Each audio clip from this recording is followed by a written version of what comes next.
Whole lot of my squad shit. Shout out Trenches News, nigga. Shout out NC. Shout out Made Media. Shout out Spark. Shout out Queen. Shout out B. Shout out Nene. Smash that like button, smash y'all. What we on? We lit tonight, man. Make sure y'all be respectful in the comments. We talking about everything, so y'all ain't gotta rush everything. We definitely finna watch the Breezy and the Grove Hero first, and then we're gonna talk about Boona. We're gonna talk about the old block 6. We're gonna talk about everything that I missed, YNW, all of them. So make sure y'all smash the like button, be respectful. Shout out to the Mod Squad and all my mods. Shout out to Street Code, Dro the Mob, Dustin Turner, Trap God the Lord. Shout out Tommy Sherman, Sean Ward, Bone Yak. Shout out all my mods, man. All my mods. Damn, my nigga Glock. Whole lot of my squad shit. Shout out Trenches News, nigga. Shout out NC. Shout out Made Media. Shout out Spark. Shout out Queen. Shout out B. Shout out Nene. And see, hit my phone like Black, make us a song. I hit YouTube, found a beat, now a song. And see, you can go to her for the latest news. Like who told on who and who gave who the blues. Can't forget Queen Lotus, that's 126. Shorty smart as hell, gon' have you thinking about shit. Now let's get on the BZ on the down south shit. Shorty real as hell, she gon' tell you about your shit. And she dropping videos, go subscribe to her shit.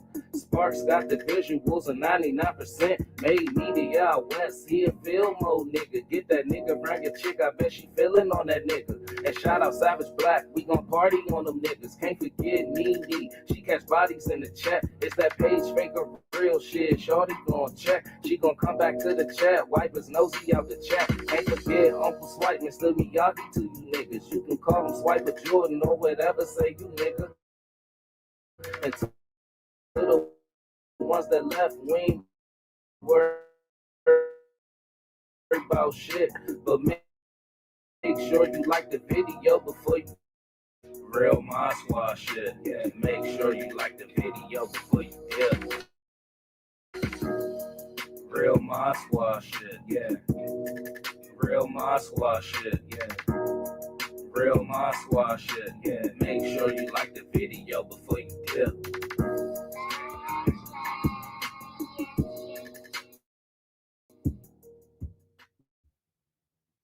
All right, y'all. I'm finna switch over, then I'm finna go.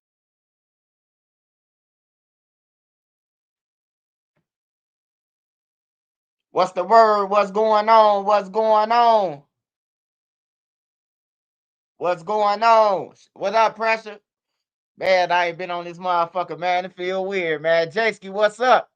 What's up, little pants, man? Woodline, baby. The little tightest pants in Woodline. What's up? I'm talking about Big Dog Jasky, little P. I ain't talking about you. Shout out Big Chuck, D Jack, Adia, grandson, Giovanni. Shout out Shacky Shack. Dustin Turner, what's up? Dro the Mob, what's up? Where y'all at? Mob, boss. All right, y'all. So we're gonna start off with cause Shark on Land. I wasn't gonna say nothing about it, man, but Shark on Land came out talking about the bloggers, man. Shout out Gerald Harrell. Shout out Plenum Life Insurance. Make sure y'all go and get life insurance after this. Hey, look. So we had seen the clip. Okay, it's a little bit old, couple months old. So everybody reported about it. So Shark on Land, he had to come out. We out here, blah, blah, blah, blah, blah, sound like a barking dog. Hey, look, why you ain't say that to them motherfuckers who was right there in your face, which is 051? You ain't say shit to them, but you made a whole video about some bloggers. Hey, look, I'm starting to think y'all think motherfuckers weak. Like, just because we behind the scene and on the thing, like you still won't get your ass whooped as if your mama did it. But that's another story for another day. But Shark on Land, he responded all tough and shit. So we gotta watch it, man. We gotta see how Woo and them coming. Cause if them cameras went out there, hey, we probably would have been reporting about a homicide. Let's just keep it real. If no cameras was out there and them boys, man, for real, you know, hey, all I was saying is, you niggas, y'all on the internet talking about this nigga and that nigga, y'all don't even know who y'all ops is. Yeah, that was Woo. Y'all turned to look at him and then y'all turned back around and started talking. That was him. It was him. I'm just saying, man, if the cameraman went out there, thank the cameraman. Don't woof at the bloggers. Thank the cameraman, man, because if that cameraman wasn't out there 9 out of 10 times, one of y'all would have been the wood, what you call it, bloodhound them, a hat, whatever you want to call it. So we gonna watch the Grove Hero shit, and then we gonna kick it off with this first. Yeah, Shark on Land ain't had the energy, man, with the niggas who was in his face, man. Talk to them. Don't talk to me. I'ma speak for all the bloggers. Talk to them. Don't talk to me, nigga. Cause they was in your face.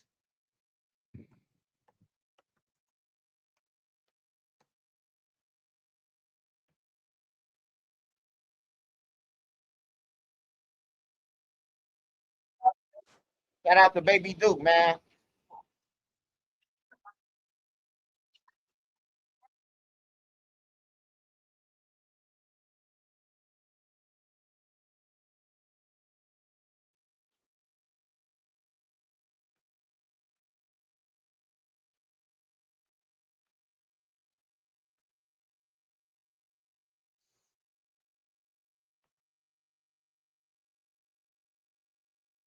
So they was watching them on live. Yeah, them niggas, hey, them niggas was shook. Hey, it's a song in New York, man. I don't know who made it, but it's called Shook Ones. Them niggas was shook, man. And I would have been too. And I would have been begging for my life if they up for a gun. Hey, look, niggas be too gangster, man. I got robbed before. I gave the nigga my shit so fast, you would have thought that he already had it. He saying it's a stick up. He already got my shit though. That's how fast I get nigga shit. Cause I know when I asked for it, that's how fast I wanted it. You know?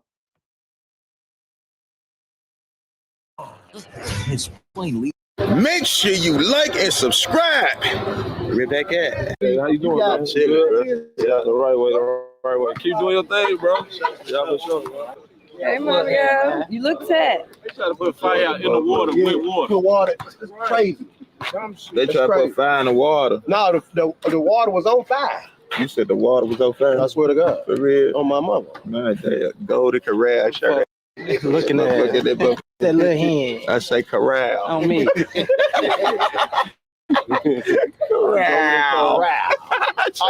Corral. You can eat. You know what I mean? What I say? Good lick. Piece of shit, y'all. Piece of shit like up in that motherfucking bed. Like, You gonna take me back? You know what a Bible is? damn. Leave me alone. Show them folks your teeth. You got some brand new teeth. You got some I do brand not. new teeth, y'all. No, I do not. Brown piece of what's up with you? We all got Brown our piece of shit. What's up with it? What's up, skinny nose ass? I know, skinny. You know what I mean? Being rebellious to. But yeah, but that's because of people. They ain't got nothing to do with the real.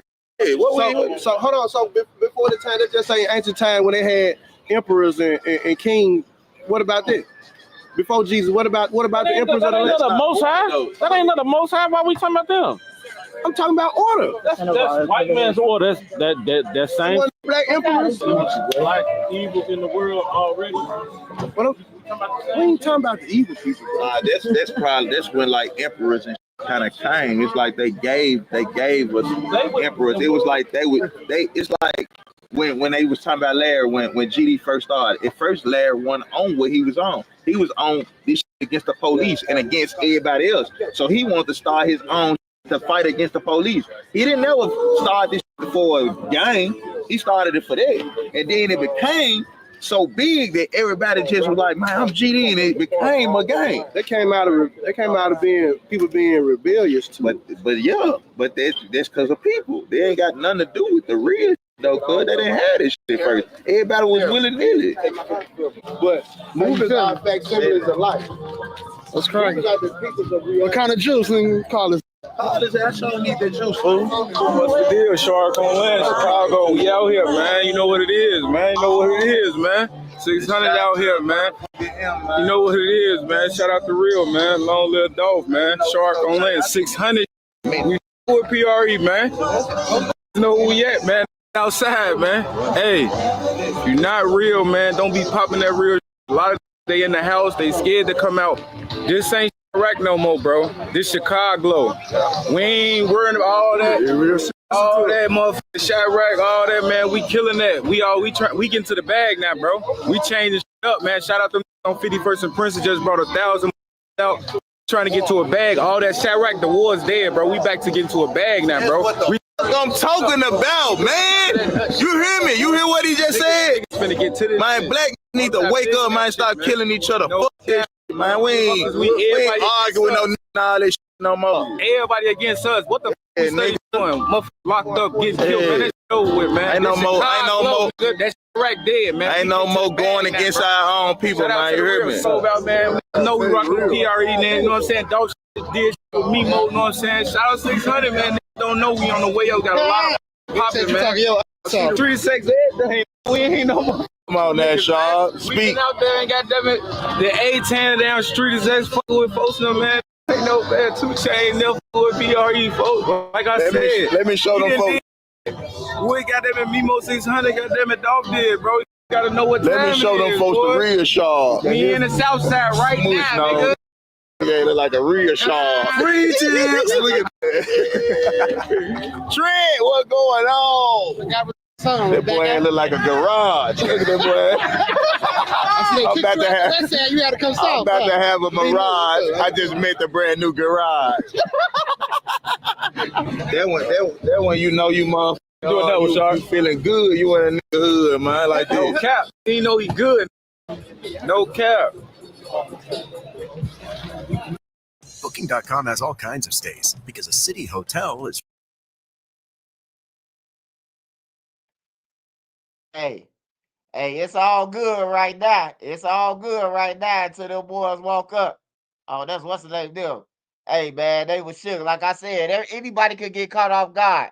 But don't get caught off guard and then start woofing when you should have said that to them before they walked off. Everything you wanted to say.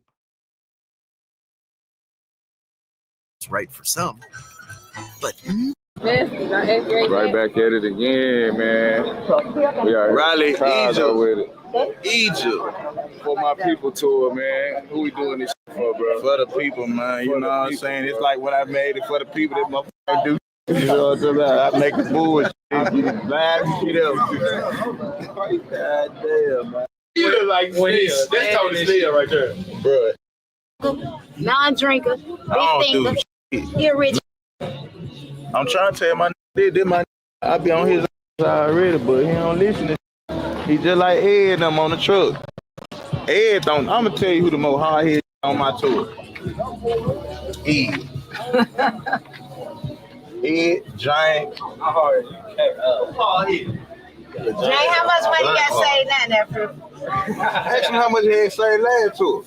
I ain't went home with 2,500 coming. Two. He into my bullshit. I don't need to be next to Breezy, man. He into my bullshit. Okay. What's up, bro? 600 Breezy. What's up with it, my nigga?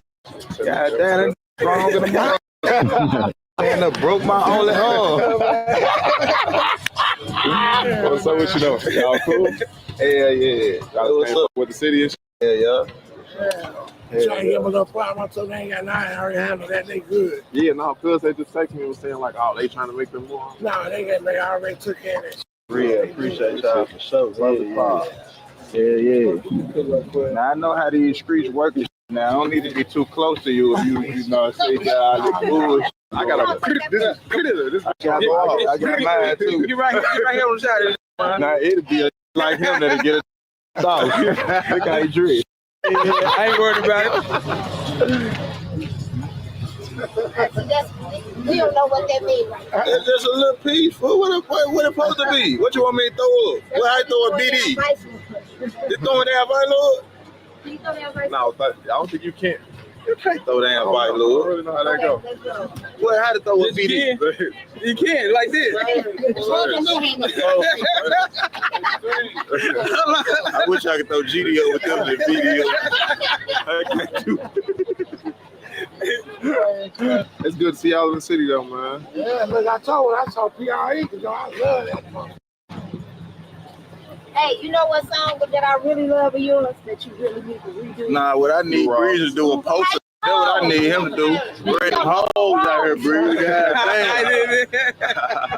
Yeah, no, I knew it was Lou Rawls because Lou Rawls was different. Like, I came with Lou Rawls on some, I was feeling myself. I was getting money. It was there. Like, I real life was in the booth for 20,000 on me. I freestyled.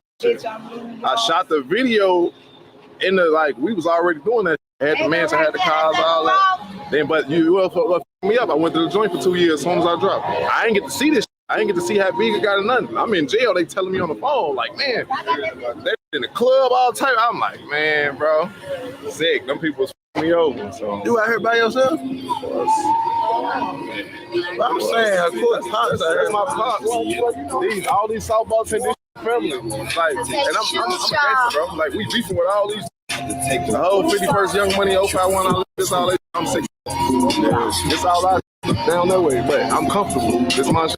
Like, the rappers don't come outside. Yeah. And then on some G, I'm a cordial. I'm a little amigo now. I know you probably seen me with them on some just I ain't never seen rap, but I met them through my homies in Mississippi. But yeah, that's that ain't got nothing to do with you. Yeah, exactly. But I'm just saying but that. You know, son.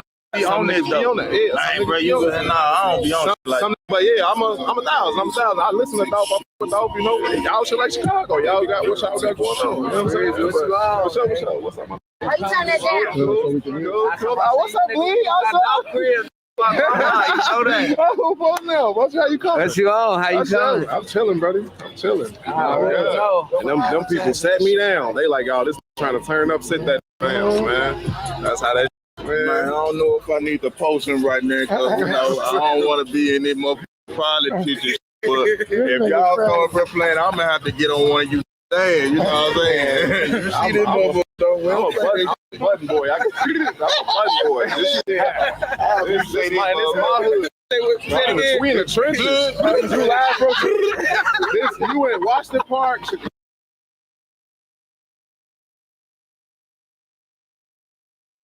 Hey, is he talking all this shit? Is this before Woo or after Woo?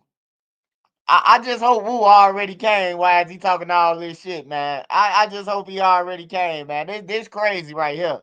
This watching a nigga whooping real up. Who is y'all? Ghost, nigga. Chicago, you in the middle of all the hoods that's in the. I'm supposed to let that put it on it. Boy, you I'm telling you, you gonna have legs like this. Yeah, it's love, man. Y'all in Chicago is love. You know what I'm saying? Hospitality, you feel me? You know what I'm saying? That should be unfortunate how that shit happened to Dolph, man. Good. Good nigga, man. Good. But even you asking me like, damn, you by yourself? I need allies. I want you to join me. That's how I be in my city though. Yeah. But nah, that's just how guys move, bro. I understand. I know, bro. Like I don't like being when you in your hood, I you just don't feel want comfortable. You feel me? If it go left. You know what I'm saying? Like I don't need no nigga telling on me and none of that. Like, and I ain't gonna tell them myself. So if I got a high speed by myself, if I got a pop by myself, whatever, I was there. I know what happened, and everybody else gonna know. I can't tell on nobody but myself. You feel me? Shit, can't nobody tell on me. So I look at it like that. But I'm raised by this. I'm raised by a real gangster. Real gangster. He a real gangster though. Like, real gangster. You see this? You know what I'm saying? Real gangster. Why y'all always do the opposite? Why Chicago do the opposite of their daddies though? Now, so it's like I ain't gonna lie. I was all gangsters. When they start getting to their generation, that's when they start being the BDs. It's like ever used to be GDs. Really wasn't no BDs over here. And then when a lot of them flip for money, not their generation, but a little bit over them, a lot of them flip for money, drugs, all that. So that's what kind of did. But Same thing. Everybody in this hood, whether they flip or not, they all still together. Yeah, for sure. Because it's still the same thing, bro. That's the style they, but we all represent. Yeah. Like, I took that off, gave that to Pops, because he a real gangster, huh? But that represent, all them points represent something. For the BDs and the GDs, it's really the same. It's just the music. When Sosa and them got on, and it was really started with the JoJo and them and all that. Honestly, Shorty started. He had beef with 300 and just said BDK. And them had big guns and look cool. It made the world think it was okay to say us and say BDK. So now everybody already be So what you think about all the violence? There's a lot of stones and niggas that fight or whatever that I already don't like, but it's like that shit got ugly. But with us, we always been together. All our blocks is BDs and GDs. Hey, y'all. Hey, watch that female. That female, she cold. She smart. She done been around the streets. So she smarter than a motherfucker. She finna question a lot of shit. Just listen to her. Hear out. She finna question a lot of shit within 10 minutes. So it's like we King Drag, how you met Prairie, our like BD, GD, like how our just mixed in. So we family, we don't bang with each other. We don't give a fuck about that shit. Give us advice on how to stop violence. The music it up. I got you. I got you. The music and the politics it up because that was like the beginning of the young the YN era for real. Yeah. And now you got to think Sosa video, the Bang video. We look like starved Africans in that. Everybody just, you know what I'm saying? Dusty said whatever. Then here comes Shorty, you know what I'm saying?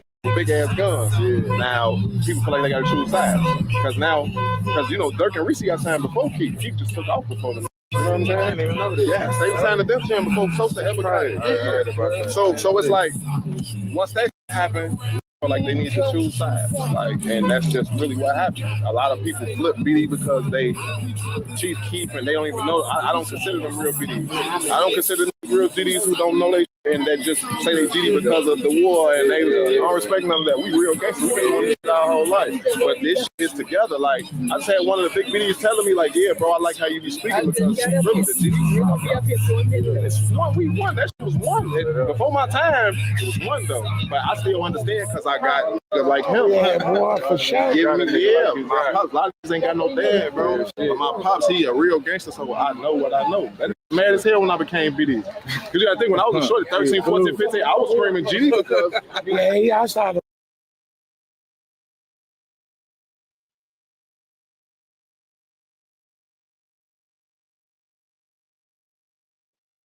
Hey, this what Breezy going wrong at. He steady talking about, man, what his pops did, man. There ain't nobody trying to hear that shit in the streets. Hey, I'm telling you, don't nobody give a fuck what your brother did, your uncle did, none of that shit, man. Shorty them 11 years old with switches, man. I'm telling you. Hey, don't go off that. Hey, I see that's why he like he is, though. You know, calm, cool, and collect when the ops come up. But I'm in the streets for real and I'm seeing it. I just felt like, okay, I'm gonna learn more. Like Larry was gone, wasn't no structure for the GDs. We still had structure for the BDs. King Shorty came home, all type of shit. So it was different. I learned about being a disciple as a whole when I came BD. You know what I'm saying? I was about 16, 17. You know what I'm saying? But 34 minutes. Like I've been out here in this shit 10 toes down, still here. And they gotta know that like, when they go through the county and yeah, for sure. It's one world, man.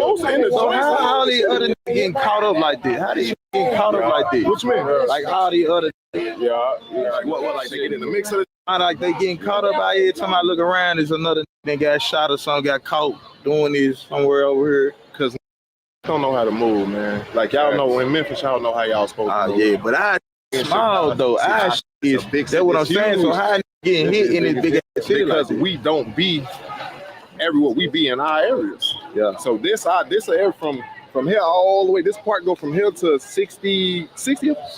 So then that's my end. 60th, 59th. That's part of the park. Whatever. These all we in tour with all these. But then we clicked up with the niggas behind them. Like, and we used to be clicked with these right here on King Drive. They when the music started changing sides, you will see a lot of them from 53rd and King Drive and all that shit, even Young Money and my homie E-Day old videos on our shit. So it's like get caught up because it's just like some niggas don't mind their business. Some niggas just be into the wrong shit. So it's just like I man, my business. I love my block. I'm for my block. I ain't into nobody else's beef. You see, I told you, I personally like, look now, with me go, I'm telling you that because I know that, you know what I'm saying? Like, I think what went on, you know what I'm saying? But I'm 1,000, I'm a real, so that'll give you the trust. Like, oh, that. Hey, look, man, I know y'all like why you keep stopping it, but look, though, I got something to say. Man, you didn't escape death. Everybody you know dead. All your homies dead. All the ops dead. You be around Drake and them and everything. You got 10 kids, man. Man, fuck that block. I don't know what's wrong with these niggas, man. On some real shit. Hey, I be good in my house. I be good than a motherfucker, man. I ain't trying to prove to no nigga that I can go and stand on the 61st until a motherfucker pull up and shoot me. Like, that's just stupid, man. That's just stupid than a motherfucker, man. These guys done. This nigga be around Drake. He be with Drake. He be with all type of motherfuckers. He be with more famous people than Lil Durk and them. On everything, and they ain't got $1 in this motherfucker pocket. That's crazy, bro. That's crazy. Hey, nah, I wouldn't do nothing like that. I would never be like that's just respectable, though. I'm just, that's that's how this started with us, though. Yeah. Them niggas were mad at me because of dog. I was like the peacemaker in the whole situation, trying to squash all this. I ain't gonna lie. They was getting mad at me. They was getting mad at me, bro. You can't squash who you think you is. Because we feel and like then they became a problem with me. I'm like, bro, what's up with y'all? I ain't no exactly, but that's not the. What we beefing for? You know what I'm saying? I got a mama that love me. When it ain't nobody that love you, that's what happened. You fall into a trap. When too much work bogs you down, Asana helps you handle it. That's because Asana. He from like my side, but it's like he ain't from an actual neighborhood. You know how like this the hood, but this real like the hood. The hood is 59th Street or no whole list. No, I'm saying like certain parts. It's like you can go somewhere right here and it ain't the hood. Right, you see what I'm saying? That ain't considered the hood. That ain't the hood. That's like Migo. Yeah. So my hood is our hood. Where we from? They from our hood, from the Grove. So our hood right here. Then you got Freight. Then you got Yo Gotta hood, the Chris. Okay. Them really the only hoods in this. So y'all together. So that's how we. Yeah. But then when you go on this side, it's still Fraser, but it ain't the hood. Okay. It's just nice housing. Yeah. So that's what me exactly. That's how me go. That's what me go. So look, Obama house over there. His real house. So you cross over into that. The hood. That's it. Yeah. You gonna see Louis Farrakhan house right next to his. He got outside with choppers on top of the building, and he got a tunnel up under to go into another house on the other side of the street. Oh, I swear to God, bro, right through that. Oh yeah, I didn't even know Louis Farrakhan lived here. Yeah, right there. Nigga probably in the house. We don't even know, but they got that. Can't touch that man. Can't play with them. It's like they real life. He got a tunnel that go from one house like a mug into the, you know what I'm saying? Yeah, for sure. So now, Obama shit. Yeah, it's barricaded. I drove down that on accident one time. It was open. When I say the Secret Service came and boxed me in 3 trucks. What you doing? Where you going? I was just busting at you. I know this Obama house. Ooh, they like, all right, come on, hurry up, back up. Like, and I ain't even see them. They came out of nowhere. I was trying to bust at you and get through a little barricade. They can't. So I'm like, oh no. But yeah, no, it's like that though. It's like, it's good. Then it's the trenches, but all this really the trenches and everything around it. It's like, it's all right, but everything this way, it ain't up in a sense where it's just heinous like it used to be. But we you know what I'm saying? All the rappers though, you with me though. Out of everybody from Memphis, it's just on some get money shit. Okay, I can respect that. It wasn't no music. It wasn't no music or nothing. It was like I the rap from Memphis. He true let me go. So look, everybody else. I don't for rappers. So it's like I like street niggas. I fuck with street niggas. You know what I'm saying? So I rub shoulders with niggas and we build a relationship. That's like relationship. You know what I'm saying? So like I ain't no snake crossing that type. So I met Migo through my people when we locked in. Ain't no snake either. Ain't no snake. No. That's why, because I know I with him. That's why I told you, like, no, just on both of y'all. Cool. No, we were cool at one point. It was like that's how we was cool with all our ops. We was friends with these. We went to school with these, bro. So it's like it's so up because it's like it's a lot of it's cordial. Like I see it. And see, we give each other passes because we really like each other. I ain't gonna lie, we ain't getting no passes. We get paid. I ain't gonna done caught me with my son. I done caught with their kids.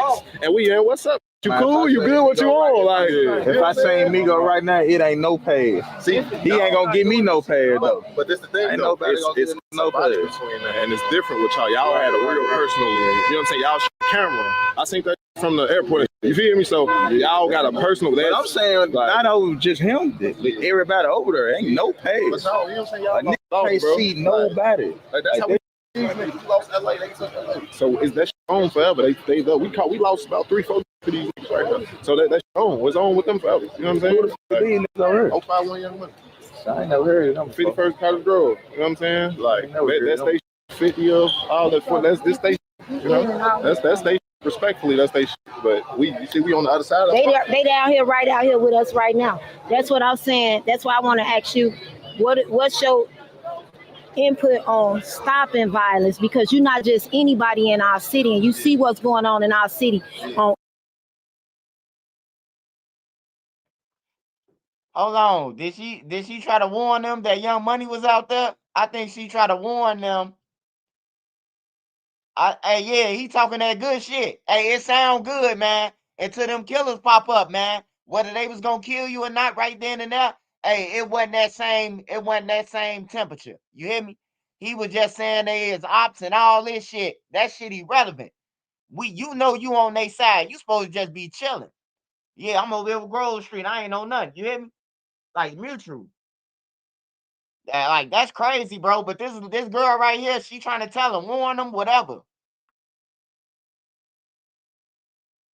On every block, on every corner, all our kids. You never thought that I'm the one up here with your daddy right now. You didn't know. He ain't gonna give me no pay.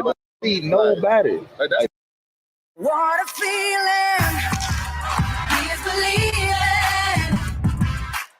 But you see, we on the other side of they down here, right out here with us right now. That's what I'm saying. That's why I want to ask you, what's your input on stopping violence? Because you're not just anybody in our city, and you see what's going on in our city.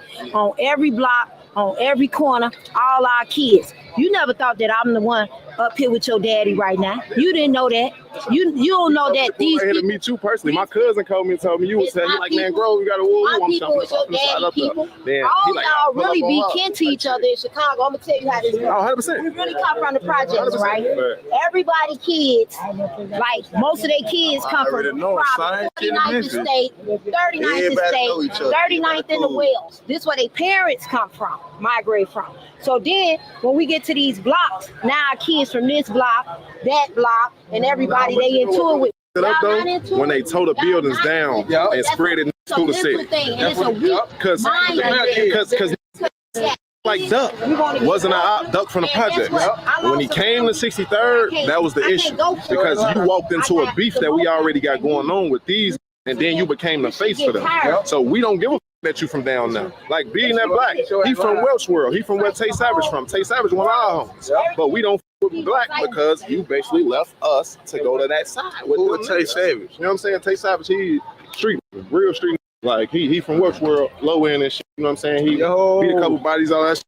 Shaw! What up? Shaw! This my cousin. He told me to come pull up, and this my cousin Shark Ram, man. 600, man. Real member. You know what I'm saying? Real member. But yeah, what the fuck? Never heard of Tay Savage. Oh yeah, no. Tay Savage. He look him up. He a real gangster. What I'm saying is, all these and then his voice, he ain't on no bullshit. Speaking peace, and he's speaking all type of shit like that. He did a lot of time in jail, like all type of shit. So you know, like he one of them. But but that's just for example. Like it's just like came from when they told them buildings down all the projects, because all the projects was, you got to think, it's big ass community full of people running it their own way, and them.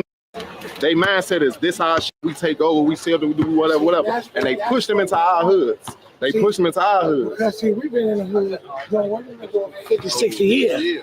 They had their shit. We didn't never go to their shit. You can't come now. Now they tore y'all shit down. Now y'all want to hit these blocks, then you gonna take it over. Right. That's why a lot of niggas got killed. Because the niggas that been doing that, ain't nobody gonna come to our block and do. The block's not ours, though. They not ours. This city not ours. This city belongs to the government. If you go down south to like states like Memphis and like that, they ain't fighting over blocks. They get money. If you go to Detroit, but they may be, but it's different. If you go to Detroit, them fighting because who got the most money, not because you hang with this person or you hang with that person. Here, they mind so weak that you gonna fight because you with this person, you with that person. You ain't do it.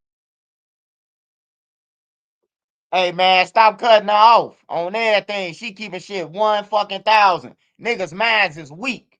Niggas' minds so weak that, bro, I'm telling you, bro, if Lil Durk would have listened to me, bro, he wouldn't be in jail right now. I swear to God. I ain't just saying this shit. Hey, look, after Duck and them died and all that shit, right? He had a chance to go straight. I'm telling them, bro, get them niggas from around you. Hey, look, and when you do concerts in Chicago, grab everybody. FBG, JoJo World, grab everybody. Fuck all that gang shit. Niggas don't listen though. Niggas got friends that saying, "Oh man, you gonna look like a hoe if we link up with them." You know, it's too many broke niggas that making boss decisions for a rich nigga. You know, if I got the money, I'm finna make the fucking decision, the best decision. I'm gonna try to make the best decision and a fair decision. Niggas' minds is just weak. She ain't lying, bro. Chicago niggas' minds is weak. Motherfucker at the top on damn near every like the rap. You don't even rap about positive shit, but you on top of the world for rapping, you know, and niggas don't take advantage of that shit. Niggas don't take advantage of shit, bro. But they're going to rob somebody who they know to take their shit. Niggas' minds is weak, man. I go have other getting money in other states. We was broke. I can't say that. I thank God for the rap and I thank God for trapping. Chicago, they just ain't know how to say it.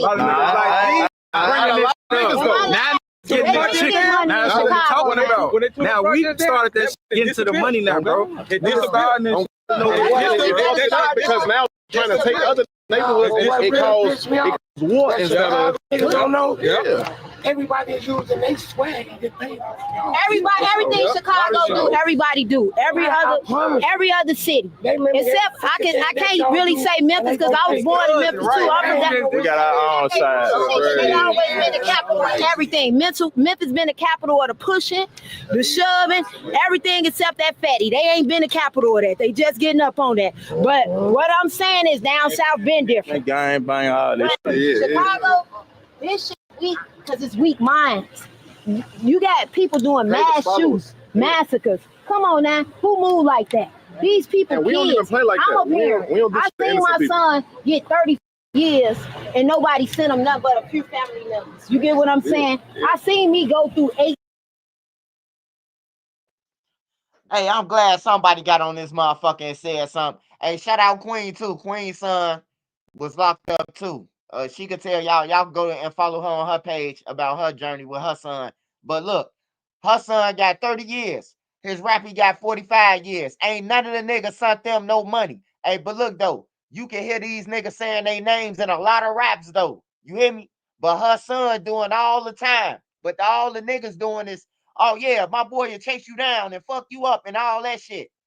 Hey, bro, they can't feed you in jail, bro. Niggas need TVs. Niggas need trimmers. Niggas need hot pots and commissary and soap and shit like that on everything.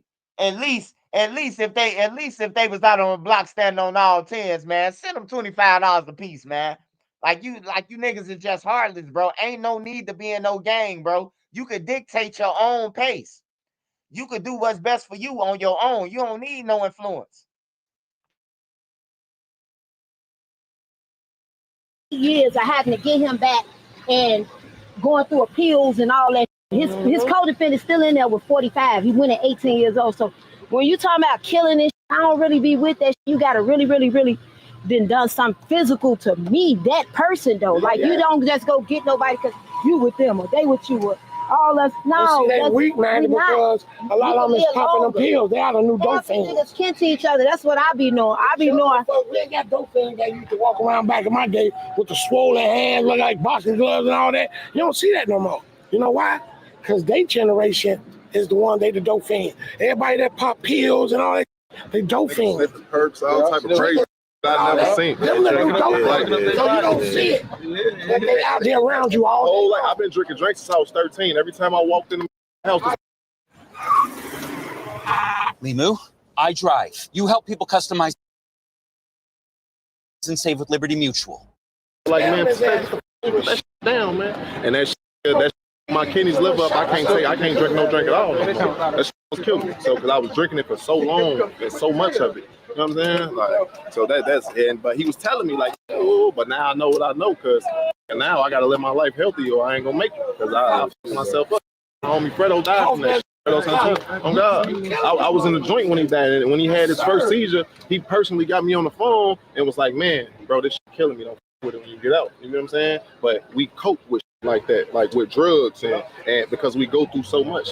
You know what I'm saying? Like, so that we just want to be numb, man. They want to be high and just be like, and don't feel. So that's really what that is. But I had to, like, now I go to the gym and shit, bro. I don't mean, like, it's a different way to do it. Different way to get your mind off that shit, man. So it's like, it's really, you got to have a strong mind. A lot of don't got no, I ain't gonna lie, I blame them for taking all the structure off the street and tearing down the projects and doing that because Chicago was different at one point in time. Right. I remember when from 6217 was in Bentleys and all type of different foreigns every day of the week, got millions of dollars, getting real money in our neighborhoods. But once they tore them buildings down and pushed in everybody's neighborhood, this became a free fall. Because now it's new on these blocks like we finna take this shit over and it's like us that's we born and raised right here. We finna get it on. Exactly. Everything. The whole Chicago, but they knew what they was doing. But see, God had a discernment for you because men like you have been able to escape this. Yeah. So it's up to people like you to come back to this. For sure. And when you come back to this, you have to have purpose to even come back. Yeah. I'm coming back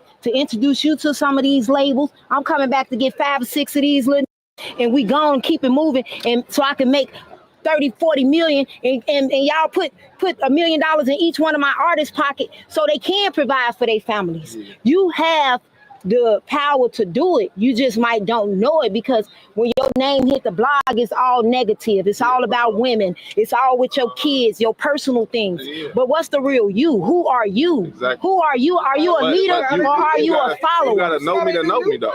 Damn, post nothing good that you do. I know. I'm from here. People done did, bro. Hey, you know that. Hey, no, bro. But as soon as you do something petty, if you met me, you all across the world. Everybody that meet me that don't like me, the ops like, come on, I'm the that they talked to in the mall out of town, and I was by myself, and there was a bunch of.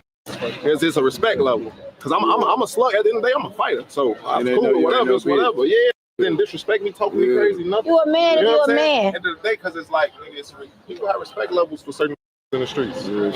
Like I got respect for some of my ops, certain niggas that I know that deserve their respect. I ain't gonna respect no that's just gonna see a motherfucker shoot at you where you with your kids, your grandma, your mom, shit like that. So 600, we don't do that. We've never done that. If we going to war, it was over and started us. We never started with nobody. It was always self-defense with us. So anything that we did, we was kids, bro. The police liked it us. We used to ride bikes and shit. Like right now, the lieutenant still pull up and call me by my government name. Antonio, come here. What you doing out here? Hey, we gonna be floating to make sure everything all right. Some shit going on. I'm coming to take you to jail though, because it's gonna be your fault. Because you the reason everybody out here. Type shit. You know what I'm saying? So like. They come and they just be want to see us, like, you know, it's like if it's on our dead homie days or something like that, they'll just come pull up, see some officer that's from when we was little. They come here, I walk up to the car, pistol on me and everything. They ain't telling me little shirt or nothing. They already know. Because if it's the case, I'm gonna take off running, jump in the car, whatever. We gonna get, you know what I'm saying? It's a bunch of us. I'm gonna get out of there. But they just like, man, as long as y'all ain't on no bullshit, we ain't on no bullshit. We just gonna be floating to make sure people ain't coming with y'all. That's it. It's a difference. It's just niggas got to stop being followers, man. That's it. Like, I know I'm a leader. I come from a natural born leader. Like, no, my way gonna be, goddamn it. Respect him. You know what I'm saying? Like, and he a real gangster. So all this that had be trying to portray it like it's gang banging and all that shit. No, it's just street politics, man. It's really like, it's crazy when you get close up on that and talk to motherfuckers. You feel that shit versus seeing that shit on the internet. It my mama, because I'm from East Side. I do everything on my own. I don't need it for nothing. You see, I move around by myself. But I think that's the wrong mentality for us to have, though. We do. You think so? Yeah. No, I mean, no. See, we need each other on different aspects. It's just we be getting mad because it don't work out the way we want it to work out. We want to fuck with us how we want them to fuck with us. And they don't. And how we fuck with them, and they don't be the same. And we get mad. You know what I'm saying? And we just be like, fuck it, I don't got to fuck with no nigga. I did all this shit on my own anyway. I need it for, you know what I mean? Well, you my brother. Give me some of that motherfucking Kool-Aid. Go ahead, bro. You talking about? Damn. folks was talking one of the about ones that was in my inbox too. But you don't need to go right here. This spot right here. Yeah. She said you need to come right here. Yeah. Talking about this spot, man. I go to the hood every time I come to Chicago. Always, bro. Y'all welcome to come pull right up to the hood, bro. Y'all good. We lay the red carpet out, bro. So we appreciate it. For sure, it's all love with us every time. But you bullshitting by yourself just like that, bro. Why you say that? Because you shouldn't be by yourself, bro. Like, that's the thing. See, like, that's the thing. If something was to shake with me right now, you gonna see old coming out of nowhere. No, it fit well, but it's there. It fit well, but it's there with the stick in and everything. It's there. Like I don't feel like I just wish it was something that can happen to that nigga. This shit can just cease though. Yeah, but it can, but it's like too many people in their pride. This why it can't. This why it can't in most aspects because exactly. And my pride get in the way of a lot of shit. Like, you know what I'm saying? So I be trying to, like, even with my kids. Make sure nigga that admit it, bro. A lot of people ain't gonna stand up. Never stand up and say that. Yeah, it's just accountability. So I just know, like, with pride and shit, man, a lot of I feel like the same thing with me though. It's the same thing with me. Cause with Migo, it's the same thing. They try to get us to squash this shit. Yeah. And I was on some mind. Call it.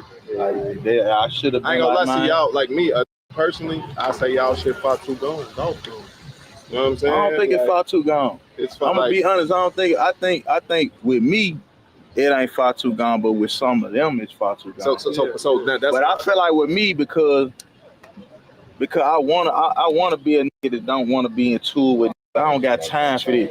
And I feel like over time, bro, it has to be like that. You know what I'm saying?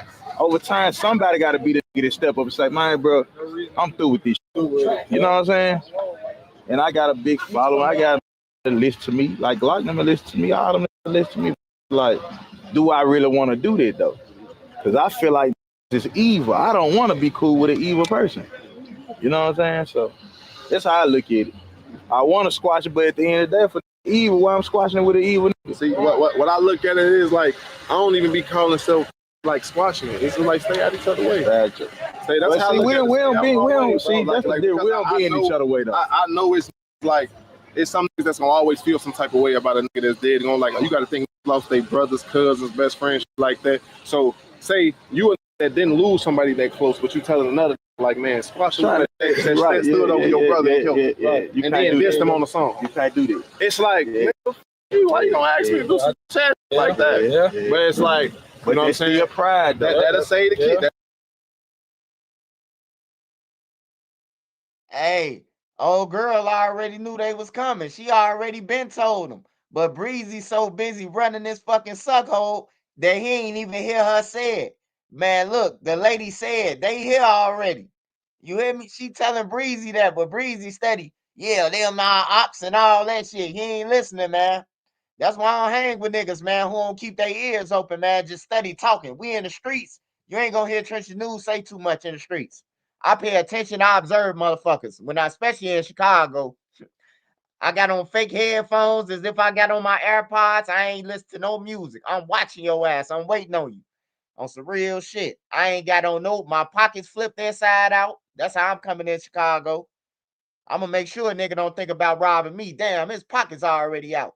I already started the process. Just in case you say it's a stick up, my pocket's already flipped inside out.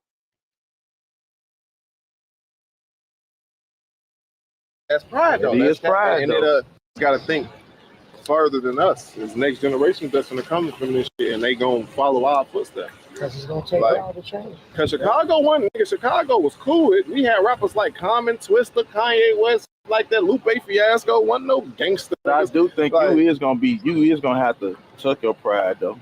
You're gonna have to. Yeah. You ain't gonna have no choice. For sure. But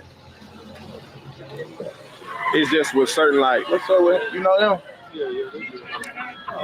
Oh yeah, no, we ain't. When I say he's just how you doing. Yeah, how you doing, God? How you doing? They see the cameras. I'm right here. So everybody knows you really. I ain't been right here in a long time. I ain't came right here in years, honestly. But you know what I'm saying? Like I ain't ducking I ain't hiding from nothing. Nigga, I'm a gangster. He was on the West last time.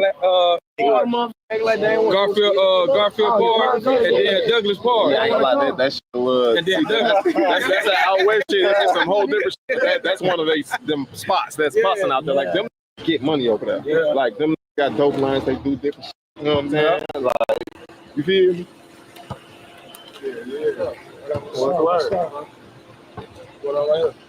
Oreo birthday cake, and that's also mine. So which one your ugly ass daddy pop on? Okay, let me see which one I want to try. I'm gonna try this.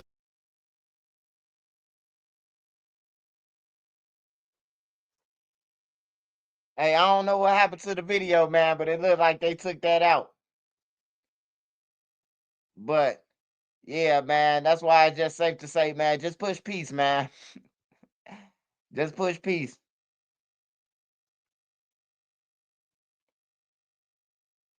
I've been in PC. What's that? Well, what's PC? Man, I've been on the decks with all the gang members, all the real members. I ain't never been to no damn PC. Never. On everything. Never. Ever. Hey, but look, I'm gonna tell you like this. If I gotta go to PC, if some niggas if 10 niggas telling me they finna kill me, why not? Why try to act gangster? You hear me? Shit, protect your life. I mean, shit, you gotta do what you gotta do. See, motherfuckers be going off that PC shit for the world, the internet, trying to be tough. Hey, but look, it's real killers that's in PC. Shorty Freeman for the BDs was in PC. It's a lot of gang members, bro, that they make go to PC. You ain't just gotta be no nigga they'll make your ass go to PC. For real. Shorty Freeman and all them, all the real high ranking gang members, bro, that was in a joint. They was in PC, bro. You're not finna be in population, man. Hell yeah, it's about survival, man. Don't be no damn fool. I ain't gonna even brag on no shit like that and tell no nigga don't go to PC. Nigga tell you they about to kill you, man. Hey, CEO. CEO. Room number 48, Lord 48. What you want there, mate? Hey, man, I gotta get up out of here, man. I ain't trying to cause no scene, man. My life on the line. You might have to say you gay like King Von did. Then when they get you off the deck, say, man, you just wanted to move. You know, however you got to get off that deck shit, you got to get off.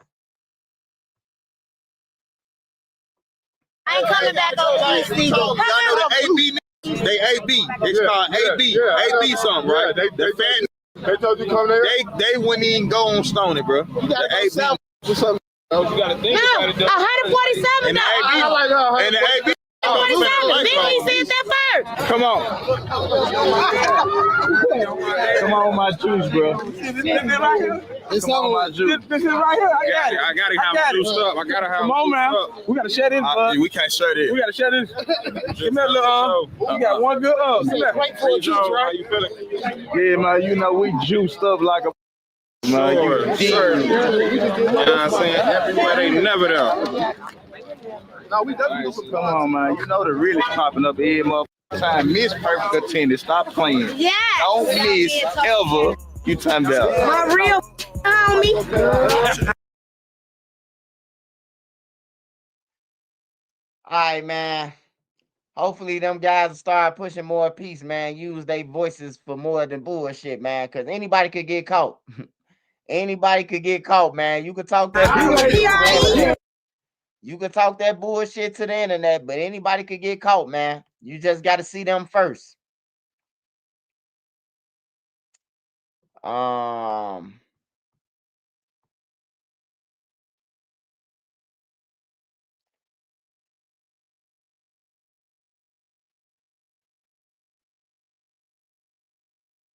remember that video you said, hey, auntie, it's ops in here. The lieutenant, hell yeah. Shit.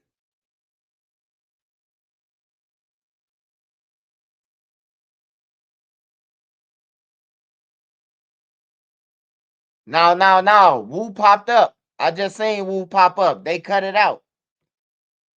That's what happened. They cut that shit out.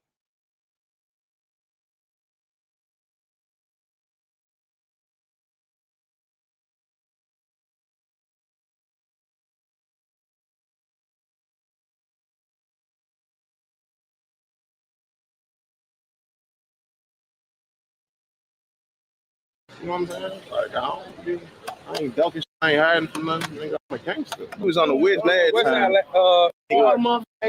Garfield Park, and then Douglas Park. Yeah, I ain't gonna lie, that shit was. And then Douglas. That's how.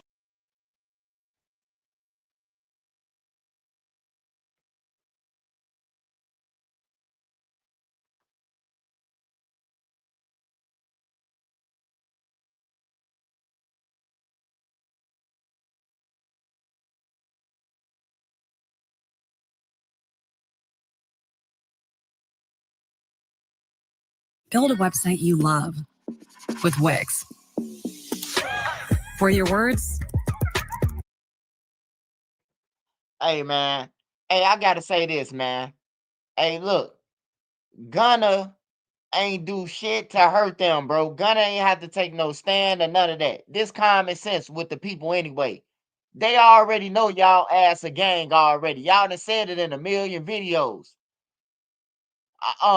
Play with me and I had Lil Woody pop up at your noggin. Pop, pop, pop, pop, pop, pop, pop, pop. They already know you a fucking gang. What the fuck is he sitting in there for? He ain't never did shit, right?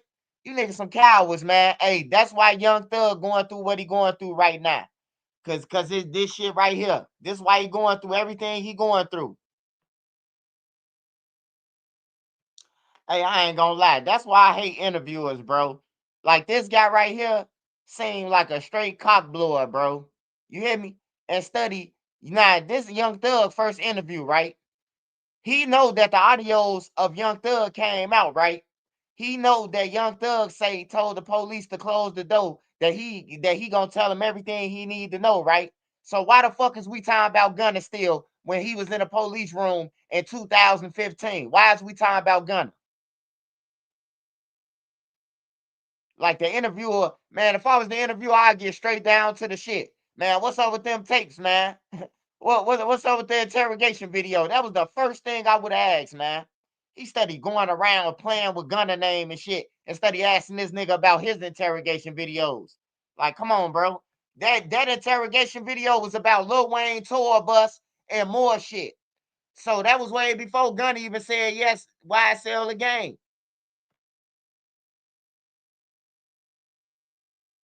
Hey, he make me think that they was on some freaky shit. He keep on saying that. I was with him more than anybody. Like, that's crazy, man. Hey, Young Thug, I just want to answer your question. The reason why Gunna did what he did, because he wanted to go home, man, to his girl. He wanted to get out, man. He wasn't used to that shit. He wanted to go and see some cakes. You up in there with nail polish and on the phone, and you used to that shit. He ain't. Bruh. The victim. Morals and principles. Huh? Morals and principles. That's what he said, right? He said morals and principles. But this nigga wearing dresses and makeup and shit and purses and shit.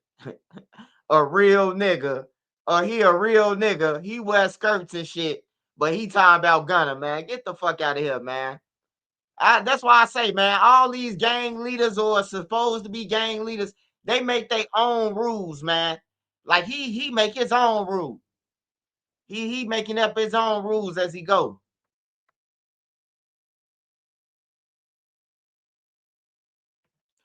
Hey, this all I want to see. I wish I could fast forward this shit, y'all, but this live right here. So I can't fast forward it. But if I could, I want to go to the part where he talking about himself in the interrogation. You know what I'm talking about? Because he had a field day with Gunna and keep on talking about Gunna and Gunna and Gunna and Gunna. And to them motherfucking feds or them motherfucking Atlanta GBI, whatever the fuck they call, they put out them tapes. You can't subpoena no phone records from jail. So the police had to put out them phone records.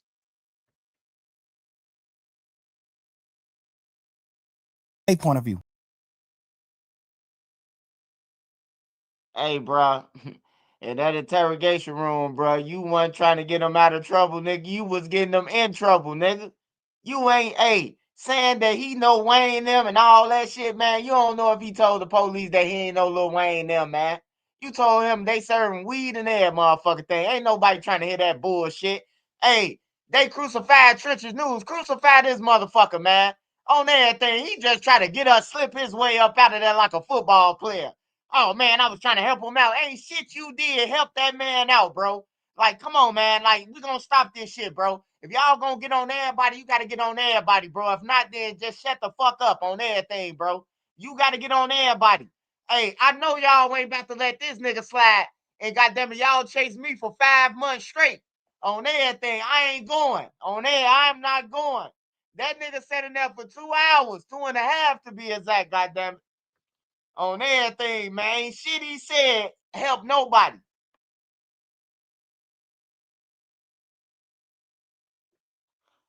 Hey, you ain't get Lil Durk and NBA on the phone, though.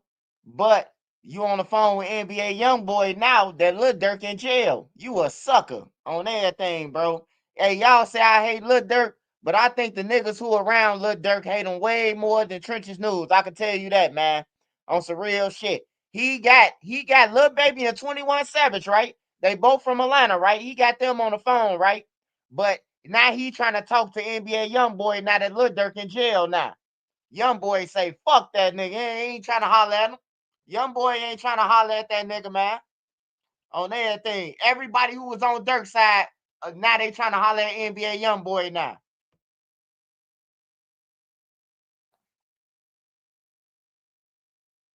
Hey, man. Hey, look. This interview and everything else in life is a life lesson, man. This to all the people who, hey, look, don't even sign to no record label. If you popping, hey, just keep popping, man, and let your money come in, man. You can live off feature money and shows yourself, man. You don't need no motherfucking record label getting in your business, man. I'm telling you, you will see way more money by yourself than with a record label, man. A record label gonna hang you, man. Everybody I seen signed the deal, bro, they broke. Everybody I know who signed the deal, they broke. Besides Dirk and Von, he got robbed. Shit. You might as well say he broke. He got robbed. They robbed him right in his face. Shit. But yeah, all the rappers be broke. I ain't gonna need a lie, man. That's what it seemed like. All of them broke.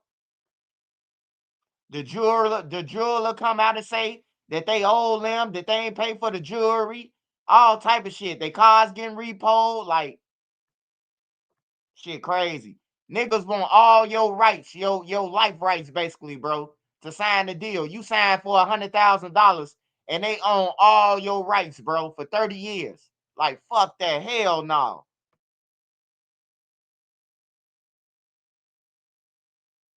Hey, can anybody, hey, I need somebody to help me out real quick. Do this guy do a podcast with a female, a heavyset female black lady? Cause they be on everybody else's ass about paperwork and everything, bro. I just feel like they just let Young Thug off the hook on some bullshit, bro. Hey, we need a Vlad Young Thug, man. We need a Vlad. I'm finna call Vlad, man. We need a Vlad and Young Thug, man. They just did some bias shit, bro. If Trenches News was up there, they would have been still talking about the same shit. So what about Muwab? What about them? What about them? You hear me? But now it's Young Thug and he a millionaire. We just skip over that. Oh, Gunner rat. Ooh, rat. And then now it's over with, huh? Bullshit. I'm calling Vlad, goddammit. Yeah, he's straight glazing, man. I done seen they little podcast, bro, with the female. And they questioning motherfuckers as if they the agents. They straight questioning everybody about snitching in their paperwork. Young Thug get on this motherfucker, and they gonna act like the interrogation video won 2 hours. We done sat here an hour and some watching this shit. We only heard 30 seconds of the interrogation video.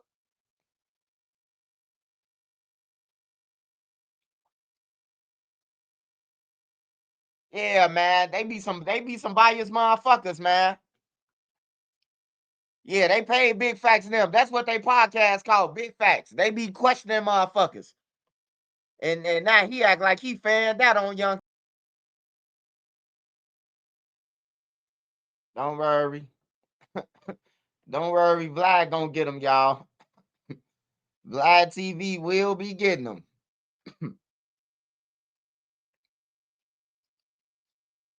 You know Vlad gonna ask him about nothing but about the interrogation. He don't want to hear about Woody, Vlad don't want to hear about nothing. But what made you say close that door? And I'll tell you everything. Vlad gonna ask some next shit in Spanish and Russian and English. Yeah, Young Thug bullshit, man. We about to skip over to something else now. Let's see what the news talking about real quick.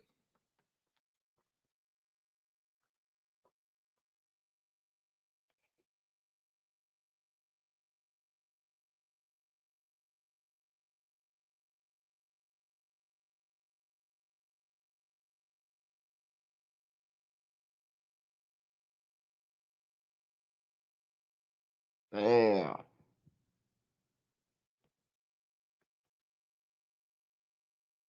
Chicago police say they shot and killed a person involved in a burglary and car crash that injured 2 officers. Arnold Brennan reports that police have made 1 arrest and are looking for another person. Chicago police spent hours at the scene this morning. Waller Street was blocked off at Chicago Avenue by police cars and red police tape. By afternoon, that scene had cleared, but there were still signs of the crash and shooting left behind. Latex gloves, bandage wrappers, and pieces of a car litter the pavement. Debris left behind after a chaotic situation on the west side. Chicago police say it started about 3:45 in the morning in Austin, near North Central Avenue and West Thomas Street. Officers were responding to a call about a car break-in. When police showed up, 3 suspects got into a dark car and fled. Officers caught up with the car at Chicago and Waller. That's when police say the driver intentionally hit 2 marked CPD cars, pinning an officer. Police say that officer opened fire and hit one of the suspects. Here's how the call came over police radios. They crashed into the squad car. 2-3, shot fire, shot fire. Shots fired by the police. Shots fired by the police. Got an officer hit by a vehicle and a person shot. Chicago and Waller. Chicago police say officers treated one of the suspects at the scene, but that person later died at the hospital. A second suspect was taken into custody and transported to the hospital. A third suspect ran off and got away, but dropped a gun that police later recovered. They found another gun in the suspect's car.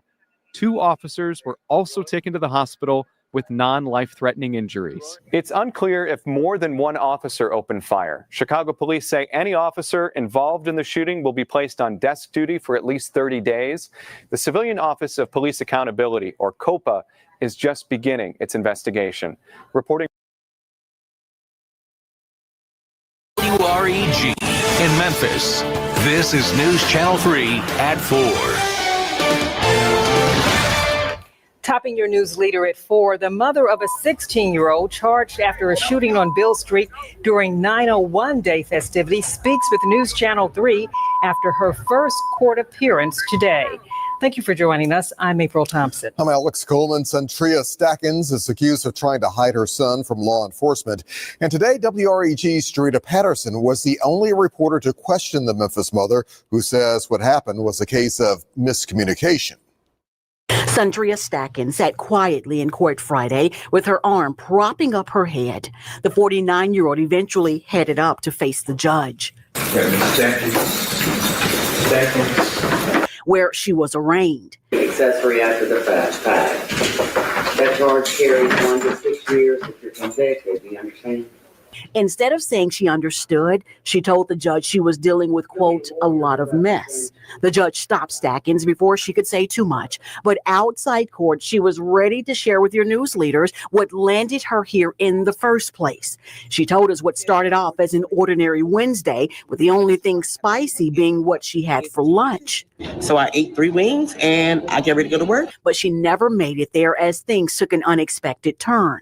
They really just knocked. They never did say, where is he? They did really just knocked softly. Those knocking were law enforcement agents, but why they were there was part of the midday mystery. Stackins says she eventually started walking to her car before realizing she was walking into something more serious. And I was pulling out my garage, setting it up, and boom, There were snipers drawn. Snipers drawn is how she described her interaction with those trying to track down her 16-year-old son.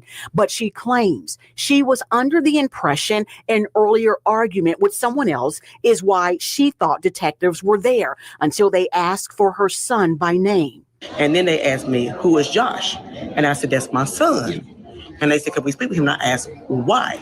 As it turns out, her son was wanted for allegedly being a trigger man in this Beale Street shooting Monday night. So they proceeded to, do whatever and get him out. But they put me in the back of the car. They questioned him downtown without me being present. I told them that was illegal. And they told me, no, it was not. Stacken says it's not just her word. She's hoping will clear her name. My ring camera was running the whole time. And they should have got everything recorded. I'm going to look at my ring camera today. Up next, Ms. Stackens has been ordered to get an attorney. She and her counsel must return September 19th. We're certain to keep you updated. Reporting for your news leader, Jarita Patterson, WREG, News Channel 3. You deserve the best. At Harbor Freight, you can afford it. We design our own tools with performance and durability in mind.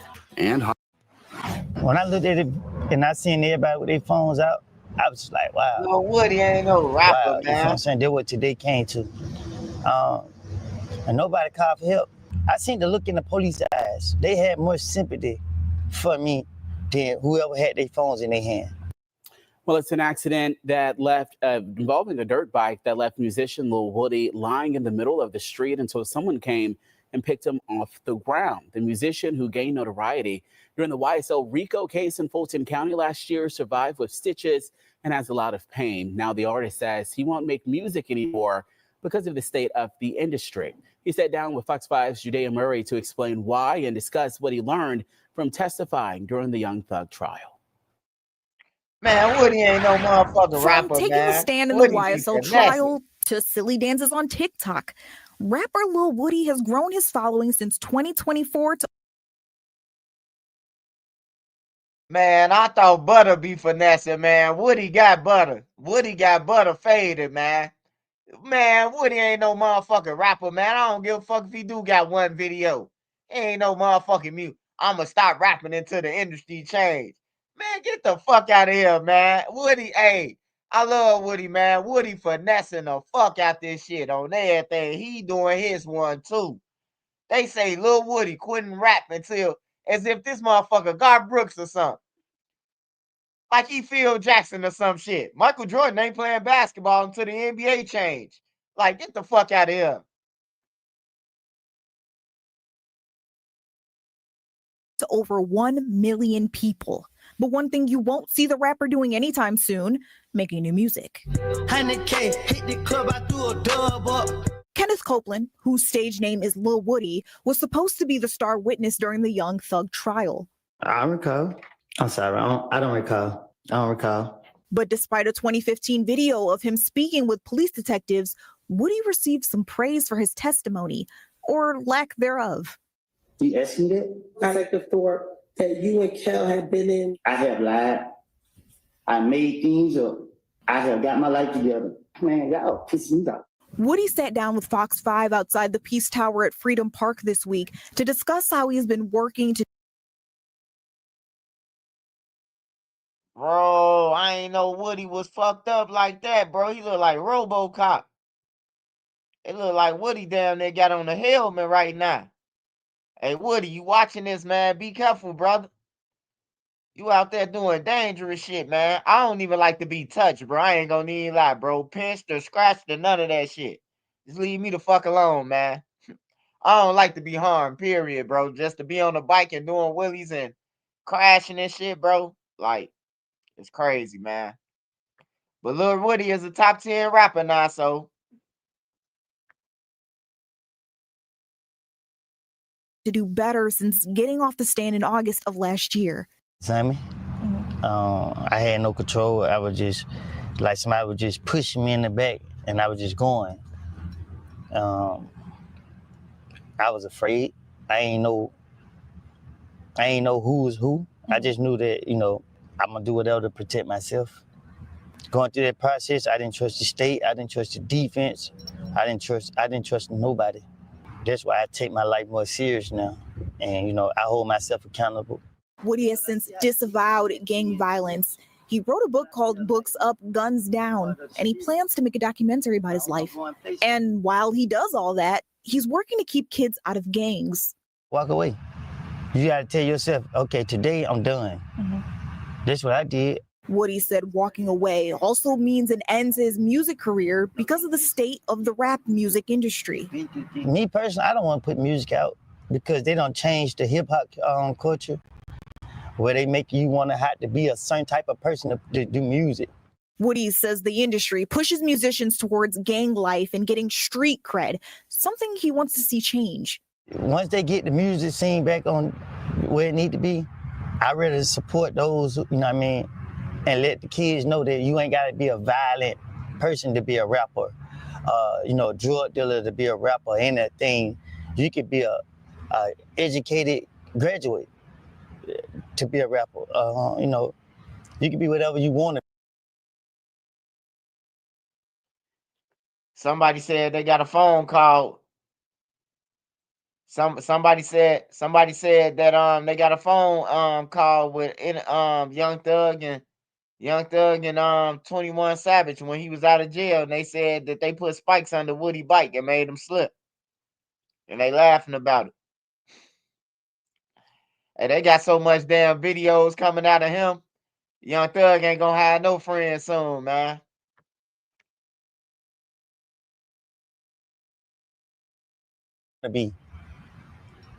You ain't got to uphold that image. So, me personally, I won't be doing music. Despite not making any music, he says he's got a lot in store for the future. In Atlanta, I'm Judea Murray, Fox 5 News. Well, to see that full interview with him, you can head to fox5atlanta.com. Hi, Lou Manfredini.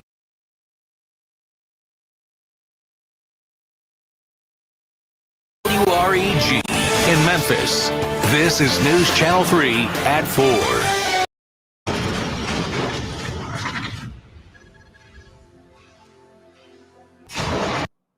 Okay, now one of the things that I seen coming up, man, that I wanted to ask you about was the whole watch situation. What happened with the whole watch situation? Man, them thieves, man, they stole from me. That's it. They some thieves, they stole from me while I was asleep, on some dirty, broke ass shit. You feel me? And that's what it was. So you wake up, your watches are gone. Do you know off the bat who did it? Like, how do you track this down?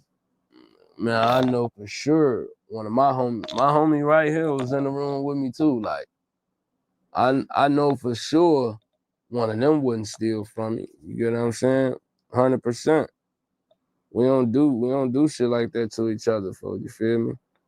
Or we honorable, solid. You get what I'm saying? Shorty knows on some low down, dirty, broke shit. You feel me? Seen the opportunity and went for it. You feel me? Didn't care about the after effect of nobody else. Didn't care about the relationships, the bonds that it was gonna break, or you know what I'm saying? Nothing. They just cared about self at that point. You know what I'm saying? So they went with their move and they did what they did, and it is what it is. Now, with something like this happening, like you said, man, the bonds it could break and the problems it could cause just over like a little ass watch. Yeah, like. And, you said some things about Bezu that he's broke. What is your thoughts on that? Because I think you said that Bezu, it wouldn't be able to, like you felt like you'd have been able to get it back, the watches back if it was you. I mean, hell yeah, for sure. It ain't no if. I would have. If I did some snake shit to it, I'm cool with, or that my people in business with or doing business with, anything, you know what I'm saying? I'm a lot. No, you wrong, you bogus, don't do that. You can't do that. You know what I'm saying? I'll get into it with it over that. Like, so even doing some shit like that on my name, on my watch, like, you feel what I'm saying? Like, no, you don't do shit like that to people, you feel me? And Hey, Zay ain't lying, man. Zay an honorable dude, bro. If somebody come around you and do some bullshit, and it's gonna jeopardize your relationship with these people over a funky ass watch. Hey, bro, hey, you gotta get that watch back. If you don't get that watch back, don't worry, you just keep on going north, cause you ain't coming back over here. That's what it gotta come down to it. That's real nigga shit. But over some watches, bro, y'all finna kill each other and shit like that. And according to Zay, shit, TP got folded up over them watches, man. We seen that shit in real time. That was ugly the way they did TP, man, in front of his kids. That was dirty, man.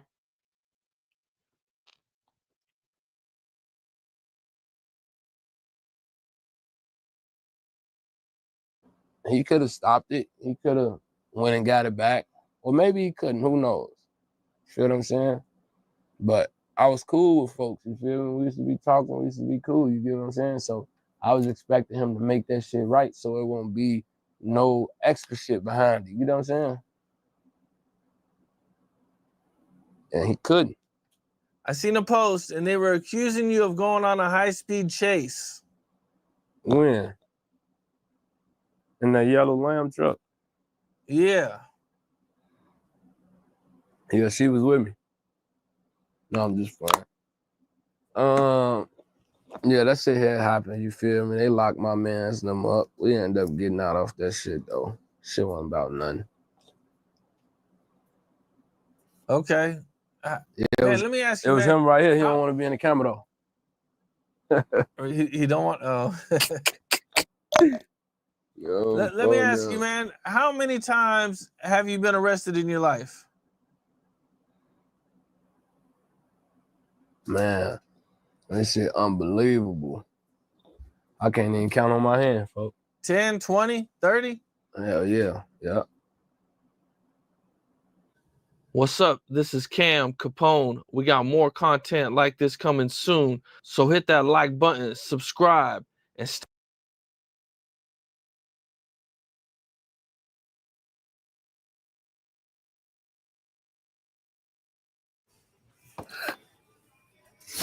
Sparkle is here to save the day and save you money.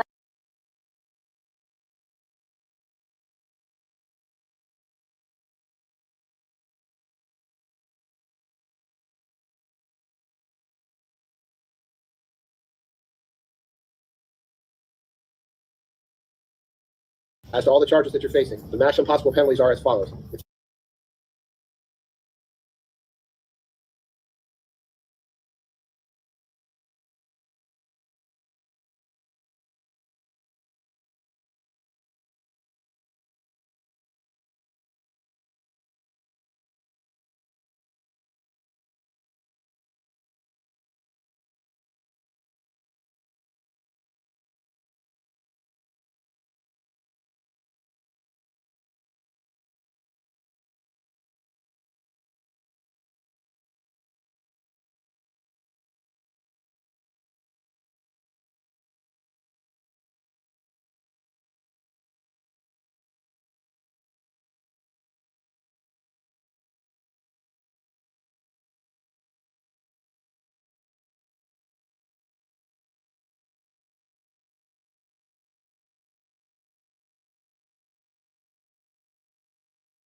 As well as the top of my page 3, State versus Cortland Henry, 19-1871 CF10A and 23-10643 CF10A. I continue to have Ms. Collins, Mr. Griffiths present for the state. Mr. Haddad and Mr. Nascimento present for Mr. Henry, who likewise is present. So I heard the evidence yesterday in the defense's pending motion to suppress statement for Cortland Henry. State, am I still correct? There's no other additional evidence, witnesses, or testimony you would like to present as to that motion? And defense, there is no additional evidence, witnesses, or testimony you would like to present as to that motion. We would like to present the testimony of defendant Mr. Henry Oh, for the limited purpose of what happened. okay, no problem. Mike, can you hear him over there? Or do you want me to do it? Yeah, Mr. Henry, just you can stay right there with your lawyers. Just speak loudly, okay? So everyone can hear the answers. Raise your right hand for me, please. You swear to tell the truth, whole truth, nothing but the truth? Yes, sir. Okay, you put your hand down. Please state your full name and spell your full name. My name is Henry, C-O-R-T-N-E-N. Okay, sir, you may inquire. Thank you, Judge. Mr. Henry, we just want to talk about what happened in the hospital on October 26, 2018. Do you recall driving to the hospital? You got to speak up and answer yes or no. Yes. Okay. And then at some point, when you were brought to the hospital, were you placed into a room? When you were placed in that room, approximately how many officers were present? 5 or 6. Minimum? 5 or 6.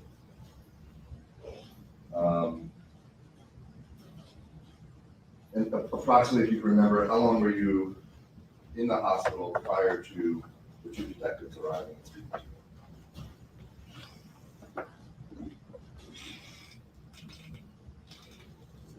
So you were there for a little bit before they got there. Oh, wait, what did you say? The detectives.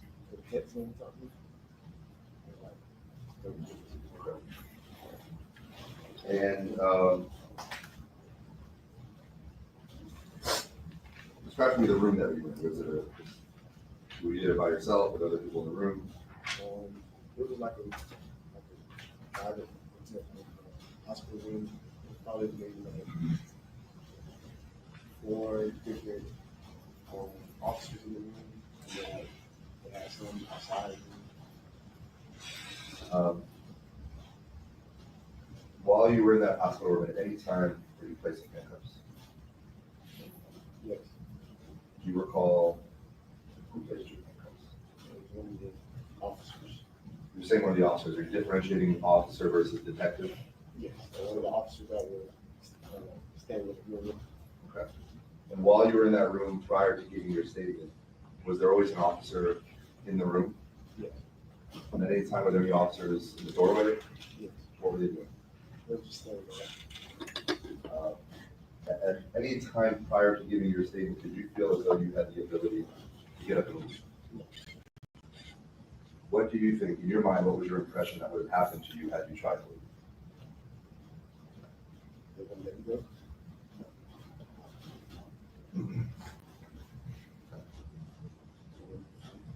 Prior to the you giving your statement to the officer, the detectives, at some point were the handcuffs taken off? Yes. Why? They want me to go and take, they want me to go to The urine set. Okay. Was there a bathroom inside the hospital room? No, they walked me. Okay, you said they walked you out, one of the officers. One of the officers, one of the deputies that was standing guard in the wing, they walked me out. They walked me into a separate bathroom restroom outside. Okay. And that entire time while you were providing a urine sample, was there always an officer with you? Yes. And after you gave the urine sample, did you get brought back to the room? And then at some point, there are 2 detectives that come in, right? Yes. At any time during your interaction with those detectives, did they tell you to agree to leave? Delivering safe, clean, reliable, and affordable water to your family and out.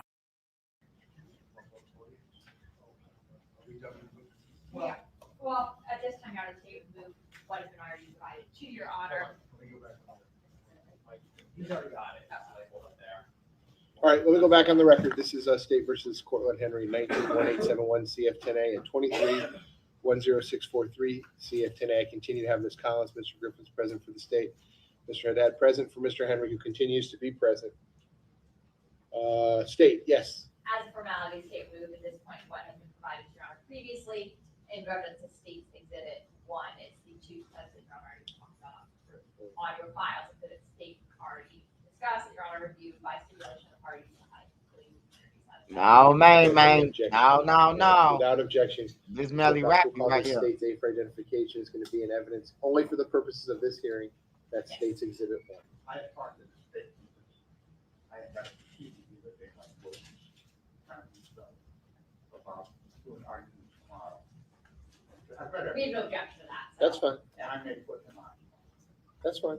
but I can't talk on my tomorrow. State, you have no other evidence or witnesses or testimony you want to present today. No, Your Honor.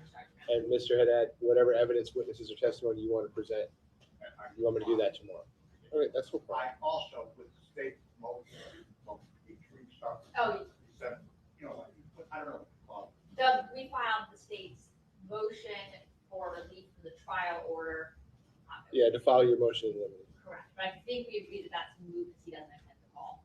The two witnesses. All right, I'll handle that when we do the arguments tomorrow. Just so Your Honor knew it wasn't something that was Understood. heavily litigated.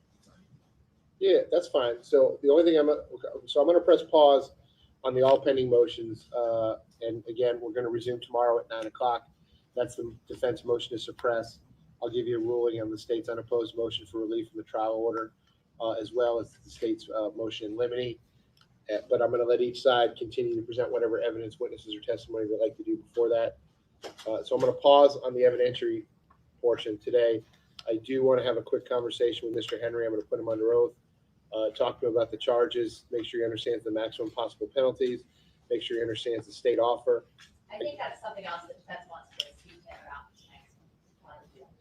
Well, I'm going to put it on the record right now, but he doesn't have to tell me what his answer is now, but I just want to make sure he has all the info. And what I'll tell you all, I'll be back here tomorrow, and then, you know, I'm going to tell Mr. Henry this as well, but for his benefit now, if he wants to resolve the cases by way of a negotiated plea, that's fine with me. And if he doesn't want to, that's fine with me too. But the one thing that I am going to change, if you need me to, I can put him on maybe Tuesday afternoon, the 9th. I'd rather just not do it. I'd rather know yes or no the day before, because there's a significant, number one, I don't want him to feel any pressure. But number two, I got 250 citizens coming in here Wednesday morning, and there's just, Tuesday afternoon is fine, Your Honor. yeah, if need be. I have a hearing at 3:30. It's fee hearings, you know. Yeah, so I don't really have to say. But I'm going to be here, right? Okay. All right. So, Mr. Henry, listen, I'm going to put you under oath and ask you some questions. Okay. It's only going to be as it relates to the state's offer, and it's only as to make. Hey, I need y'all to listen to this. Then after y'all finish listening to this, ask yourself, 16 years or what the judge about to ask him? You just ask yourself, would you take it? Make sure that you understand the state's offer and you understand the charges that you're facing here. We're not going to talk about anything else. So just listen to my questions and answer the questions, okay? Raise your right hand. You swear to tell the truth, all truth, nothing but the truth. Okay, you can put your hand down. Please state your full name. How old are you? How far did you go in school? Do you read and understand the English language? Are you presently under the influence of any drugs, medication, or alcohol? Have you ever been treated for a mental illness? Are they giving you any medication in the jail right now? All right. How are you feeling this morning? Your head is clear? You understand what's going on? All right. So, Mr. Henry, listen, you got two cases. I'm going to go one at a time. In case number 19-1871 CF10A, right now, you're charged as follows. Counts 1 and 2 is murder in the first degree with a firearm. Those are capital felonies, which means it's a mandatory life sentence. If the jury convicts you of count 1 or count 2 as charged, that's life in Florida State Prison. I have no discretion. Count 3 and count 4 are accessory after the fact to murder in the first degree. Those are each first degree felonies. The maximum penalty for each of those is 30 years in Florida State Prison. Okay. In your other case, which is case number 23-10643 CF10A, you're charged as follows. Count 1 is tampering with a witness in a capital felony. That is punishable by life in Florida State Prison. All right. As the maximum penalty. Count 2 is directing the activities of a criminal gang. That's a first degree felony punishable by life. So the maximum penalty there is also life in Florida State Prison. Count 5 is conspiracy to commit tampering. And again, as it's charged, that is also a life felony. The maximum penalty is life in Florida State Prison. And lastly, count 7 is unlawful use of a two-way communication device, as that's charged as a second-degree felony. The maximum penalty is 15 years in Florida State Prison. So right now, as to all the charges that you're facing, the maximum possible penalties are as follows. It's life in Florida State Prison, followed by life in Florida State Prison, followed by life in Florida State Prison, followed by life in Florida State Prison, followed by life in Florida State Prison, followed by 75 years in Florida State Prison. Do you understand the charges and the maximum possible penalties involved? Okay. So, Mr. Henry, the state is telling me that they're extending an offer to you, and the offer is as follows. In case number 19-1871 CF10A, they're going to null process or drop counts 1 and 2, both first-degree murder charges. Okay. Do you know what's really fun? Making a website on Wix. And in exchange for that, as to counts 3 and 4, in that case, the accessory after the fact to murder in the first degree, you're going to plead no contest to both of those. And as to the 4 counts in case number 23-10643 CF10A, you're going to plead no contest to all 4 of those counts. And in exchange for all of that, the state is offering that I would adjudicate you guilty and sentence you to the bottom of your sentencing guidelines, which is 195.45 months, about 16, it's a shade over 16 years and 3 months, 16 years and 3 months. All of those sentences will run concurrently, that is at the same time with each other. I would give you credit for all the time that you have served, understanding that you have a lot less credit time on the 23 case because it's a newer case. So that is what would be controlling. Whatever credit time you have on the 23 case, you can subtract that from the 100 I think and... he actually has more time on the 23 case than 19 he's at. Oh, okay. Well, whichever case you have more time, less time in custody, that's what would happen. And you get the credit for all the time that you've served. And again, that sentence would be 16 years, a shade over 16 years, 3 months in Florida State Prison. I would have to order restitution. The state would tell me the amount of that restitution. That restitution would be joint and several with any of your other co-defendants. If any of the other co-defendants were convicted at trial or entered pleas. In other words, the restitution only has to be paid once, but each person's responsible for 100% of it. All right, but as soon as it's paid, it's paid. I would have to impose mandatory court costs in each case, and I would have to impose a mandatory cost of prosecution in each case, which is $100. So, Mr. Henry, do you understand the offer that the state is making to you? Okay, the 16 years, 3 months, and a shade more. So I'm going to pause on it at this point, Mr. Henry. It's going to give you some time, whether that be tonight or also over the weekend, to talk to your lawyers about it. Make sure they answer all your questions, talk to your family about it so you can make a decision as to what you want to do. Now, let me explain this to you, sir. I can't make the state make you an offer, and I can't make you accept any offer.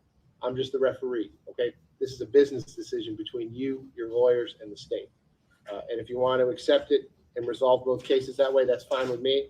And if you want to have a trial in both cases, that's fine with me too. It doesn't matter to me in any way, shape, or form. But whether it be tomorrow, when I see you tomorrow, and then Ms. Wilcox, she already has tomorrow at 9 o'clock, that'll remain on. But I'll put them on both cases as well next Tuesday, which is September the 9th. Let's just call it 1:30 in the afternoon. September the 9th at 1:30 in the afternoon, we'll call it trial status in both cases. That's when we're gonna have to finish this conversation, Mr. Henry, and you're gonna have to tell me that either that you understand the offer that the state's making, that your lawyers have answered your questions about it, and then you're gonna have to tell me what your decision is, whether you want to accept the offer or whether you want to reject the offer. Mr. Henry, the one additional thing that I like to talk to people who are sitting in this situation that you're sitting in right now and have this conversation is as follows. The reason that I'm doing this is because I want the record to be clear what the state's offer was, and the record to be clear that you understood it and that you had enough time to talk to your lawyers about it. You had enough time to talk to your family about it. You weren't under any pressure to make a decision, whatever you thought was in your best interest, because it goes kind of like this.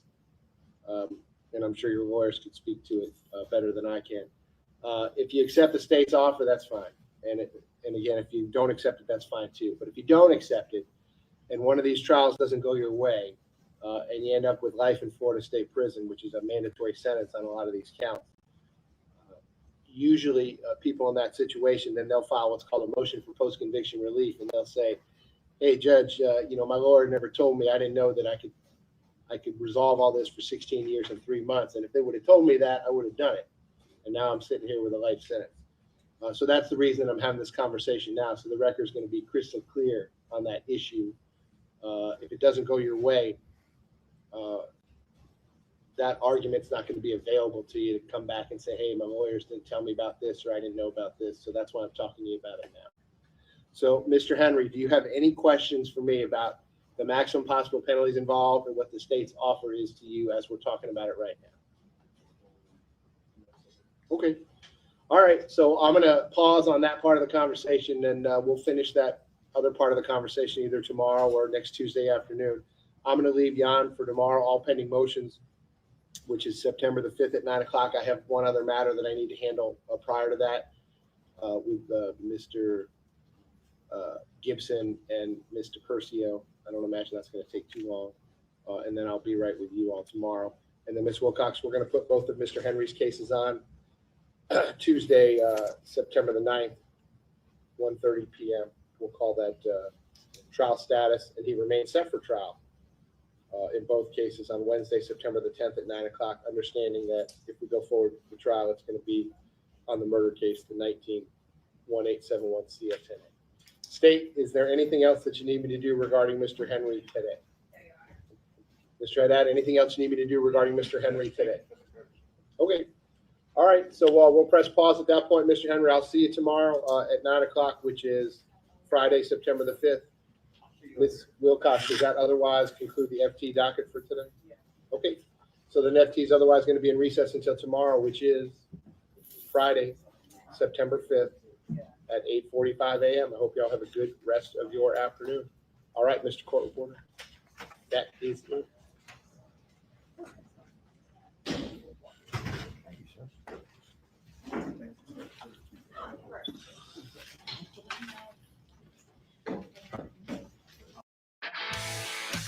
Grainger knows that if you're a lineman in charge of keeping the lights on,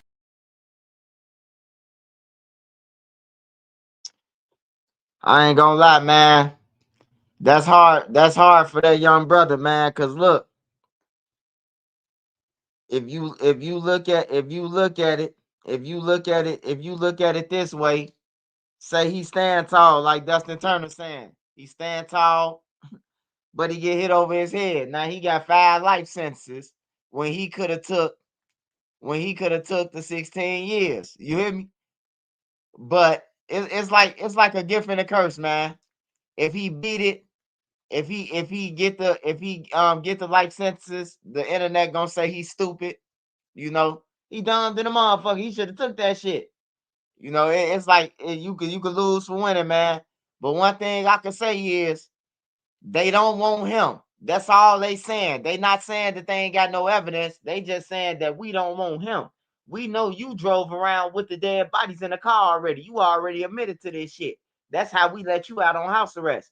But we want Melly. They want Melly, man. I'm telling you, they don't want nobody but Melly, man. If they offer them 16 years off 4 life sentences crimes, shit, they want Melly. They ain't offer Melly that shit.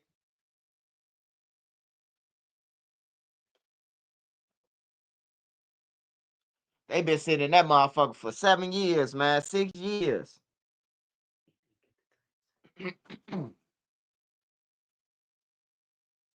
Yup, just like Dirk. They don't want nobody else. Hey, look, that Dirk and them actually OTF doing what they want them to do, man. They doing everything that they want them to do. Keep catching them cases. Eventually, if 20 motherfuckers was in our group go to jail, somebody gonna crack. Somebody gonna want out, man.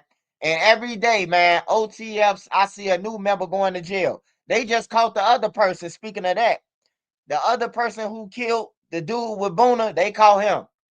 They say a motherfucker told on him in the newspaper. Motherfucker gave him up. They said they got, after they arrested somebody, they got information. They got information saying that he was the shooter. Now, who did they arrest? Who did they arrest? They arrested Boona, right? Somebody told on Boona. We know that, right? But then they grabbed Boona, and now they saying that they done told on this motherfucker, man. Like, it's crazy. They done killed the man, left him by a church, and then got caught right away. That ain't no killer. That ain't committing no murder, man. If you kill somebody, your job, you supposed to be trying to get away, bro. Niggas getting caught right away. Like, nah, bro. I refuse to throw my life away and let a nigga trick me off the street, man. You could be gone that fast off the street. Here it is. Now Boona gonna be in jail telling his girl, I can tell you what he gonna be doing for the rest of his life. Hey, baby, send me them pictures when we was balling with Dirk now. He in jail living off OTF with Dirk, but they ain't gonna count in Atlanta. He in Atlanta. If he was in Chicago, it probably count that. Oh, he OTF. That's OTF Boona. In Atlanta, that don't mean shit in the prisons. On some real shit, it ain't gonna add up to nothing, man. Niggas throwing their lives away, man. How many people could say, my friend a millionaire, and I could call him and get what I want? Hey, can I get a barber shop? Hey, look, Dirk, buy me a barber shop. I'll split it 50-50 with you. Give me a liquor store. Let's buy a lot of liquor stores like the A-Ride, black owned. You know, nobody thought about that. Nobody thought about a barber shop. Nobody thought about nothing, man. Everybody wanted money to flash and call other niggas broke. And now they going down. Now they all going down, bro. For stupid shit, too. Here it is. We just seen Lil Durk throw this man $100,000 a year ago. 2 years ago, Lil Durk threw him $100,000. He already fucked up. He robbing somebody and tying the nigga up for an ounce of weed or some shit, they said. Some stupid shit.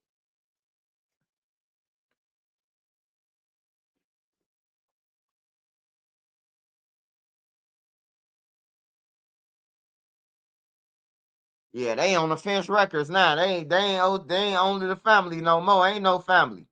Shit, when you lose, a family is a whole bunch of motherfuckers that's still out. Hey, they all divided. They ain't no family. They all they ass in jail. And I know a couple of them thinking about shit. Man, I can't do this life. I know a couple of they ass thinking that shit, man. It's easy to be a gangster over the internet and be like, man, fuck that. I'm going to try 100 years. Niggas gonna be in their cell crying that night. I know when I got that 4 years that 5 and 85%, I was crying motherfucker at nighttime. I was crying like a motherfucker in the joint, especially on Fridays and Saturdays. You know your girl getting smashed. If no other days, you know she getting smashed on some real shit. Not all women, but that's how you thinking in jail. On a Friday and Saturday, you know what you would be doing with your woman. So now that you gone for these years, you like, God damn, on this Friday, I know she going out. I know she doing this. She probably ain't did shit. You know? It's just the way that criminals think, man. We'll fuck up our own blessings in jail. You get the call and the girl who answered the phone for you, bitch, why you ain't answer? God damn, you ain't even let it ring, brother. You know? I heard dude over there. That's her daddy, nigga. He helping with the kids because your ass gone. You know? Then niggas get to ask you, your cellmate. What this mean to me if my girl say I can't do it no more? That means she gone, man. Hey, you don't need to sit up in the room and get therapy from me, brother. What you mean? What she mean when she said she can't do it? She can't do it, nigga. You got 20 years. She gone. She can't do this shit no more, nigga. Yeah. That's her pops or the plumber. It's better her than saying it's the cable guy. Cable guys be on bullshit.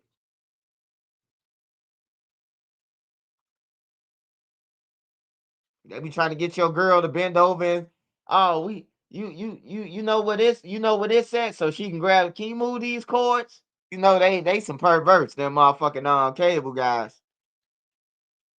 And they be trying to throw out deals to your girl. Yeah, I can get you you like this package. Get you this package for free. No, she don't need no package, nigga. I said it, nigga. Back up. Come out the room, my Trisha News mask on, nigga. Back up. You ain't here for all that, brother. She don't need no extra packages. And he said he a cable guy. You know what I'm talking about, man. No, don't say come on, Cody. You know what you be doing, Cody. You niggas be trying to give out extra packages, man. Y'all like the weed man, the cable guy. Cable guy like the weed man. Cable high as hell right now. Them girls in O Block ain't trying to pay for no cable. You come in their crib, they got on booty shorts off the back. They trying to lure you in for a robbery. So Lil E-Dog and them can set you up.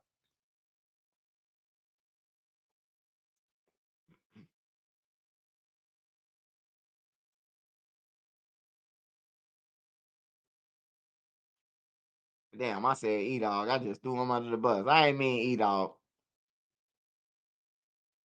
He said Bonnet Gang. All right, let's go to something else, y'all. I just seen something with the family. I think it's I ain't never seen no kids that got it all, man. Like, I don't know how much Boosie do for his kids, but I know when I was his age, Tootie Raw, I'm talking about, I didn't have my own house on my daddy property. I didn't have my own car. My daddy didn't give me $50,000 on my birthday. You know what I'm saying? These little motherfuckers ungrateful, man. Hey, look, we could blame the parents. A lot of these parents need to go to jail. Fuck that. I'm just gonna say it off the bat. A lot of these parents, they need to go to jail. They be with this shit, and that's the only way that they kids gonna probably stop. If you see your mama in jail for the shit, your mama in jail for the shit that you done did. But then these little motherfuckers ain't got no heart, so they probably won't give a fuck if they mama did it. They probably tell the law, hey, lock up my mama, let me out. Shit. That bitch ain't never did nothing for me anyway. You know? These little motherfuckers disrespectful. But get back to Tootie Raw. Him and Lil King, man, I don't understand them. I can't relate to them, and I'll never be able to relate to them on some real shit. Like, I'll never be able to relate to them, man. Y'all parents are millionaires, man. Own property and land and shit. And y'all choose to carry guns and be like thugs and shit.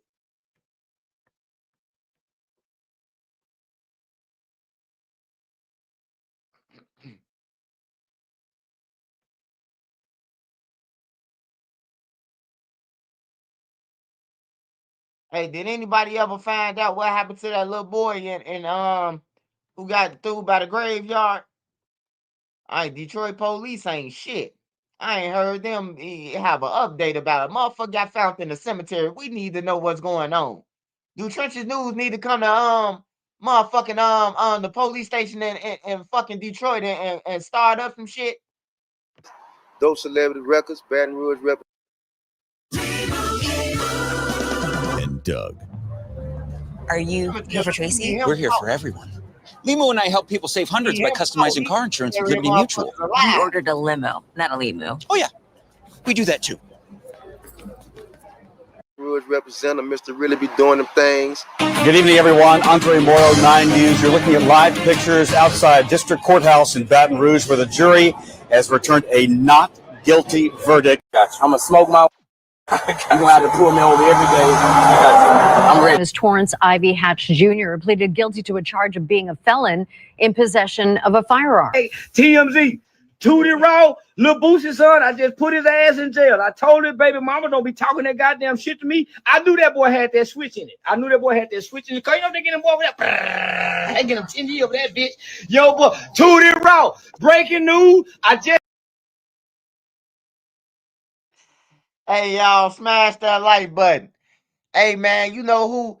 Hey, I know King of the Hill. I think it's out of Texas. I think that white dude named Boom Howard, I really think that's based off Charleston White, man. Because you can't understand shit Charleston White saying. He said, you can't understand shit he just said. He just hit us with a combo.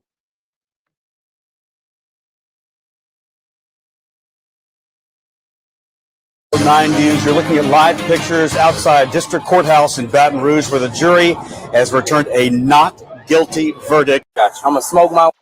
You're gonna have to pull me over every day. I'm ready. As Torrance Ivy Hatch Jr. pleaded guilty to a charge of being a felon in possession of a firearm. Hey, TMZ, Tootie Raw, Lil Boosie son, I just put his ass in jail. I told his baby mama don't be talking that goddamn shit to me. I knew that boy had that switch in it. Cause you know they get him over there. They get him 10 years over that bitch. Yo, boy, Tootie Raw. Breaking news. I just got to Atlanta. I got Tootie Raw ass arrested within 2 hours of stepping foot on Atlanta soil. Say this, go somebody go get my badge. Somebody go get my police badge. I told this Tootie. I told you, you scared me. I'm not going to come to Atlanta and try to do shows and Tootie Raw. Woody, you keep scaring me. I'm going to revoke your probation. And guess what I had to do? Have y'all got that boy yet? That's one of the first things I called. I called last night and I had Miss Fannie Willie. Have y'all got that boy yet? She said, no, we ain't got him yet, Charles, but he going to do something. And lo and behold, guess what, man? What is Tootie doing riding around with a goddamn switch? I bet that pressure on your ass. God damn it, that pressure. Man, that pressure on nigga ass. He in trouble and this boy in trouble. He in trouble and the boy in trouble. Shit, god damn it, boo.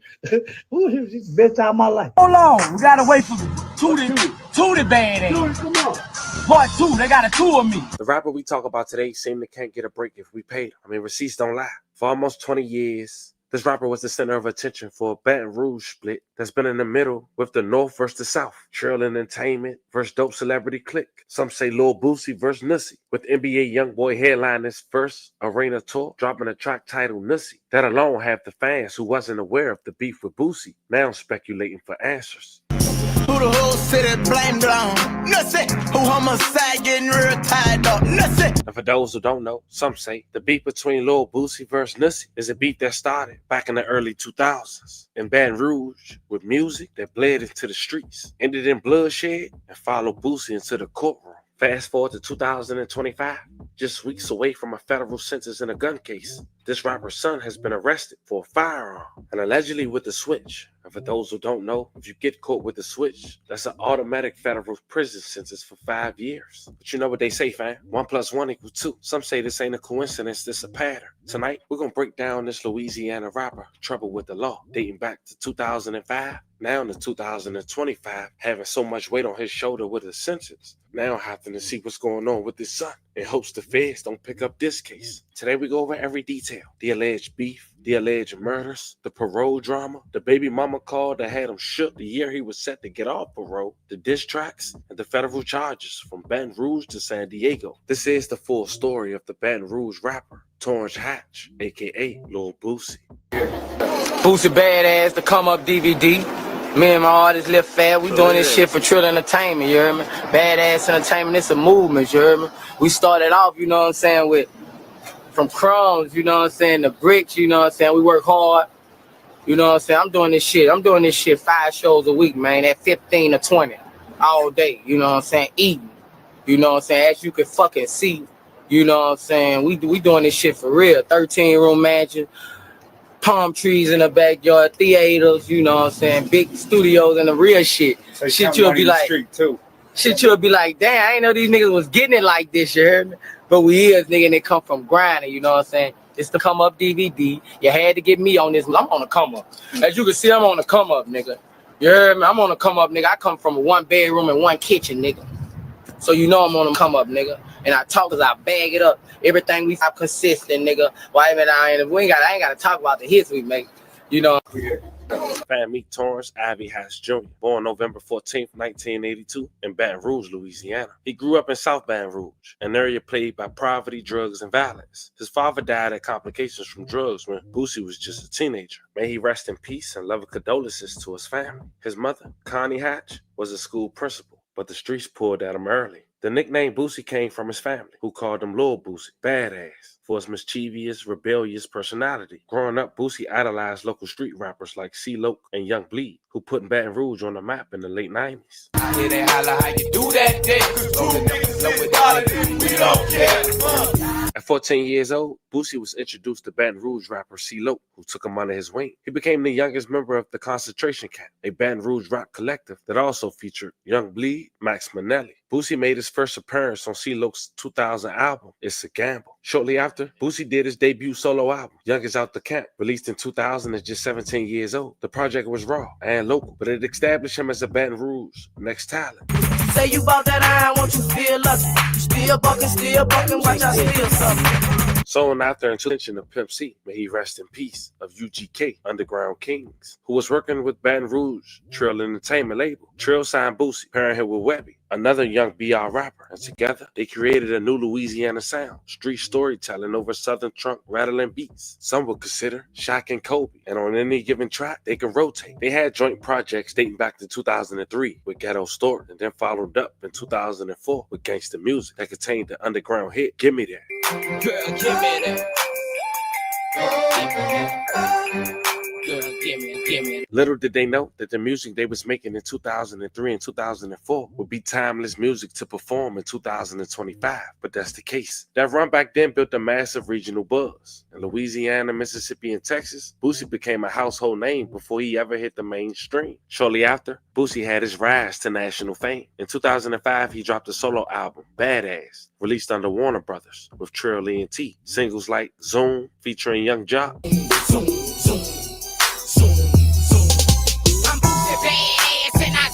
and Set It Off, broke into national radio. You wanna run your mouth? You want some gangsters, start your mother out? We are second.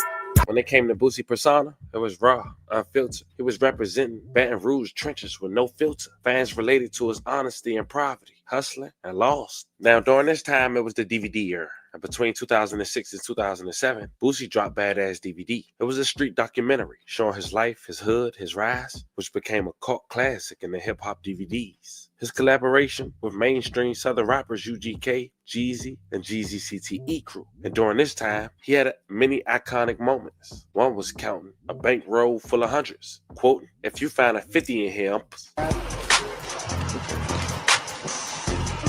If you find a 50 in here, I'm put." Also, at the very end of that video, Boosie would show two of his kids, his daughter, Aviana, and his son, Torrance Taylor, a.k.a. Tootie. Yeah, put them phones up, dude. Where you from? Put them up. This Tootie badass. It's crazy to look back almost 2 decades later. Tootie would be the reason why we do the story on him and his father today. But let's put that to the side and stay on track for this story. By 2008, Boosie was one of the South's top street rappers, having songs like Wipe Me Down, originally a Fox track featuring Webby and Boosie, but it exploded, becoming a nationwide club anthem. OSIEBADACC, that's me. Wipe me down. But you know what they say, fam? With the fame and the newfound wealth come the distractions. And the same environment that helped Boosie become the household name that he was, and that he still is, was the same environment that was trying to tear him down. Now, before Boosie was able to make real profits from the rap game, he would say out his own admission, he had 1 foot in and 1 foot out, which led to having enemies. But let's slow down for a second. You see, Lil Boosie had a best friend named Ivy Smith, better known as Lil Ivy. Some say that was the guy who put Boosie in the game. But unfortunately, on April 3rd, 2005, Lil Ivy was gunned down in an unsolved murder till this day, 2 decades later. Apparently, he was on South Sherwood Forest, just south of Interstate 12, Sunday morning. When local officers noticed a car that crashed into a pillar at a bank, he turned around to investigate the incident. What he found was no accident. Inside the car, 25-year-old Ivy Smith, 26-year-old Kevin Henderson, and 23-year-old Joshua Thomas had all been shot. Police say it appears that someone pulled up alongside their car and opened fire. They believe the shooting was the result of an altercation at Club Shenanigans earlier that evening. A woman identified as Kenya, who was Ivy Smith's sister, was at the club that night and was at the scene after the shooting. She said when she, quote, realized that he was laying on the ground, I immediately ran by his side and started giving him CPR, but it was too late. Both he, Kevin Henderson, died at the scene. Joshua Thomas was transported to a hospital. Joanne Thomas, his mother, quote, he kept breathing for 2 more days. Then his heart just stopped. And just like that, 3 murders. May they all rest in peace and love condolences to their families. Kevin Henderson had just paid his mother a visit a few days before. The last time I saw him, he came by and painted the porch, said Ruby Franklin. He would never make it back to finish the work. I miss my baby so much. But there was no arrests. Authorities had a lead 2 weeks later. After that shoot, another murder turned up. 2 suspects and a gun. The gun was matched to the triple homicide, but the 2 suspects from that later murder were in jail at the time during the triple murder. So somebody must have sold them the gun and passed it around. Fast forward to 2 decades later, still no arrests. But in the early 2020s, Boosie went to Vlad, and when asked about his relationship with Lil Ivy, this what he had to say. Lil Ivy made me a businessman. Ali, I love your hair. I mean, it's easy to spot me on the court, I bet. But you've always been like that. See me? Yeah. Before you hear me. All done. Thank you. You're welcome. Not so fast. I love you.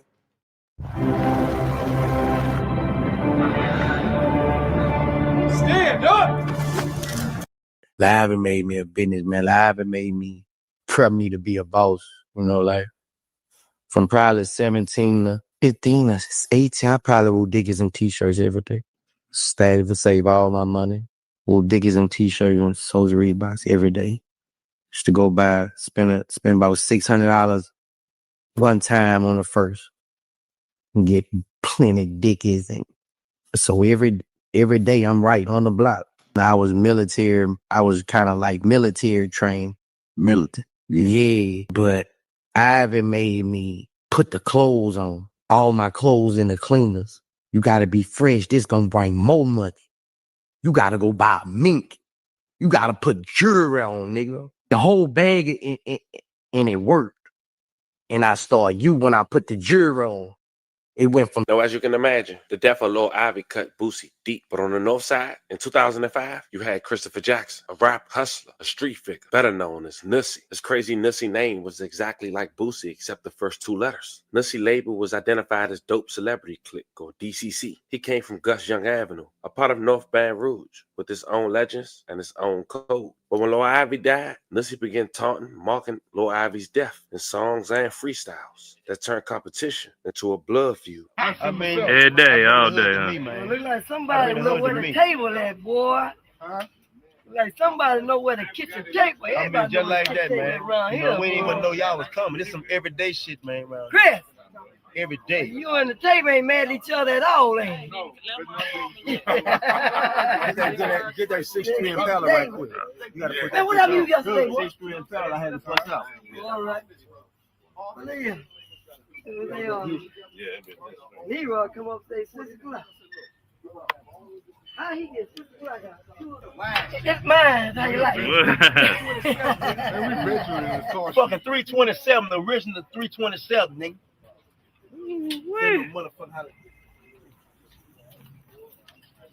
Original, man. I mean, simple shit. It's easy. Let's slide by you, bro. Come around and play with the old school. We got all kinds, you know. We got all kinds of old schools, man. I'm talking about you come around and play a game, you gonna put some whips out on your stupid ass. You see, Nussie dropped a track called Turn Me Up. It was on the surface. It was a song. But in Baton Rouge, everybody knew it was aimed at Lil Ivy. The lyrics mocked Lil Ivy. It questioned Boosie's credibility and called out Trill Entertainment directly. Boosie never found it. Their camps clashed in the streets. Rumors of shootouts spread. That moment, Baton Rouge was split. North with Nussie and South with Boosie. And when they asked what was the debacle between him and Boosie, this what Nussie had to say. This Baton Rouge representative, Mr. Really be doing them things. Up 5-0. All the rumors you heard is true. All the rumors are okay. So how about we let's get to Nussie Badass. Nussie Badass and Boosie Badass. What's the deal with that? Well, to be honest with you, Nussie Badass really was just like a joke. So I jumped in the car with one of my partners, and they was making fun of me because I had wanted to start rapping. And he like, "What's up, Nussie Badass?" And when he said it, everybody fell out laughing. And I said, "You know what? I'm doing it." So that's how Nussie Badass came about. My partner Pete, we cracking a joke about it. You know, it wasn't nothing to try to offend nobody or nothing like that or to come up. It was like I had did it because I had wanted to. I always think about marketing. You know what I'm saying? I thought it'd be an easy way to catch people's ear, and it worked. It did. You know what I'm saying? I did it. I took Boosie's album cover, took him off, put me on it, and I did it. But once you listen to the album, I had no diss. It wasn't a diss record. It just was something I wanted to just be different, be exclusive, you know. A lot of people took it the wrong way. A lot of people understood what I was doing, and they commended me for it. And the music spoke for itself. Okay. And as you can see, Nussie also trolled Boosie, taking his album cover, making it his. But shortly after that diss track and stealing that album cover, and maybe even his name, Nussie will also lose his life in gruesome fashion. And some would say connected to Boosie, based on rumors, and even the young man that he took in, who some would say consider his hitman, telling the police he was responsible for the orders of Lil Boosie. But when it was time for trial, he later recant every statement. Now, we'll briefly go over that. But when it came to Nussie, February 9, 2009, just before midnight, shots had ranged inside a house on American Street in North Baton Rouge. It was reported that Chris Nussie Jackson had allegedly been killed while sitting on his couch. May he rest in peace. A love of condolences to his family. Another man was shot also but survived. According to media reports, no one was ever charged in connection with Jackson's murder. Now, at the time, it would look like Boosie won that war. But also during this time, Boosie would face his biggest legal battle ever, all while being housed on death row, Angola. You see, just 1 year later, June 2010, prosecutors indicted Boosie on first-degree murder. The charge wasn't for Nussie, but for the killing of Terry Boyd, who was apparently the brother of one of Boosie's baby mothers, who we'll later hear from. But in court filings, they hinted at more. They called Boosie the mastermind of murder for hire ring. The star state witness was a 17-year-old who went by the name of Michael Marlo Mike Loudon, a man who tattooed an AK on his stomach with the words, "Boosie, who next?" But the case started to fall apart when trial came in 2012. Marlo Mike recanted. He told the court detectives pressured him and that he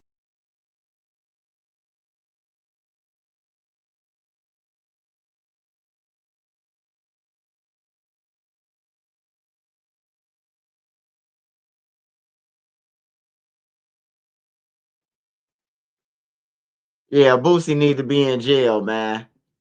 This motherfucking little boy got Boosie tatted on him. Who next? Yo, Boosie, who's next? Man, if he really got that shit tatted on him, man, Boosie need to be in jail with him, man. Sent that little boy off, man. Now you out here living big and shorty up in jail for the rest of his life. He grown now, but shit.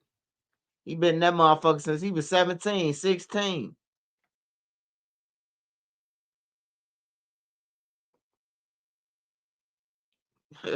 He said ain't enough information in but a Rolodex. Oh, he had to hit the Rolodex this time. DuPage County, we're gonna talk about butter. We're gonna talk about butter charges too, y'all, in 1 minute. tattooed an AK on his stomach with the words, "Boosie, who next?" But the case started to fall apart when trial came in 2012. Marlo Mike recanted. He told the court detectives pressured him and that he lied in earlier statements. Without him, prosecutors had no case. On May 11, 2012, after a 2-week trial, a jury found Boosie not guilty on murder. He dodged the death penalty. You see, before Boosie had got indicted for the murder for hires, he was serving time after taking a plea. He was arrested for gun possession and Mary Jane. And when turning himself in, expected to do only a little over a year, he get hit with that indictment. It was 5 murders in total. The police was trying to pin on Boosie. According to Marlo, before he recanted his story, it was the death of Charles Matthew, 37, Daryl Minton, 25. They were killed while sitting inside a Cadillac on Monte St. Avenue, April 1st, 2010. May they rest in peace and love and condolences to their families. Also for the murder of another man that was killed on the 5000 block of Toga Street, March 6, 2010. The victim was shot in the arm while sitting in the car parked in the driveway. Terry Boyd, 35. Boyd was shot through a window while he was sitting inside a home on Vermillion Drive. It happened on October 21st, 2009. It was also rumored that he lost his life while sitting on the couch. And Michael Thomas, 20 years old. Thomas was shot and killed while driving his SUV on West McKinley Street on April 25th, 2009. May all 5 victims rest in peace and love and condolences to their families. But as mentioned, the state used the hitman as the witness. And allegedly, everything he said to the police was a lie. And in return, Boosie walked away. Build a website you love with Wix, where your words. Good evening, everyone. Andre Morrow, 9 News. You're looking at live pictures outside District Courthouse in Baton Rouge, where the jury has returned a not guilty verdict in the murder trial of Torrance Hatch, Lil Boosie. A jury of 9 women and 3 men took about an hour to come to this decision, not guilty for Boosie, who is on trial accused of hiring a hitman to kill Terry Boyd back in 2009. The verdict, though, not guilty. Remember, he is already serving time right now in Angola on drug charges, an 8-year sentence there. But you're looking at pictures outside District Court in downtown Baton Rouge. There was a huge crowd outside the courtroom, and there was a large crowd outside of the courthouse also. As a matter of fact, our Tiana Williams has been there covering this. She'll have reaction, and there will be a lot of reaction from this not guilty verdict, as you can imagine. Much more coming up on 9 News at 5. But once again, the verdict for Lil Boosie, not guilty today. 1 hour to deliberate, a jury making this decision, and we will have much more on this coming up on 9 News at 10. Right now, I'll take you back, 9 News at 5 rather, I'm sorry, and we'll take you back to regular programming right now. Now, Marlo Mike himself was eventually convicted for other killings and is serving multiple life sentences. But the part of his story that was supposed to bury Boosie fell apart. After Boosie was released in 2014, he stayed under Louisiana parole probation supervision. By 2018, as his supervision period was coming to an end, reports circulated, and Boosie himself has mentioned that his baby mother tried to call his probation officer. She allegedly tried to bring things up like the name of Nussie, also her brother, Terry Boyd. But then going to the PO wasn't enough. She decided to go live. And I'm not going to play the entirety of her live, but check out 2 to 3 minutes. Hold on, y'all. I'm trying to play this video. Them Black and Miles, and I smoke what I want.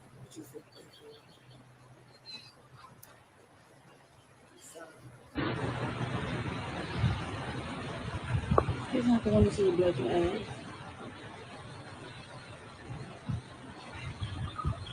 Hello, you fucking up? You fucking up? What you see on the phone? Why? No, I want to know what is this? Like I'm playing this time. He's gonna put a bag on this. Why the fuck on like that? He's gonna put a bag on. I didn't tell nobody to diss you. What did you talk about? What did you tell Tori? Cause she crying. I'm taking out my shit in the moon. You call my daughter a bitch. I'm taking out my wheel in the moon. You call my daughter a bitch. Fucking eye when I wish you would put your hands on my child. It's not an offer for y'all motherfuckers. That women will do me my everything. So the video says you're busy. That's all it says. I don't think there's offer for y'all motherfuckers. That women will do me my everything. So the video says you're busy. That's all it says. I don't think there's offer. What you do?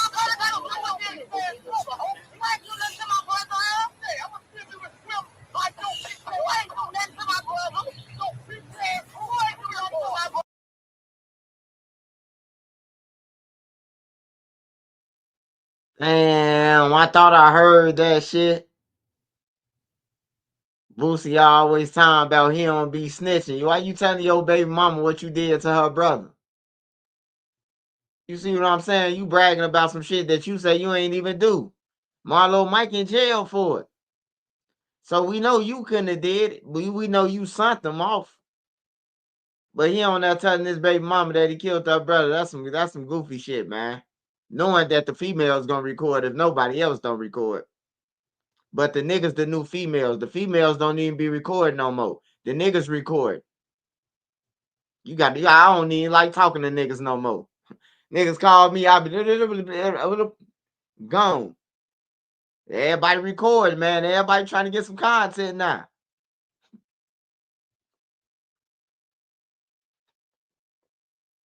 Especially if a nigga call you and ask you the question. You heard what I said?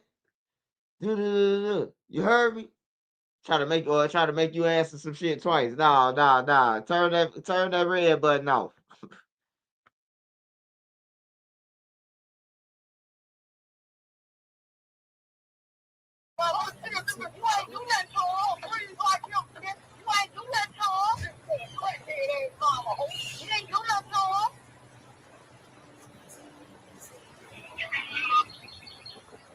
Hold on, y'all. We got some more.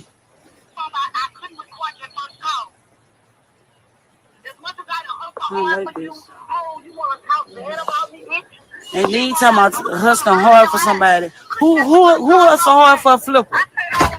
That shit crazy. You have a beautiful, nice house, but what I heard that inside is shitty. I ain't never been in that. And then you want to talk about T lady like you love that woman so bad, man. You throw bleach on your mama.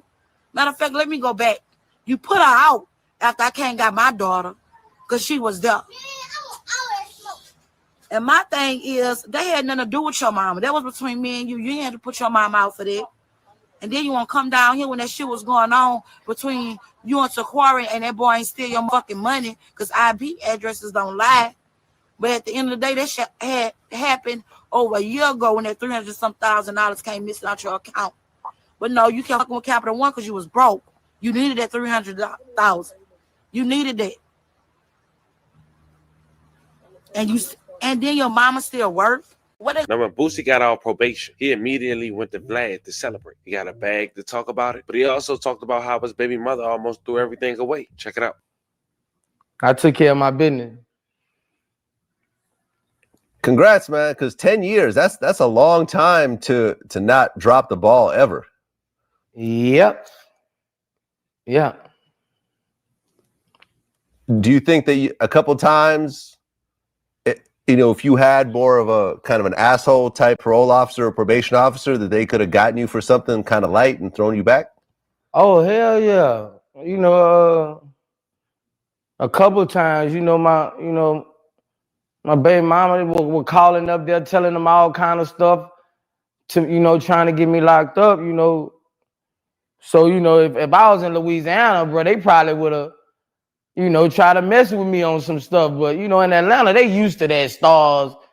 They used to all this, So, it was things like that could have got me, in trouble if I had a dick, So your own child's mother would try to call up the probation officer to try to violate you. Right.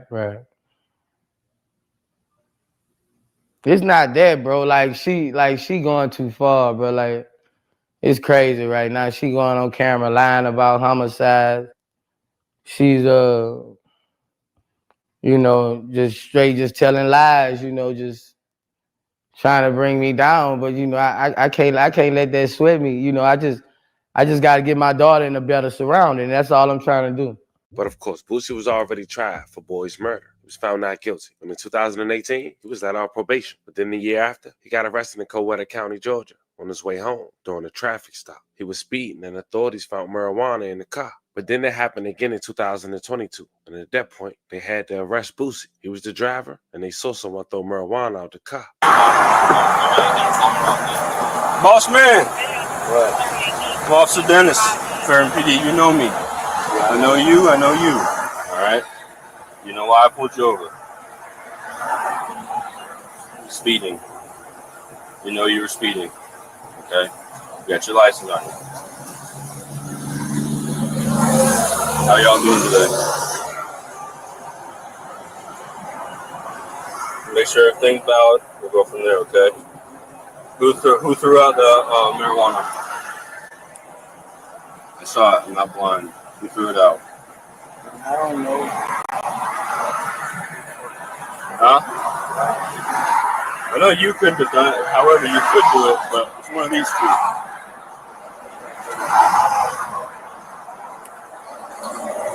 Threw it out. It's every day. I'm tired of this. I can't do it. For me every time I leave out, really record. What's your need for me? I don't want to hit you.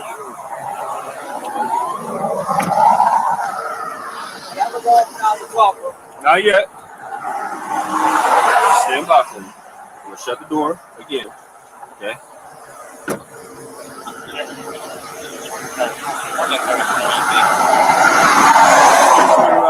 Little buds. It's gonna be between you and myself right now. You won't go. We're okay. Boosie was later released, but during this time, he was dropping an album independently, and the snippet came out for one of the songs where he dissed Nussie. Check it out.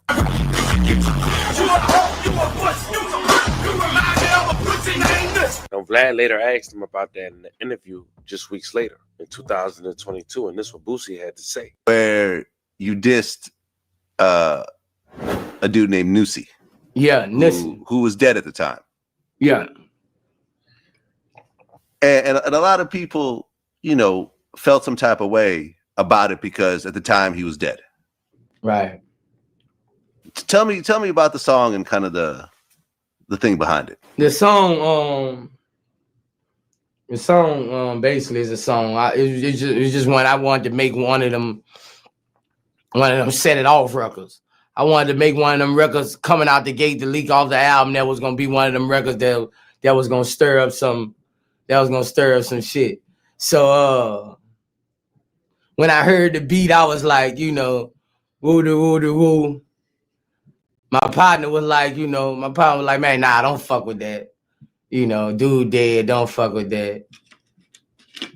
And I was like, fuck that nigga, man. I just did it. I'm gonna keep it 100. I was like, me and dude had problems back then. Rest in peace right now. But me and dudes had problems back then, and that's how I feel. I don't feel no type of sympathy for people nobody who hated me I don't see why people, if you felt that way when they go to the grave, you feel a different way. If I felt fuck you while you was living, it's fuck you while you dead. And that's how the song came. I wasn't trying to strike up nothing. I was just being real on this song. Get your mind, I felt played when a lot of stuff was going on. And I ain't gonna hold my tongue, I said it then, I'll say it now, and I'll stand up behind anything I say, Sorry if I rubbed anybody, family members the wrong way or something like that. I was just doing what I do, making my music. Well, when you said something interesting, you said that when your boy got killed, that's the same rapper who made songs about your boy. Yeah, and I didn't do all that, man. I didn't. It's the same dude said on the song, they say I killed Ivy. They say I did that. Why didn't everybody go crazy then?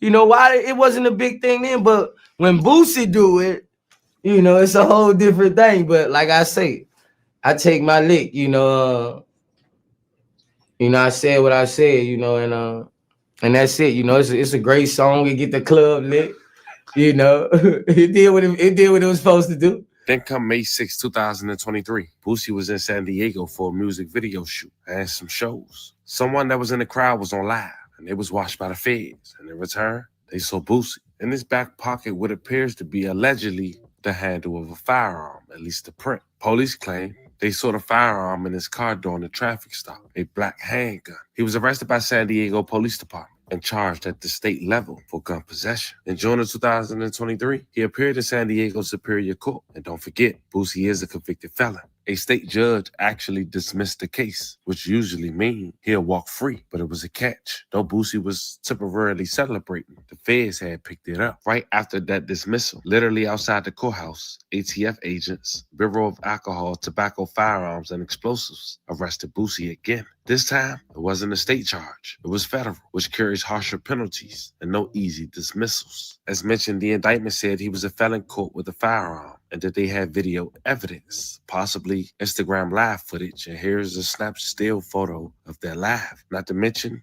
police body cam footage from the traffic stop. Boosie was indicted on one count of being a felon in possession of a firearm with the maximum penalty of 10 years in prison. Now, in the bond drama at first, he was ordered to be detained. Feds often don't give bond on gun cases if they seek risk of reoffense. But his legal team pushed, and eventually he was released on pretrial supervision with conditions. And at that point, Boosie was officially on pretrial release. But after fighting for 2 years, Boosie had took a plea. He announced on Instagram with a prayer quote, "Just accepted a plea from the federal government on my gun case. I thought this case was over and I was going to get on with my life, but God don't make mistakes. And I'm tired of fighting. Talk to my family and this is the right decision. So all my fans across the world, say a prayer for your boy and go get that new album, Words of a Real One." And at that point, Boosie was just waiting for November of 2025 to see his sentence, with the state recommending 2 years. Again, we back.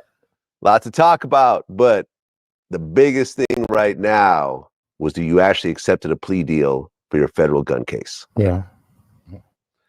Now, how long have you been fighting this thing from the very, very beginning? I've been fighting for probably 3 years now. Probably 3 years. Yeah, about 3 years. 25, huh? Yeah. Yeah. 2025. About 3 years. Yeah, about 3. So this has been hanging over you. And we've talked about this before. At first it was a state case. Your lawyers came in, the state case was dropped, and out of nowhere the feds picked it up. Now it was a state case. The feds came, picked it up. They had a ruling in the Supreme Court that went in my favor. And the case got dropped by the judge. The case got dropped. They went appeal the Supreme Court ruling. And they won on the Supreme Court ruling. Now it was back again. I could have appealed that. But that'll be 2-3 more years. And I'm just wasn't gonna go to trial with it, Yeah. I wasn't gonna go to trial with it from the dump actually, but I feel like this the right move for me. I trust in God, Vlad. I mean, If you or a loved one were sexually abused at these Illinois youth facilities or treatment centers. Well, you tweeted out, just accepted a plea deal from the federal government on my gun case. I thought this case was over and I was going to get on with my life, but God don't make mistakes and I'm tired of fighting. Talk to my family and this is the right decision. To all my fans across the world, say a prayer for your boy and go get that new album. Now, when this came out, everyone was kind of shocked because it looked like, you know, between all the ups and downs, it looks like it was over. Remember, me and you were like celebrating the fact that it was over. I was celebrating, bro. And we were celebrating too early. I was celebrating. I got a call on the beach 3 weeks later with my family. Say they just indicted you again. Yeah. No ankle monitor this time, though. No, I did a year on the ankle monitor also, you know. I ain't got the ankle monitor on now. That was all that was took off when the case got dropped. And they ain't put it back on. But, you know, I think I'm going to come out pretty good, man. You know, everybody think it's over with for me, but, you know. Well, last July, when you got indicted again on the same charge, but then there was a new drug-related charge? They added a charge, say I was a drug addict. I think they were trying to use one of my interviews to justify that over something that you were talking about from like 10 years ago. They say I was a drug addict, man, and how are you even charged with that? That's a charge? In the plea deal, that they throwing that out. I guess they threw that out. I don't know what that came from. I think that was just I don't know. Yeah, no, I talked to your lawyer about it, and he was like, this makes no sense. Because there's absolutely no proof that you're a drug addict. It's no proof I'm a drug addict. The fact that you used to take drugs 10, 20 years ago, it doesn't matter for nothing. That doesn't matter. The fact that I was sentenced to third offense marijuana, 10 years. I was sentenced to 10 years. The system been let me down. Right. I was sentenced to 10 for third offense marijuana. Yeah. And you can tell Boosie strong and he fight. Can't do nothing but pray for him. But while all this is going on, a year before that situation happened in San Diego, his son got arrested at South by Southwest for having a firearm, but it became a misdemeanor. In Texas, you can carry a firearm, but the firearm wasn't registered to him. And at the time, he wasn't a convicted felon, and still not. Now, Boosie briefly talked about this. Before I let you guys hear that, 2 years later, just 2 months from hearing his sentence, that young kid that he introduced to the world in 2008 is now arrested again for having a firearm in Atlanta.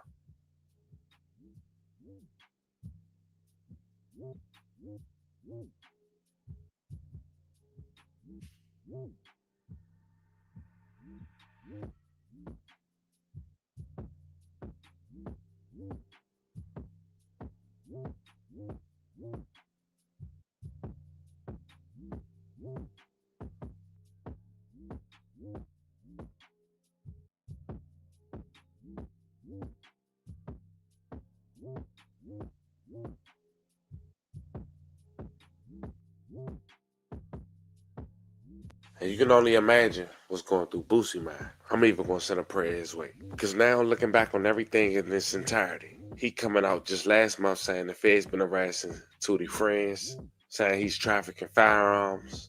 They arrest Tootie in South by Southwest, which is Texas. Boosie plead to a federal charge from San Diego with possession of a firearm by a convicted felon. And now, just 2 months before being sentenced, his son get caught having the possession of a firearm and also obstruction of justice, running from authorities, which is only a misdemeanor for the second one. Now, it say possession of a shotgun, sawed-off rifle, machine gun, and sometimes that can mean switch. So as the police report come in, I'll keep you guys updated. We're going to whoop that Fed case again. In the name of Jesus, I am. They're trying to charge me with more shit now. They say I was trafficking guns. That's sad, dog. That's sad, bro. People ain't got nothing on you. They'll try to put anything on you. I look like trafficking guns. Boosie the trafficker. It don't even make sense, bro. Like snatching all up Tootie friends, bringing all Tootie friends in for bringing all Tootie friends in to question them, putting them in front grand juries. Them dudes don't even know me like that, dog. Them dudes crazy, bro. Tootie get arrested at South by Southwest? Yeah. Is that worked out or is it still pending? Now he had a misdemeanor, unlawful illegal carrying, some shit. Okay. He had a gun, but it wasn't in his name. Okay. So it was like a misdemeanor. Not no hot gun or nothing. Okay, so he has a gun in Georgia. Nah, he had a gun. He had a legal gun on him. That's what I'm saying. Not in his name. Oh, okay. Oh, someone else's. Yeah. Okay. So you know when you do that, they give you like lawful carrying. He ain't no convicted felon. It's like an unlawful carrying charge. Luckily, it's in Texas, because in California or New York, it would have been a whole different ballgame. Yeah. Texas is like, they give out guns like flyers over there. So, you know, yeah, man. Then this happened. What? The day of Boosie Bash, bro. So oh. This was just crazy, bro. What, didn't he claim he got snitched on? Nah, I don't know what the fuck he was talking about on the thing. He's saying they was hating on him. I made him take that shit, bro. He told me, I say, I just got, bro, then, man, I had to do all kind of shit to get him out of jail, bro. What do you mean?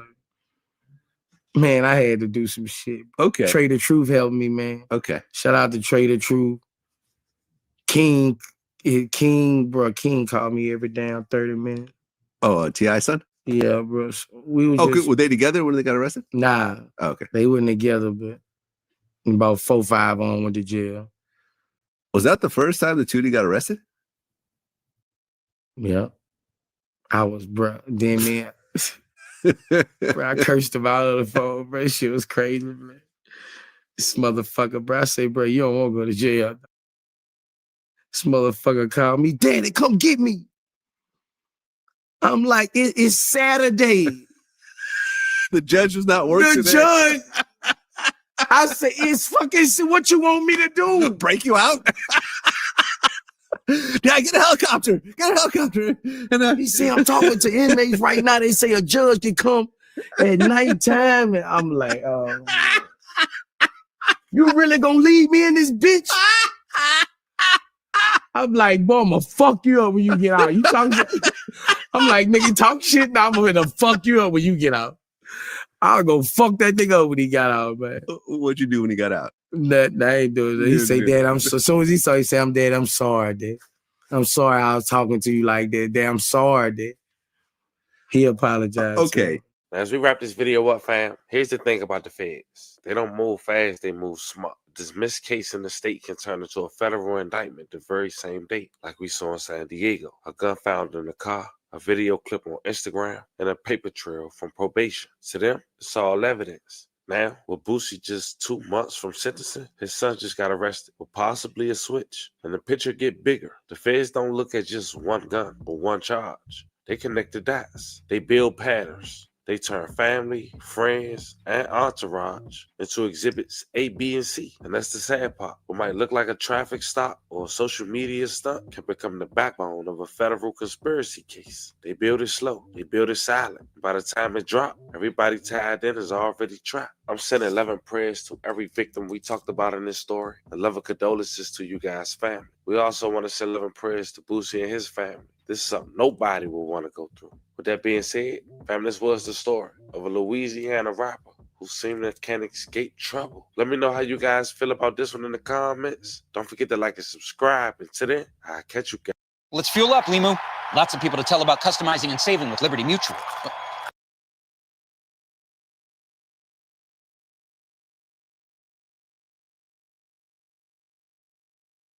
DJ, you go crazy. DJ UTV, let them know who we got in the building. For those that love Von, Unc. Other than that, Hassan. What you on, gang? It is what it is. Got to let the world know to disassociate my nephew with Mickey Mouse. Ain't no free Dirk, long live Kevon. We got to separate that. That's an oxymoron. Period. That's deep. You starting to deep already. Well, welcome to DJ UTV. It's definitely a blessing to have you. How you feeling tonight? I'm great under the circumstances. I hate I'm here having to do this interview because everything was supposed to be taken care of. His exit was already written. It ain't nothing that I had to do with that. But as Muslims, you're supposed to rectify the situation. It's called blood money. People on the internet talking about, oh, he thirsty for some money. No, as Muslims, you pay the family the blood money. That's it. That's all. You drop a bag off, I drop it to Tasha. She gonna do what she's supposed to do with it. It's been almost 5 years. Have people claiming Islam and y'all ain't playing the blood money. Ain't nobody perfect. I might have would have backdoored somebody that wasn't close to me when I was 20-something years old for $3 million and I already got the money. How easy is that? Especially your mind ain't there and you don't know the person. But once you exposed and once you caught, you got to fix the problem. You ain't fixing the problem. That's why I'm here talking about it. Muslims supposed to cover their Muslims' faults, whether they right or they wrong. But I ain't finna keep on dragging this on and he getting the pass because he a celebrity. I ain't going like that. And I'm throwing my son under the bus first because couldn't nothing had happened without him. And guess who he worked for though? That's what it is. Man, we on fire already. Well, I heard the phone call between you and DJ Academics, and you know they included WAC 100. It took me a while to listen to the whole thing. Okay. The reason why it took me a while is because, you know, I'm King Von's former DJ. I say that every interview. They get tired of me saying it, you know. But I feel like at this point in my life, it's important for me to say that because Von's career and his death led to my career. I'm just being honest. You know what I'm trying to say? So I do respect his name in that way. Okay. And DJ UTV has become a great platform for the city of Chicago. One of the biggest platforms on YouTube as far as this hip hop street genre, right? And so, in addition to that, I got a son on the way. My son gonna be born next month. Inshallah. Alhamdulillah. And so when I see your father on the internet talking about his son, it stirs some emotions in me because I got a son on the way. You know what I'm trying to say? So it kind of puts me in a position to where I'm thinking to myself, like, wow, is this something I might have to go through 20, 30 years from now? You know what I'm saying? With my son, right? So we got a lot to unpack here. But I want to take it from the top. I want to get to know who you are. So can you tell us where you're from? South side of Chicago, 89th and Cottage Grove, Byway, Morgan Park, Ada Park, Byway, 64th and Normal. Came into the foundation through the mob through 64th and Normal. So I really was Lamron and Ada Park. So that's where I'm from originally. Okay. Now, can you tell us what it was like for you growing up on the south side of Chicago? I mean, the city was the city. I mean, it's just what it is. The city was the city. At them day and age, it was gang banging. It was this, it was that. But just so happened I was cool with the Vice Lords. I was cool with the Stones. I was cool with the Outlaws. I was cool with the Travelers. I was cool with everybody. You know what I mean? So I was able to move around different hoods, and it wasn't no problem because, you know, interact with everybody. So I was good always. Okay, cool. So when you was growing up on the south side of Chicago, you was in tune with all these different, you know, cliques, gangs, affiliates, whatever you want to call them. Were you affiliated yourself? Oh, yeah, of course. Okay. Of course. How did you become involved? Well, we started out as lynchmans, and then Pops was trying to press the older people to become GDs. We wasn't doing that. At the time, we was clicked up with 64th and Normal, and 64th and Normal, then they blessed us in, and everybody became BDs. A few people stayed lynchmans, the ones that wasn't getting money in the city, that was getting money out of town, so they really didn't have to worry about, you know, the taxation and this, that, and other, because anybody that belonged to a gang, once you get money, you got to pay fees, you got to pay dues, you got to pay taxes. So that's basically what it was. So for the lynchmans that was getting money out of town, they ain't had to deal with the Chicago Rick or Moreau. Then they stayed lynchmen. You know, they didn't flip BD. But other than that, that's what it was, you know. Word. And so when you was growing up, did you have both parents in the household raising you? No, I'm an orphan. My father passed before I was born, so it was just my mom and my stepdad.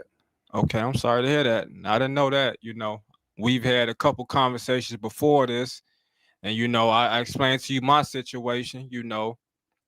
But how did that affect you, you know, not having a father growing up? I mean, whether I know it or not, it definitely affected me, because every man needs a male figure in their life, and not a grandfather, a person that's going to treat you like you're their child. You know what I mean? Steps, dads, and everything, and they're good, but every kid yearns for their father. You know what I mean? That's just what it is. And unfortunately, mothers have been doing it on their own for a long period of time. You know, so therefore, some men will. Man, why he talking like this, or why he doing like that? This man was raised by a woman, so he might have those attributes, but at the same time, he's still a man, but that's just what happens. Delivering safe, clean, reliable, and affordable water to your family and ours. Yeah, I like that for sure. Every little boy needs a man, you know, in his life.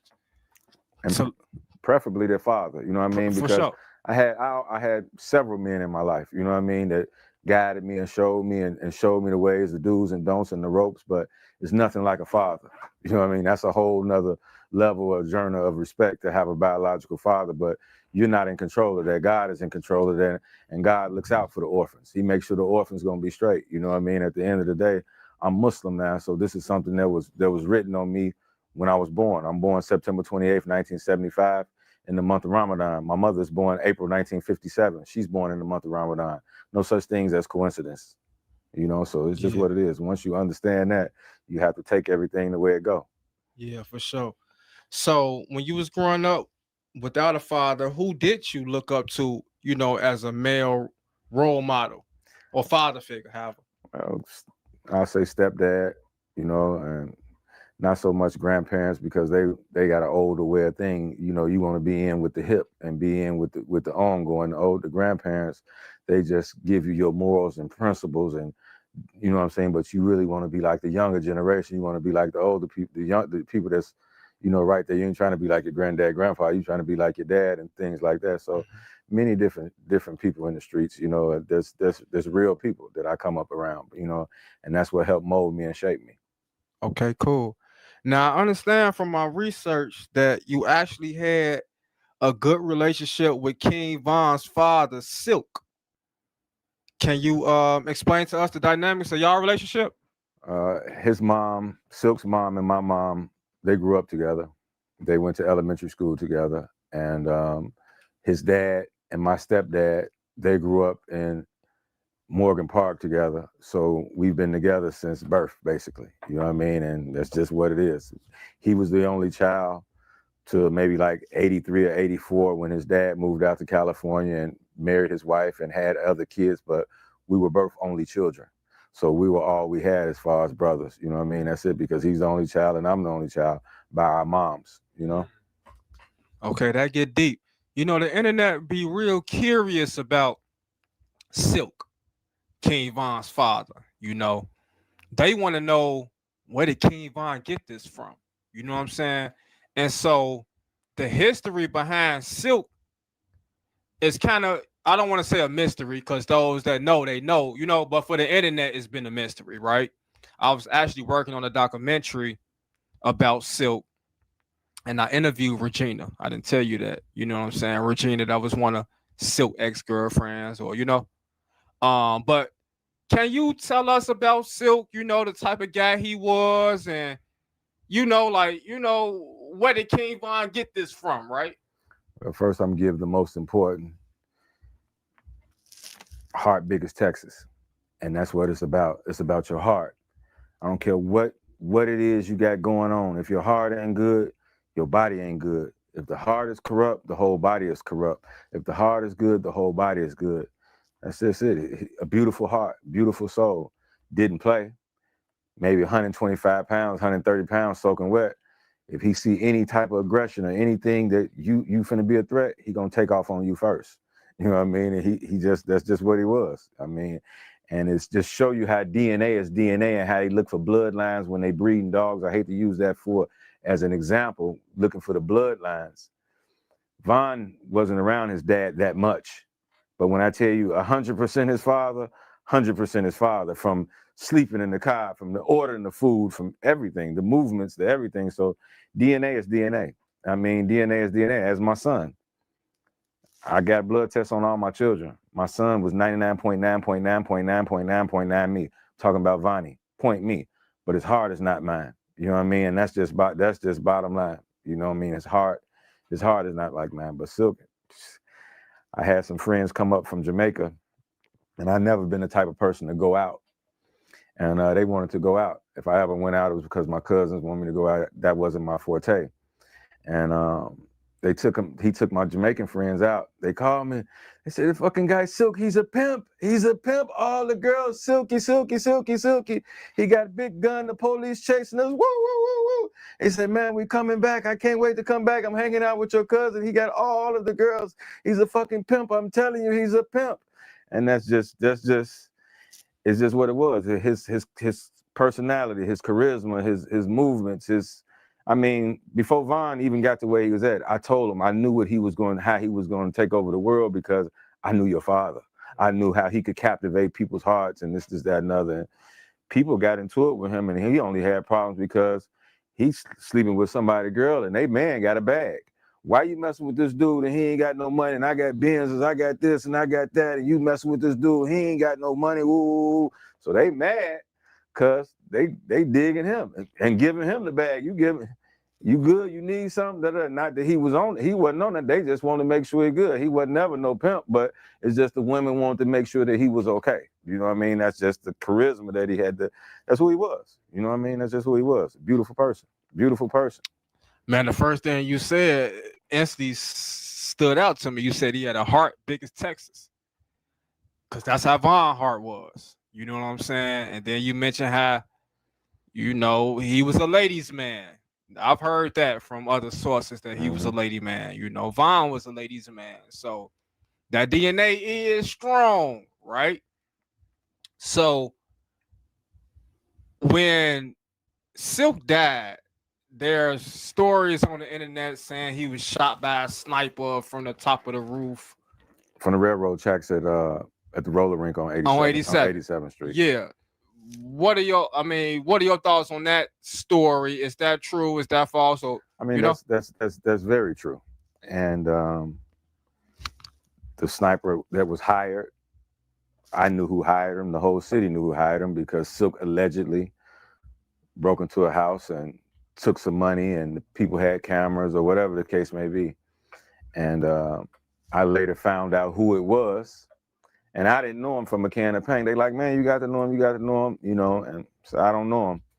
And word got back to me that somebody dropped a bug in his ear and let him know that I ain't about that, and I ain't, I'm a Muslim and I'm doing this, that, and other. So stand down. You ain't got to worry about him coming to retaliate or what's this, that, and other. So it's just what it was. You know what I mean? That's just what it was. And do I believe he was backdoored by the people who he went on this thing with? Yeah, but I don't have any proof, and I only speak facts. You know what I mean? I only speak facts, and whatever in the dark got to come to the light, and no soul shall taste death without God's permission. So that's just what it is. You know what I mean? It's just what it is. And inshallah, Von saved the whole family because inshallah, he's a shaheed. And what shaheed means is you're like a martyr in Islam, like Malcolm X. And saying that to say this, how is he like Malcolm X and he allegedly killed all these people? Once you become Muslim, all of your bad deeds leave, all of your good deeds stay. Von was set up that night. So therefore, this was orchestrated. The people were paid to kill him that night. Fist for fist, knife for knife, gun for gun. You don't have the right to pull a gun and we're fighting fists. Von passed on a Friday, which is the best day of the week. Everybody say, thank God it's Friday. This is everybody looking forward to Friday. This is the day of Jummah. This is the day the world was created, and this is the day the world will end. Every Muslim in the world that knows their religion wants to die on a Friday. Allah subhanahu wa ta'ala gave Von Friday. Allah subhanahu wa ta'ala gave Von Tahajjud. This is 3:30 in the morning when you wake up to use the bathroom, but God is waking you up for you to pray and worship him. Because when everyone else is sleeping, you're up praying to him. And this is when God descends to the lowest part of the heavens to see which one of his slaves is calling upon him, who's praying for him, who's asking for prayer for him. And then clear day when we get to the cemetery. As soon as we pull in the cemetery, starts raining. Rain brings life. Water brings life. Every living thing has water in it. So these are all clear signs in Islam that he's possibly a shaheed. And like I said, being a shaheed, you can bring 72 close friends or family members into paradise with no questions asked. So if his daughters and sons grow up to open up churches, be strippers, astaghfirullah, any of that, he can bring them into paradise with no questions asked. And that's just what it is. For T. Roy, who never got a chance to take a shahada that I know of, can bring him into paradise with no questions asked. You know what I mean? So he saved the whole family, and every soul shall taste death. We all got to die. Every living thing has an expiration date. The creator of heavens and earth keeps our expiration date away from us, because if we knew when our expiration date was, the world would be pure pandemonium, because some people be doing the right thing, some people be doing the wrong thing, but the pen has been lifted, the pages is dry. No soul shall taste death without God's permission. And as people say, you ain't scared talking this, that, and other. I've been talking this since November 2020. The whole city of Chicago, O Block, and anybody that came in contact with me know the business and know the truth. Just so happened, they put the rat emoji on my son. Okay, if you gonna tell, you gonna tell everything. You gonna give him Von's murder, and you can come home tomorrow. You know what I mean? And you got me and Fats to collaborate with you on your story, because you took us with you to go pay Lil Tim. So you can come home tomorrow. See, but what you all don't know and what you all don't believe, they intentionally got caught. This is all a part of the sacrifice. This is all a part of selling your soul. You got to do some jail time. You got to do homosexuality. All this come along with it. And they're going to beat the case for you. That's just what's going to happen. They run the world. Why you think the president has to go to Israel to bump his head up against a Jewish wall? Why? What did the Jews, why you don't see none of them in power? They let us be they the puppet masters, we the puppets. And it's just what it is. I mean, in everybody's music contracts, nothing but Jewish names. Nothing but Jewish names. The Jews run the world. And like I said, if I'm killed for speaking the truth, I won. And inshallah, I'm shaheed. And I can bring 72 close friends or family members into paradise with no questions asked. So do I want to die? No. But am I afraid to die? Not at all. Not at all. It's what it is, you know. Every soul shall taste death, period. Death is the only thing that's guaranteed in this life that we live. You know, you was born, you live, then you die. You know what I'm saying? None of us know the date in which we have to transition, you know. So this is a very deep conversation already. You feel me? When me and you first got on the phone, the first thing you said was, "Hey DJ, I don't know why you told them Quando, Rondo, and Lil Tim was at the club that night, because they wasn't." And I said, "Hold on, I don't know what you talking about. We'll have to talk about that later." So we gonna say that for later. I don't even want to get into that right now. It's still early in our interview. What I want to get into right now is fatherhood, okay? Because that is the number one thing on my brain and on my heart, because I explained to you what I got going on currently in my life. So with that being said, can you, first of all, tell us how many kids do you have? 6, 4 boys, 2 girls. 6 kids, okay. How old were you when you had your first one? Maybe 17. So you started young. You started early. Were you ready to be a father at age 17? Not at all, because like I said, not having one there and doing what they're supposed to do, you know, the right way, then you missing all that. At 17, 18, you thinking that being a child, but being a father is being a provider. And it's more to parenting than that, than just provisions. So when I say I abandoned my son, not abandon him as in financially, abandon him as far as fatherhood, but I'm a kid myself, so I don't know how to be you know what I mean? So that's just what it is. But at the end of the day, kids instantly, you know what's right from wrong. You know, don't cross nobody out. They put your name on millions of dollars and trust in you. Don't nobody do this. So you can never get down on a person like this. But if your heart ain't no good, and the reason why Von was so good, he had it both ways. His mama's a beautiful person. His daddy is a beautiful person. So he got the heart double both ways. Both ways. And as they say, sons will be like the mothers, daughters will be like the fathers. This is what they say. How true it is, I don't know, but that's what they say. You know what I mean? And this is what it is. So that's how he ended up winning. Like I said, my son, DNA, all the way me. Everybody that see him right away. You know what I mean? And he know I'm the business. You know what I mean? Because He comes to me for information. He comes to me for analyzing things. Now he can't come to me about how to do no computer stuff or know how to do that. But as far as general basic knowledge and how to read people and pay attention to situations and read people, he know I got that. That's one of my gifts, is being able to see right through people, whether or not they're Mickey Mouse or not, and can get to key little things where once we associate this and do this, we ain't got to go no further. You know what I mean? We know this person is whether he for you or against you. When Vaughn was sitting in jail for the Uber driver case, he needed $19,000 restitution to pay to the victim in order for him to get out.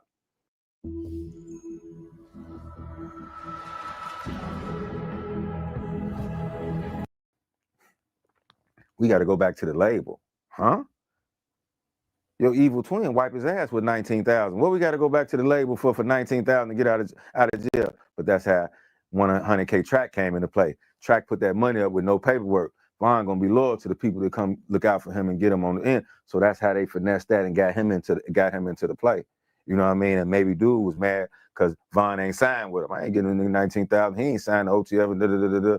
And just so people will know, OTF on Vaughn tattoo, that meant only Troy family. Not only the family, only Troy family. That's what that tattoo, because when I seen it on his hand, what you on? He said, no, that mean only Troy family. So that's what it is.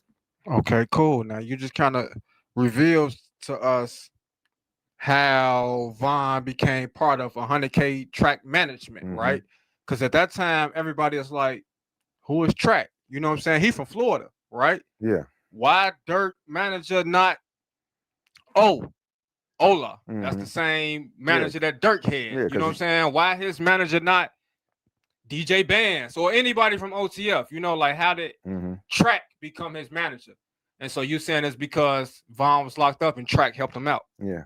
Track put up the $19,000 for him to get out for the restitution that it had to be paid to the victim.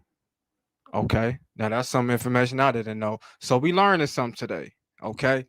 But going back to fatherhood, you mentioned you had your first child at age 17, then you started talking about Vonnie. So was Vonnie your first child? Okay. Vonnie was born in 96. Okay. My first child was born in 94. Okay. So is he your second, third, or can you break it down? Third. He the third. Okay, cool. Let's talk about, or you got to think about it. There's Denard, Mia, fourth. He the fourth. Okay. So with you having 4 kids at this point, 3 kids, and then Vonnie is coming to Earth.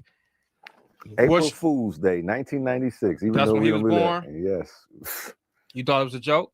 Hey, he's a fool. Ooh. Obviously doing what he did. He's a fool. Oh, that's deep. Man, so I guess the number one question, I'm beating around the bush. It's like, man, why speak out against your son, your own seed? This man came from your semen, out of your testicle, right? Why speak out against him versus protecting him despite right or wrong?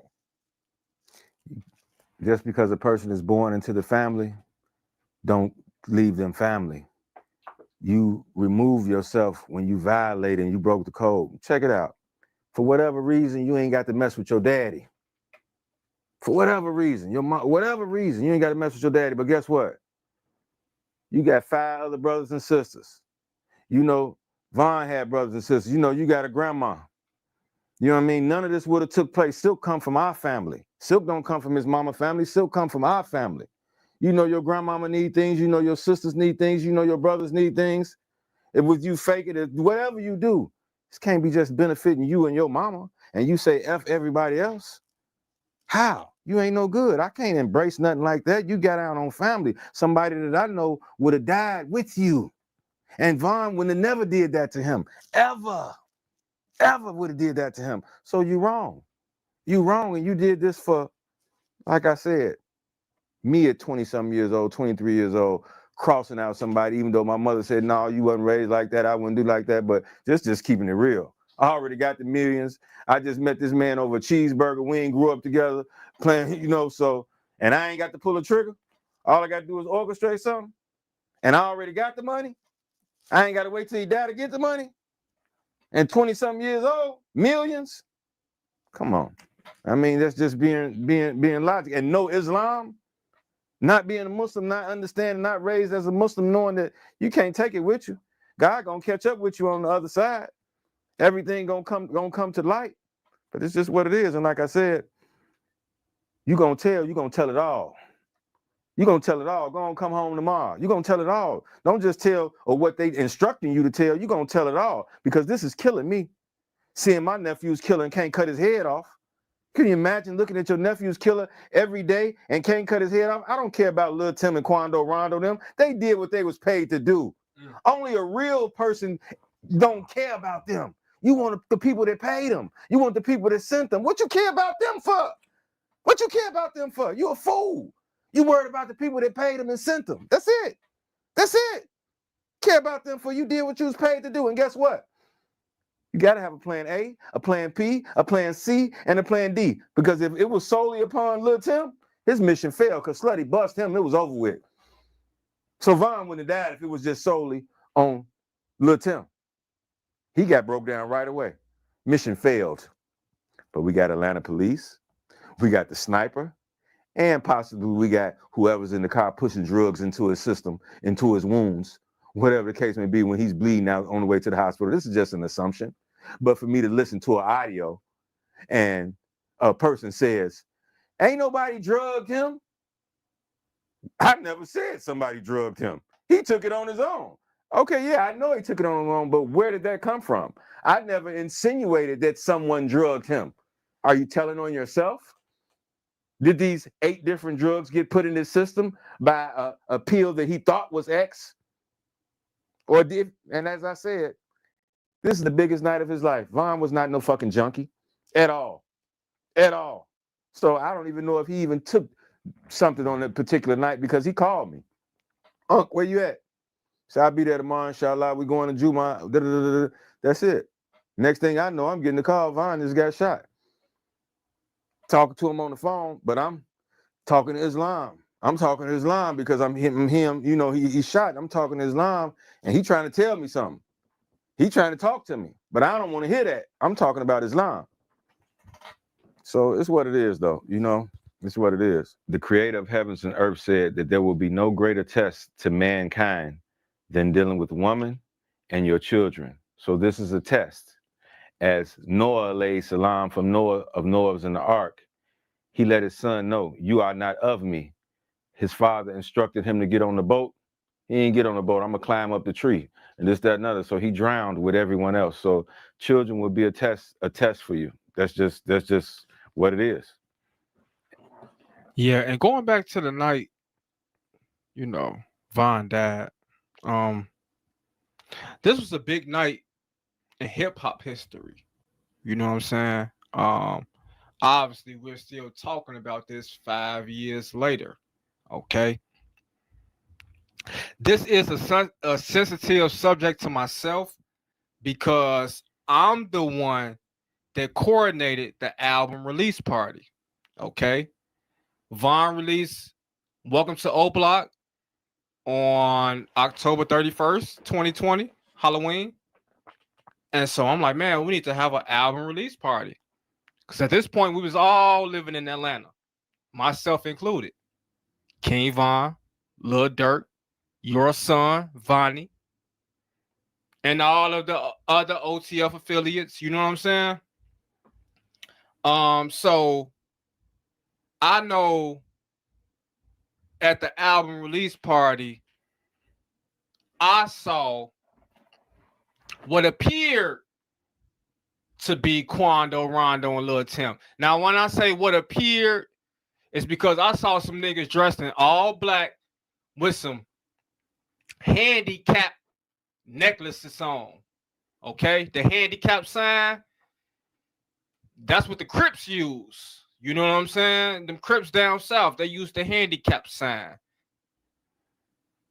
I didn't think nothing of it. I was getting ready to play Von music, but as the DJ, I'm looking at the crowd. I'm trying to see who all in here. Okay? I seen a couple niggas in some Dickie suits, all black Dickie suits. And the Crip handicap chain stood out to me. Now, this wasn't anything I alarmed anybody else about because I didn't think it was a threat. I didn't think, you know what I'm trying to say? So, like going back to the beginning of the interview, when I first talked to you over the phone, the very first thing you said was, man, DJ, why you say Quando, Rondo, and Lil Tim was at the club that night? They weren't at the club that night. I said, hold on, I don't know what you're talking about. We got to talk about that later.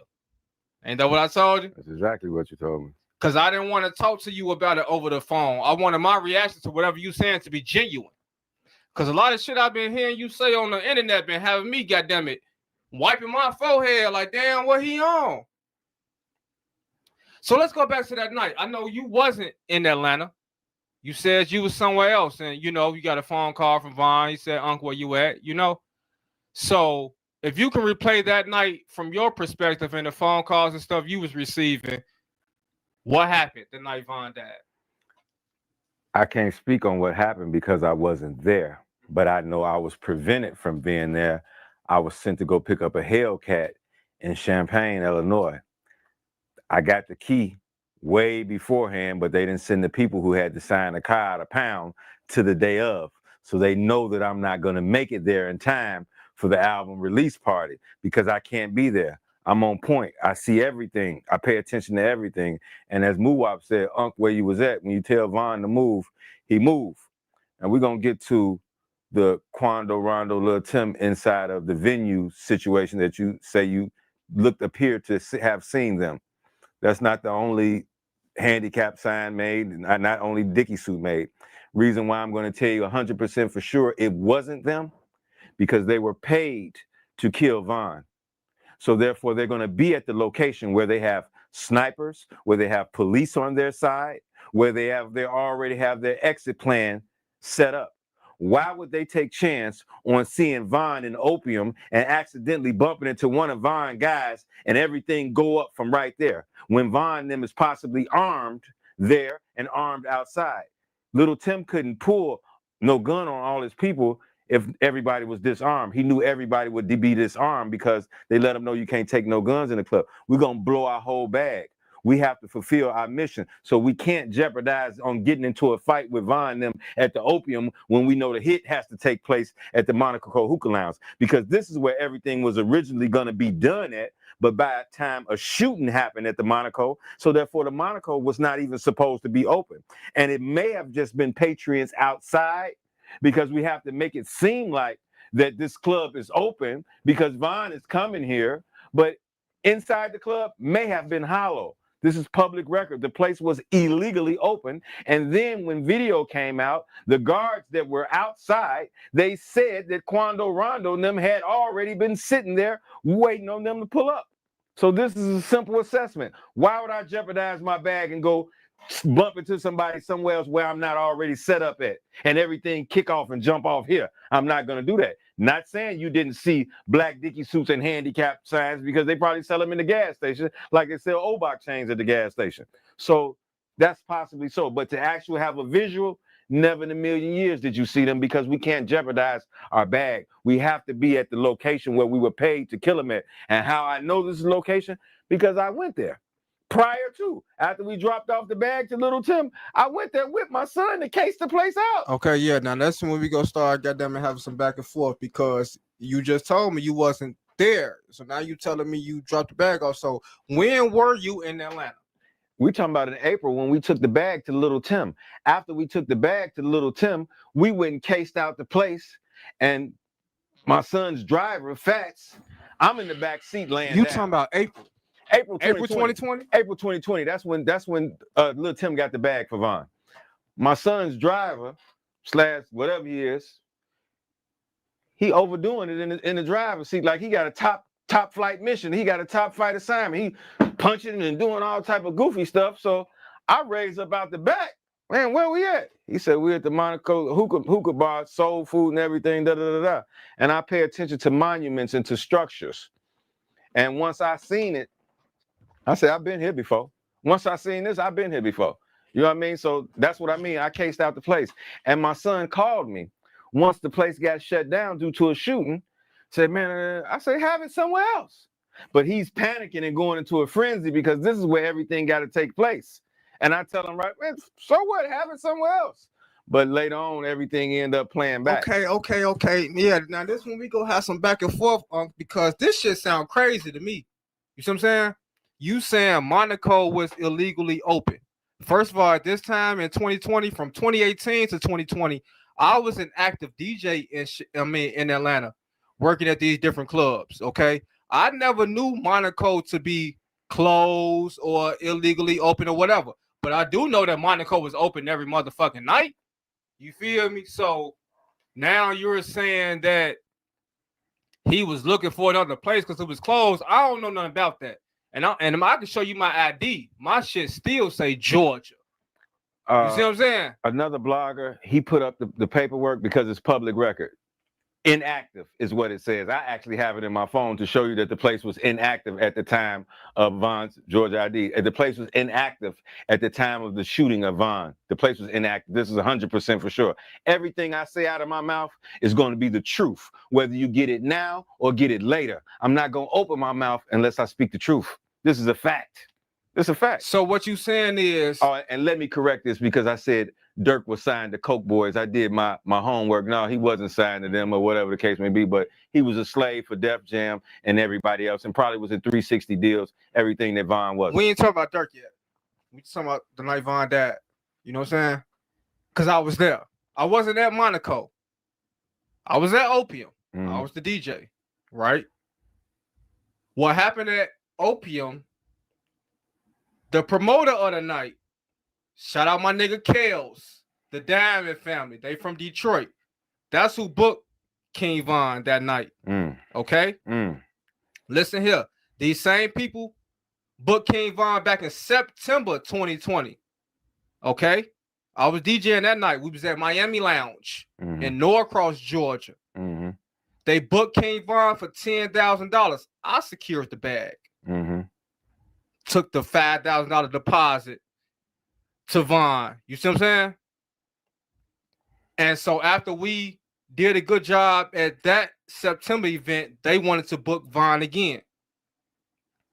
I said, well, Von dropping his album on Halloween, we should do an album release party. They was all the way with it. They wanted to get Von for the same number. DJ Band said, hell no. We need 15,000, not 10. I told the promoters we need 15,000. They said, okay, we got it. Come on. Okay. Now, when it was time for Von to walk into the building, they didn't have his back end ready. They didn't have that remaining 7,500. So they was kind of nervous. Von didn't care. Von said, whatever y'all got, come on. We gonna go in, we finna turn up. Von took whatever they had left, which was like $3,000 to $4,000. I can't remember the exact number at this point. But he gave it to his homie Boss Top because it was his birthday. Now we get inside the club. I'm playing the music. We having a good time, and the fight break out. The promoter getting beat up. But since it's Boss Top birthday, we still want to party. We still, you know what I'm saying? Because this party got shut down prematurely. Now, me, myself, personally, when that party got shut down, I had two options. Either go home or continue partying with O-Block. Now, we in Atlanta, Georgia, and I know how O-Block niggas act, goddammit, when they out of town. So, you know what I did? Went home. I went home. But I went home on a great note. I had fun. I turned up. Von can't say shit about tonight. I did my job. And then I wake up the next morning and I hear all this, you know what I'm saying, chaos. Von was shot. Von is in critical condition. Von just died. Bro, what the fuck going on? So to hear that this was actually set up and they was actually at Monaco waiting to kill him, that shit sounds so crazy to me that I had to talk to you in person to grasp this concept. Are you tired of uncomfortable bras that dig, poke, and just don't fit right? We deserve this is my life for real. There's a thin line between content and reality. You see what I'm saying? A lot of niggas get on these cameras and just be saying anything. You see what I'm saying? So Now that we're here 5 years later, Dirk locked up, your son locked up, Von gone, you know what I'm saying? And now we're talking to Hassan Craig, about all of this that's going on. Help me make it make sense. It's a back door. It ain't gonna never make sense to you because you wasn't there for the payment to get dropped off to Lil Tim. How you know that this payment was dropped off to Lil Tim? I heard you say you was with him. I'm with him. Okay, so what? Take us back to that day when you and Vonnie went to go drop off the bag. How did that happen? What was going on? Vonnie come get me from the house. They already got the money ready in the back of the Suburban, maybe a 97, 98 Suburban, and give me a pipe. I don't ask no questions. We roll and we go to the country part of Georgia, and we can even pull my phone records, and that may let us know because my phone started roaming. This how deep we was in the sticks.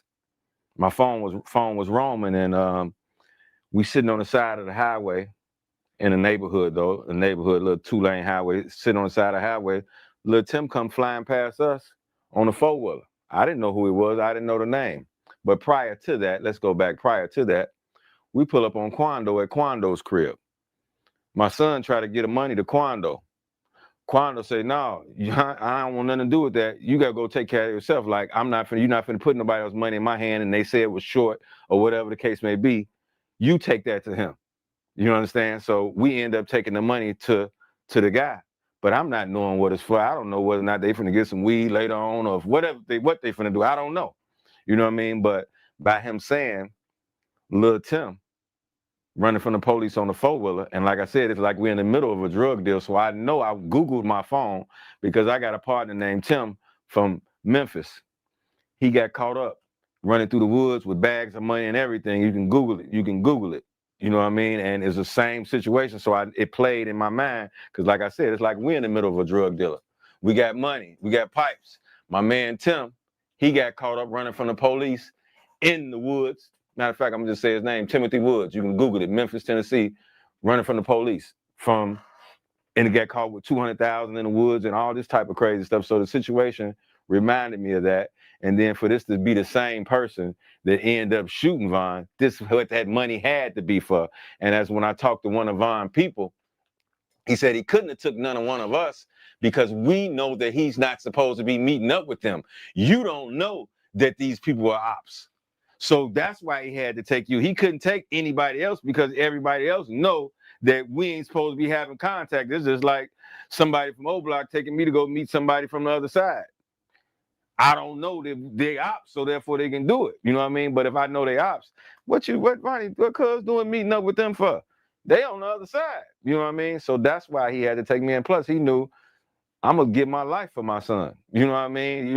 I'm gonna make sure he's safe before I'm safe when it's a situation like that. But when you done got out on your people, come on, man, you Mickey Mouse. There ain't nothing else to talk about. And then, like I said, ain't no telling what nobody will do when they're young, because they're young and dumb and money and all this and da.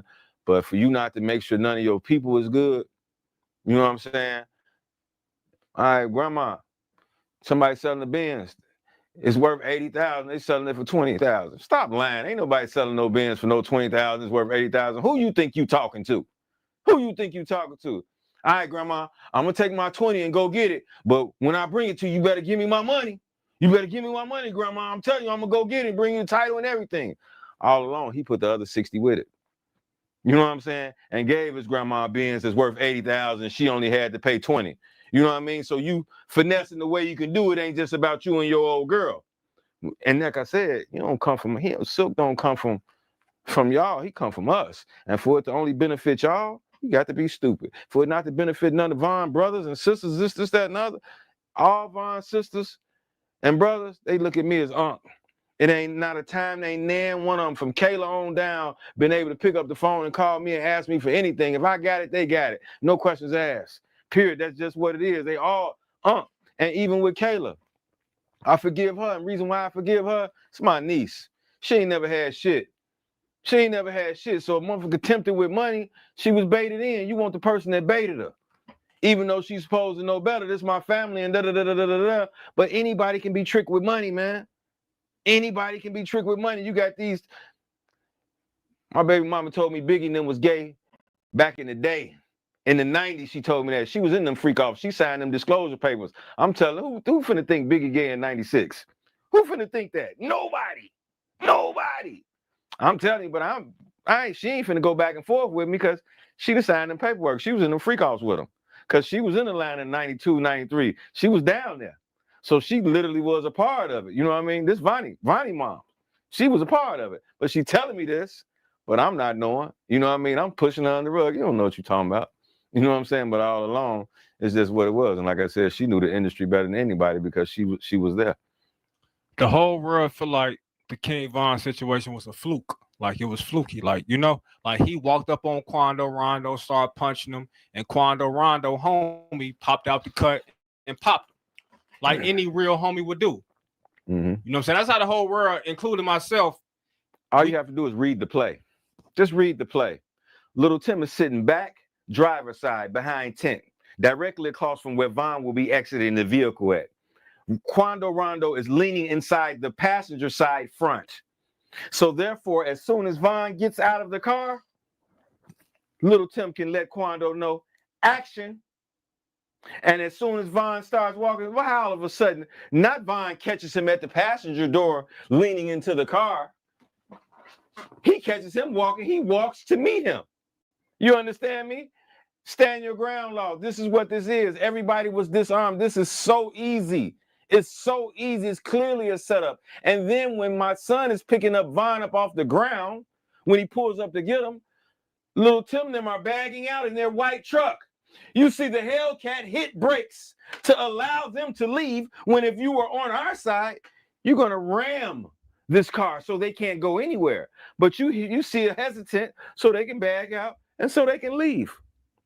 This is clear. Anybody that watches the tape, they'll see the Hellcat hesitates and pauses so they can get away. Not you ram them so they can't go anywhere. This is easy. And who was driving the Hellcat? Vonnie. Okay, your son. So that's who drove them to the hospital? Yeah, that's who drove them to the hospital. Oh, I got him there in 0.2 seconds. I don't care what time you got him there, he still died. But this is what it was. I mean, this is what it was. I mean, this is what it was, man. Like I said. Man, this shit crazy. I'm still. How Little Tim, just pay attention to this. Chicago got gangsters in it for real. I don't know nobody that's finna jump out shooting with the police, CPD got their lights on, less than 3 feet away from them. You finna pull out your gun and start shooting in 12 outside, less than 5 feet away from you with their lights on. You finna start blowing, and then everybody gets shot in Von's entourage. Allegedly Track, allegedly BJ. We know Louis got shot. We know Slutty got shot. This dude lay on the ground all the time with his gun in his hand, gets in the car and leave with his gun and don't get killed. Make that make sense. Everybody on our side got shot and killed. Who we talking about right now? We talking about Lil Tim. Lil Tim laid on the ground the whole time with his gun and never got shot and was able to get up off the ground with his gun and get in the car and leave. This is simple assessment. How off-duty Atlanta police there with squad cars and nobody gets shot? Who hired them to be there? Whose payroll was y'all on? Monaco. Monaco couldn't have never hired them because they pull it up public record. You're going to see that they were inactive, licensed inactive. I'm not going to say this and it's not true. You can research it for yourself. Licensed inactive. So if they was hired them to be there, then we got to be, but like I told, we can't sue because guess what? It took place in the parking lot. That's not probably a public parking lot. That's probably not Monaco's. It didn't happen inside of the establishment. So this takes them out of the way of being sued. This happened outside. This didn't happen in Monaco. So yeah, their license was inactive. Did this take place inside of our club? No, it didn't. So how are you going to hold us liable? This is a public parking lot. So therefore we can't sue Monaco. You understand what I'm saying? So I don't see how Monaco could hire some off-duty Atlanta police to secure the place when it's public record that they're illegally open. So therefore, these police, their background needs to get checked. And I guarantee you they got to be dirty because how you ain't going to check this place? How are we going to hire some CPD to secure the 50-yard line on 75th Street and people just got shot there last week? And the CPD don't know that this place is closed down because people just got shot there last week and they finna secure the 50-yard line? Come on, this is easy. This bubblegum, Mickey Mouse, all day long. Only people that can't see it. But those who God give vision to, you see the play clear as day. You see it. It's easy. It's easy. Yeah, I guess it's just a little hard for me to believe it. I don't know if I'm being biased. Maybe I am. You know what I'm saying? Because I do represent Long Live King Von. And I do represent Free Smirk. And I'm here to represent Free Vonnie in front of Vonnie's father. You see what I'm saying? So I might be a little blind. I might be a little blind. I might be a little naive. And that's the reason why I'm talking to you this evening. You see what I'm saying? But regardless whether it's true or false, this your son we talking about. You know what I'm saying? So as a father to be, I'm over here in my mind like, man, whatever the fuck my son got going on, I'm going to protect him. You know what I'm saying? Because at the end of the day, we black and we against these white folks. So what's going on in the streets, that's going on in the streets. And, you know, we got to deal with that how we deal with that. But I guess I'm just trying to really grasp the concept of going against the grain, going against your son. Like, that's all I'm trying to, you know, like, this is fuck the homies. This your son. This you know real, what I'm saying? this real Cain and Abel type shit. Von was like my son. And it's just what it is. You know what I mean? It's Hey, just, hold on. Von was like your son, but Vonnie is your son. But guess what? That's who came out your nut, not King Von. King Von didn't come out your testicle, K Von did, not Davon. You see what I'm trying to say? So I'm listening to you right now. You see I'm sweating. I told you we'll get hot in this motherfucker because I'm passionate about what I talk about. I'm passionate about what I put on my platform. You see what I'm saying? You steady bigging up Davon, but you throwing Kayvon under the bus, and Kayvon came out of your nut. So make it make sense for me today, Please make it make sense. Wrong is wrong. When you do family, when you get down on people and you do it, that's that another, and you don't fix it and you don't rectify it, like I said, I might would have backdoored somebody at that age that I wasn't close to and ties to. You don't get down on real people. You don't do that. You don't get down on real people. I can't never honor that. Silk was like my brother, not blood related. Anything that's attached to him, I love it. Anything that's attached to me, he love it. That's just what it is. And like I said, when I love for real. My son is my son. We've been around each other. Why you had to take me with you to go pay him? How you love me and you take me with you to go pay my nephew's hitters. And more than likely, you use my nephew's money on pay for his own hit. Hopefully that he got it back from, because I know he had to get hit by Young Boy. I know he had to get hit by these other people once Mission was taken care of. You know what I mean? But more than likely, my nephew's own money paid for his own hit. This is horrible. This is crazy. You could have left me at the crib, so I ain't got no knowledge of this. You know what I mean? So you don't give a fuck about me. Why you take me with you? But like I said, to make sure that I was going to protect him and make sure this, that, and other. But like I said, guess what? Nigga, you locked up now for allegedly sliding for Von. Quando Rondo didn't die, nor did Lil Tim. I guarantee you Lil Pab family smells something fishy about their son's death. I guarantee you this. This is a fact because we know this is orchestrated. I know this is orchestrated. This ain't no get back. Quando Rondo, Lil Tim on our side. Duty Low got robbed and popped by them.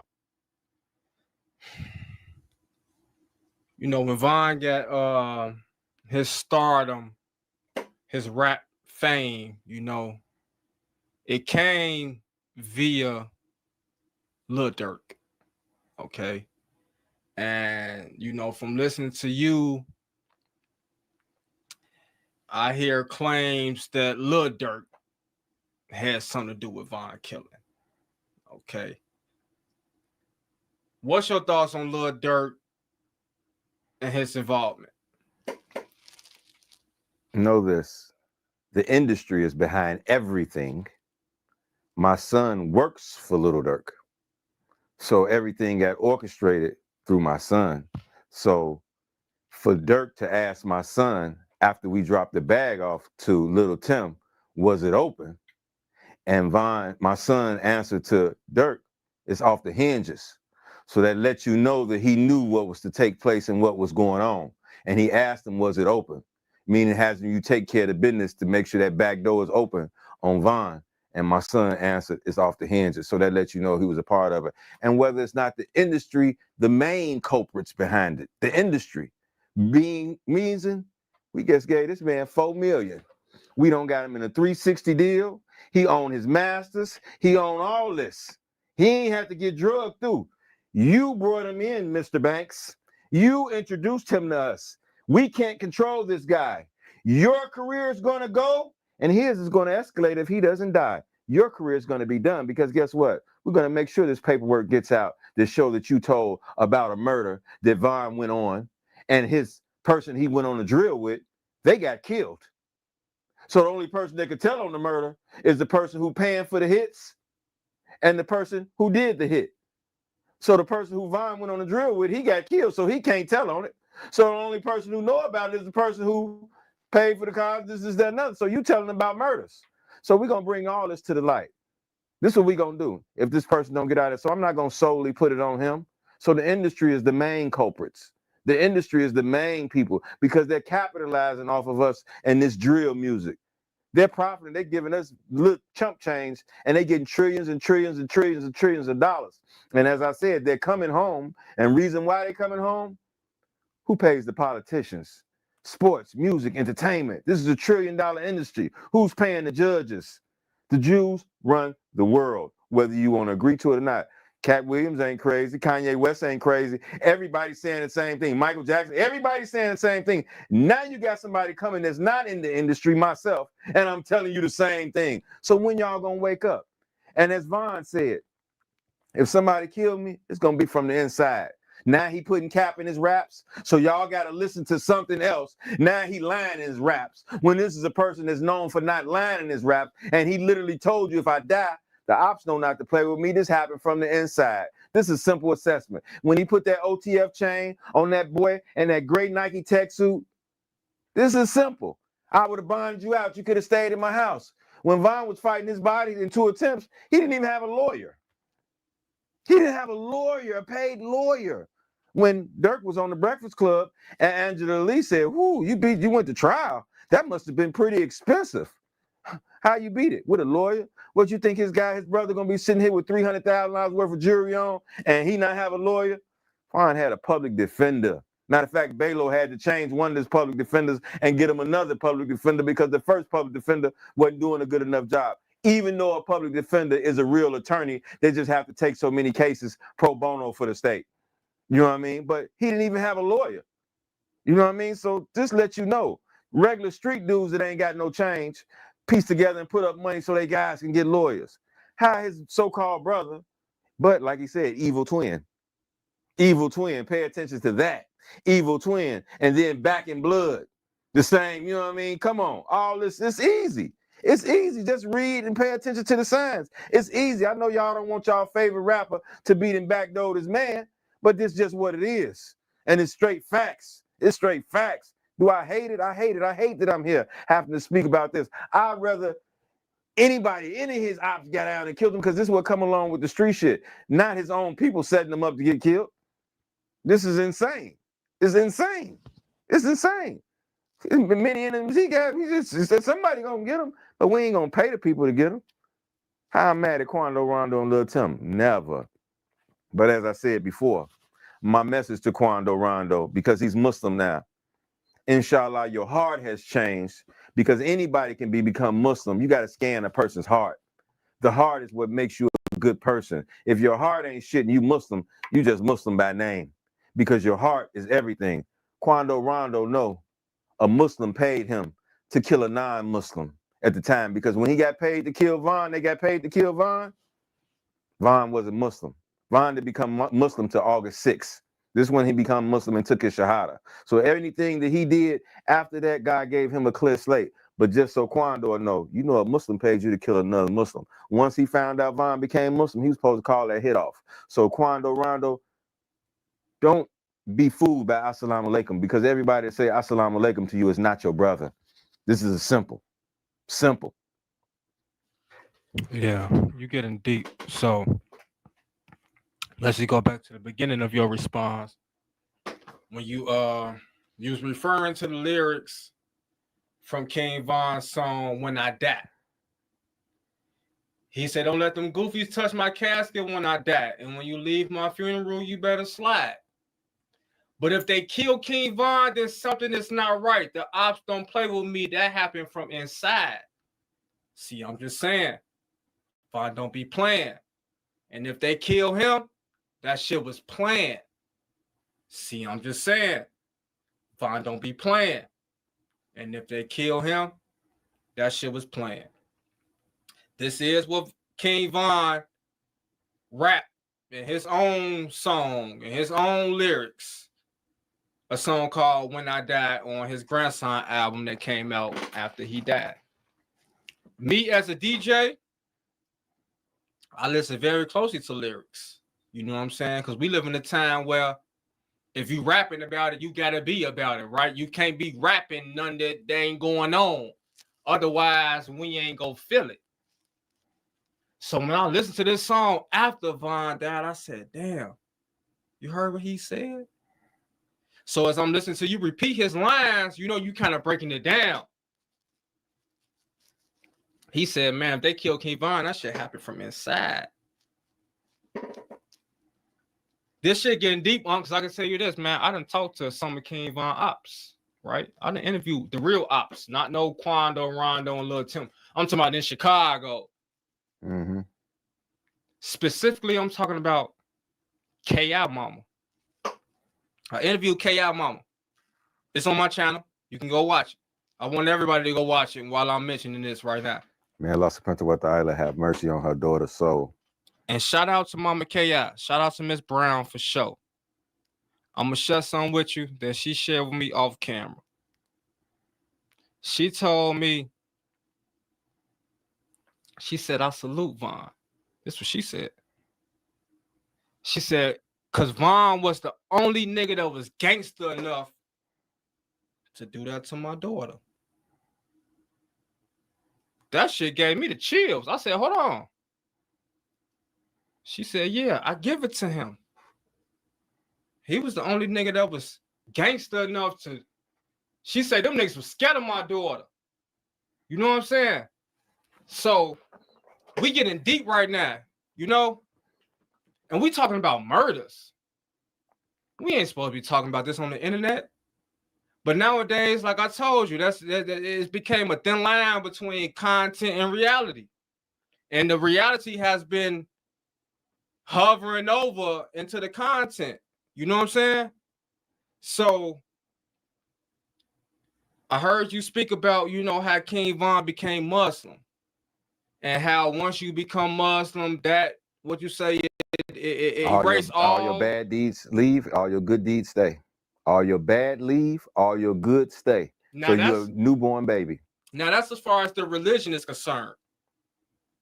But for the world who is not part of that religion, this nigga's a killer.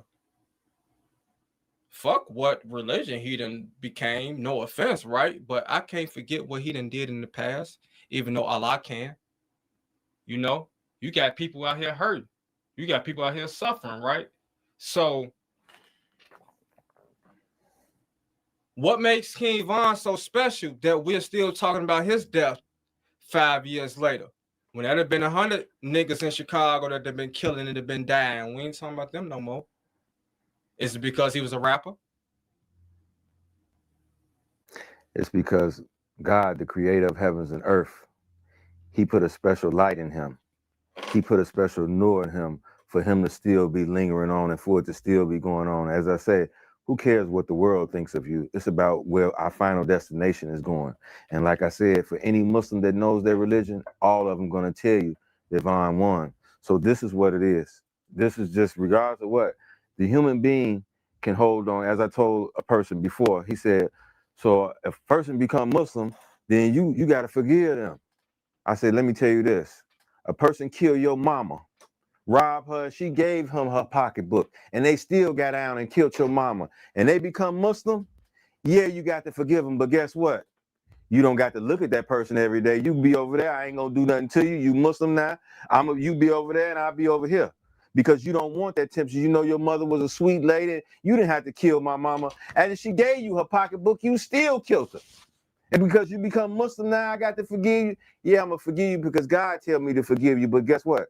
I'm not gonna look at you. I'm not gonna put this temptation and look at this person that killed my mama. And just because he's Muslim, I got to forgive him. But I'm not finna play with my soul and play with my chest and play with my emotions like that and look at my mama's killer every day because he's Muslim. I'm gonna forgive him and I'm gonna look at him every day. Why would you do yourself like that? Don't do that. You go over there. I ain't looking for you. We ain't looking for each other. I salam you. That's it. But we not finna be around each other. We can't. That's not right. And as far as this your son. Men do things out of wisdom. Women do things out of emotion. They do things out of emotion. Some men probably do accept their sons that's going the other way, but the mother's gonna embrace them wholeheartedly. And they can bring their friend with them and everything. But 9 times out of 10, the dad ain't going for none of that. You know what I mean? I love you, son. You do what you do over there. You know what I mean? I still love you and bet nobody mess with you. You know what I mean? Long as it's about something civilized, I'm rolling with you. You know what I mean? But the mother, they gonna embrace that foolishness because that's how the mother's created. She's created compassionate and merciful. That's why God say, love your mother, love your mother, love your mother, and then your father. Love your mother 3 times more than the father because paradise lies at your mother's feet. All civilization comes from a woman. Women are the queen of the earth. So for all these people that's becoming Muslims, it's more important to empower the woman. As Vaughn was having problems with his kid's mom, getting his son at the particular time, and I told Vaughn, forgive me. I said, it's about truth. This is who it's about. If the mother don't know nothing, the kid ain't gonna know nothing. It's about empowering the women and make sure the women have knowledge. This is where it needs to start at because they're the first teachers of the children. The women, more than likely, the man is in the streets getting money and making money, this, that, and other. If the mama is sitting home with the kid and they watching the Kardashians all day, what the kid gonna have? The mother is the most important person to teach, the mother. You know what I mean? So that's why I let them know it's about your daughter. As long as we can get her and get her right, this, that, and other, it's good. I mean, but he was blessed. He was blessed. So out of all the time within these 5 years, right? What made you come forward with this newfound information that you have about the night that King Von was murdered? This is newfound information to the world, but this is not newfound information to anyone that knew me from November 10th, right, 2020. Everybody in O Block, everybody in the whole city of Chicago knew what took place. As I said, they put the rat emoji. I got in Trench's DM. Okay. He said, man, get up with Nut. I ain't the one, woo, woo. Check him out. He's still online, da-da-da-da-da-da. Right. I said, man, I ain't on that, da-da-da-da. And it ended up being, I end up talking to him. And as I'm talking to him, he doing his record. He was recording. He recording, okay, doing his record. Okay. And once he gonna put it out there, I got to go ahead and go with it now. And right, I done already told him, my old girl done slid on me and told me, hey, I don't want to hear nothing about that. That's still your son, da-da-da-da. My mama done told me that. Right. I say, no, but he didn't already put it out there. So I got to go ahead and go with it now. It's what it is. And like I said, Trench's News is the reason we here. Yeah, Trench's News is the reason we're here. I mean, like I said, it's what it is. It was time. Everything happens for a reason. God is the reason that we're here. Allah subhanahu wa ta'ala is the reason that we're here because it's time for the world to know. You know what I mean? And like I said, if I'm killed for speaking the truth, I won. That's it. Ain't no doubt at all in what I'm saying. Everything I'm saying is 1,000% the truth. So if a person murders me for speaking the truth, whether it be the rappers or whether it be the industry, I don't live for this life. I live for the next life. And if I die and drill music dies behind it, I really won because I saved the whole generation of people. Yeah. Because now they're gonna realize here's a person that's not in the industry telling us about the industry. The same thing that the people are getting millions off of. Kanye checking millions, Michael was checking millions, Cat Williams checking millions. Everybody's saying the same thing. Now here come a person that's not in the industry telling you, hey man, they run the world. They control this. Ain't nobody that's getting millions from Vlad to academics to all these people. It seems like they're enemies to one another, but I guarantee you they probably under the same umbrella. You know what I'm saying? So we got to keep conflict to make it seem like that we ain't together. Like I said, How Duty Low get shot by one of the Quando Rondo and them people when we paid them to kill Von? Now, whether they got the chain or not, yeah, well, they got the chain or not, whatever the case may be. Did he cut himself on the leg with a knife and go to the hospital and say he got grazed? Who knows? But for a person to literally take a shot from some people that we paid to kill Von, never. How? Make it make sense. It's not gonna happen. It's impossible. Do we got his chain? Yeah, we got his chain. Did we cut him on the arm? Did we do some faking, shooting, some gunshots and this, that, and the other? Yeah, but to literally actually be shot, and who shoots somebody in the leg anyway? But he wouldn't even take a gunshot for the leg. Now, I'm not even finna play like that. We not even finna play and shoot it so I can get a scrape. We finna, never. I'm not finna do that. We on the same team. So we ain't finna do that. I'm gonna cut myself with a knife and say I got grazed or whatever the case may be, and put some gunpowder there, make it seem like I got shot. But I'm not never finna fake take no shot in the leg, man. Let me pop you in the leg so we can make this look good for the internet. You might hit a main artery and I die. We ain't finna play like that. So I know he ain't taking no leg shot. Just that ain't happening. You know what I mean? Ain't nobody finna do that. Ain't nobody that crazy because you can die from a leg shot. So you believe Duty Low didn't even get shot? No, how? How he get shot and we paid Lil Tim to be there? We paid Lil Tim to be there. We paid Little Tim to be there. So now they gonna backdoor us. Like I said, Quando Rondo know that Lil Tim got shot. They had to sacrifice Lil Pab because can't nobody fall from OTF and can't nobody fall from y'all side. OTF some hoes. As dude said, they ain't talking about, I ain't here to scream and get back for Von no more. People kind of quiet. Shit, I don't know why they ain't screaming because Lil Tim and Quando Rondo ain't died. What the fuck you mean? Why they quiet? I ain't here and get back for Von no more. The people that allegedly was a part of it, they didn't die. Somebody that ain't had shit to do with it died. So why they ain't still screaming get back for Von? Please explain that to me.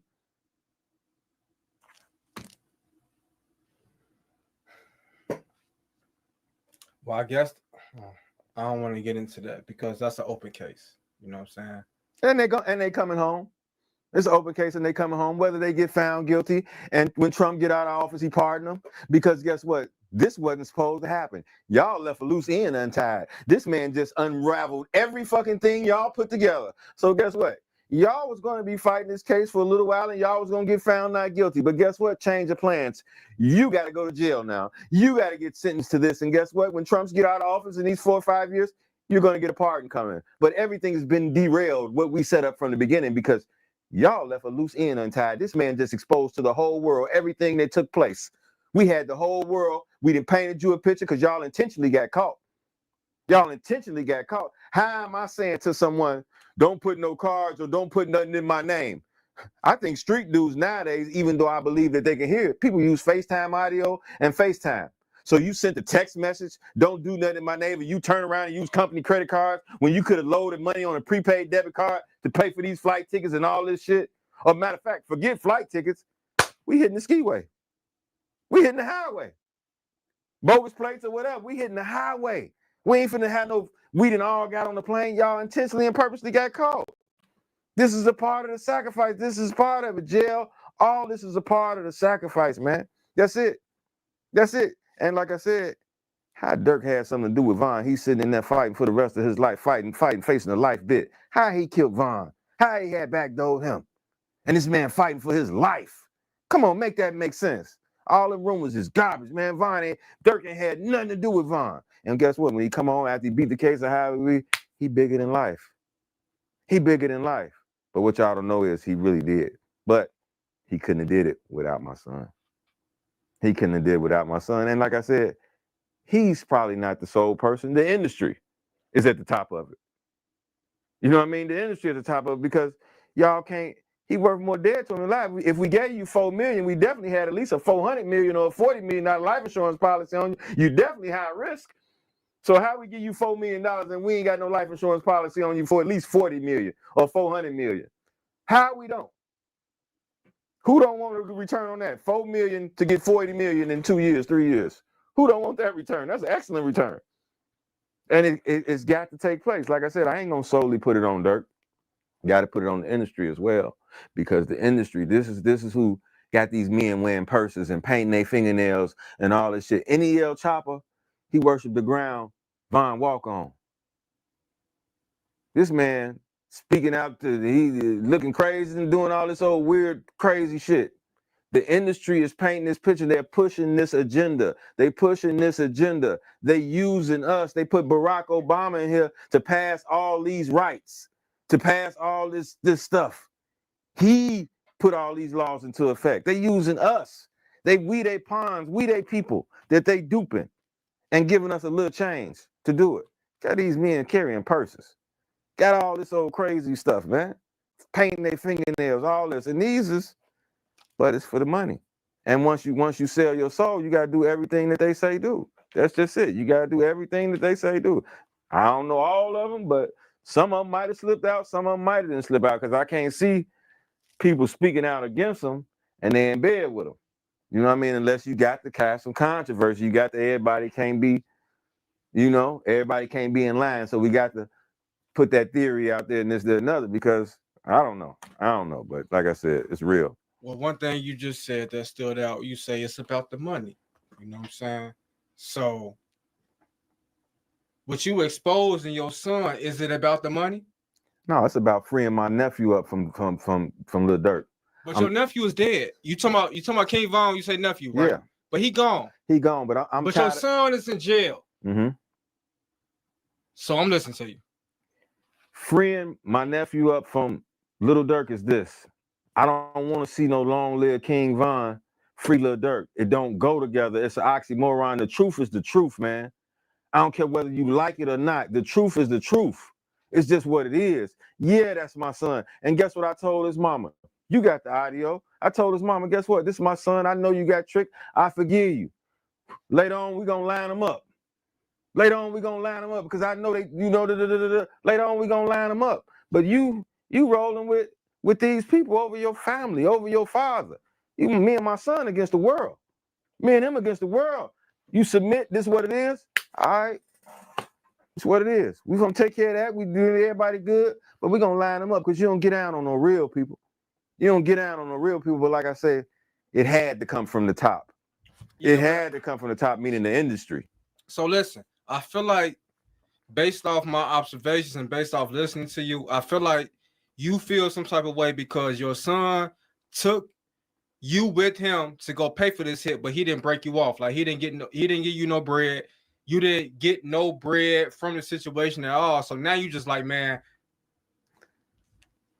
fuck all this. I didn't get paid. Why did he take me with him and I didn't get paid? That's kind of the perception I'm getting right now. Is that accurate? I would rather my son had not backdoored Von and Von be here broke.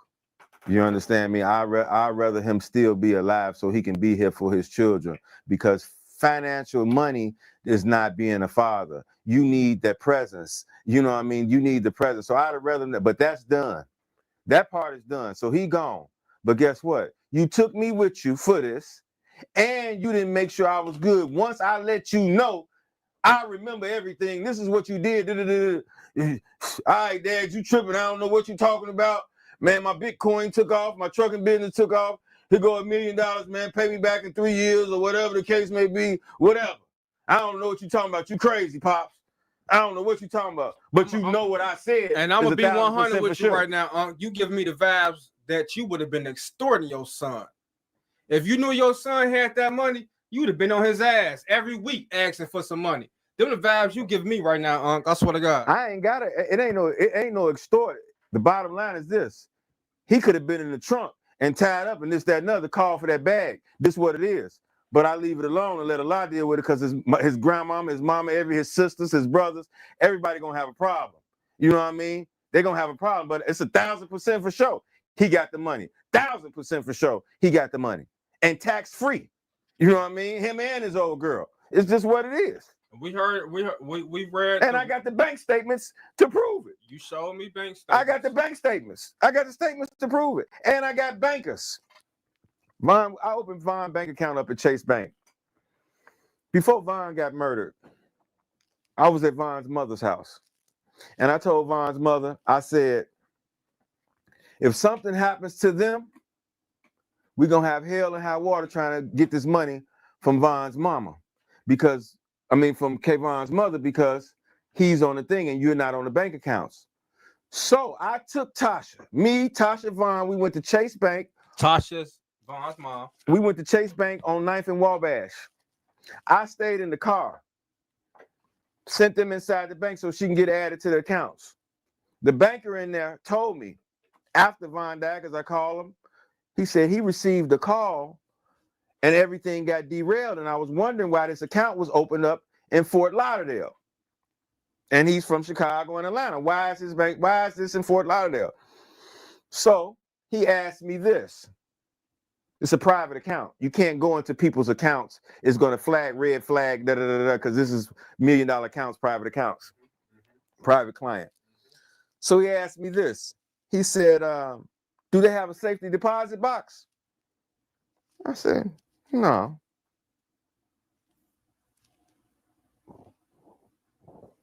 That was the main question. I asked him. No, he asked me, did they have a safety deposit box? I said, no. Okay. This was the response. Oh, the head nod was the response. Okay. Okay, I'm picking up. Okay. It seems like leaders were destined to be. Leaders are crafted through education and training. Right. Not saying nothing, but okay. Hey, what's up? What's up with that safety deposit box? Von didn't have a safety deposit box, dumbass.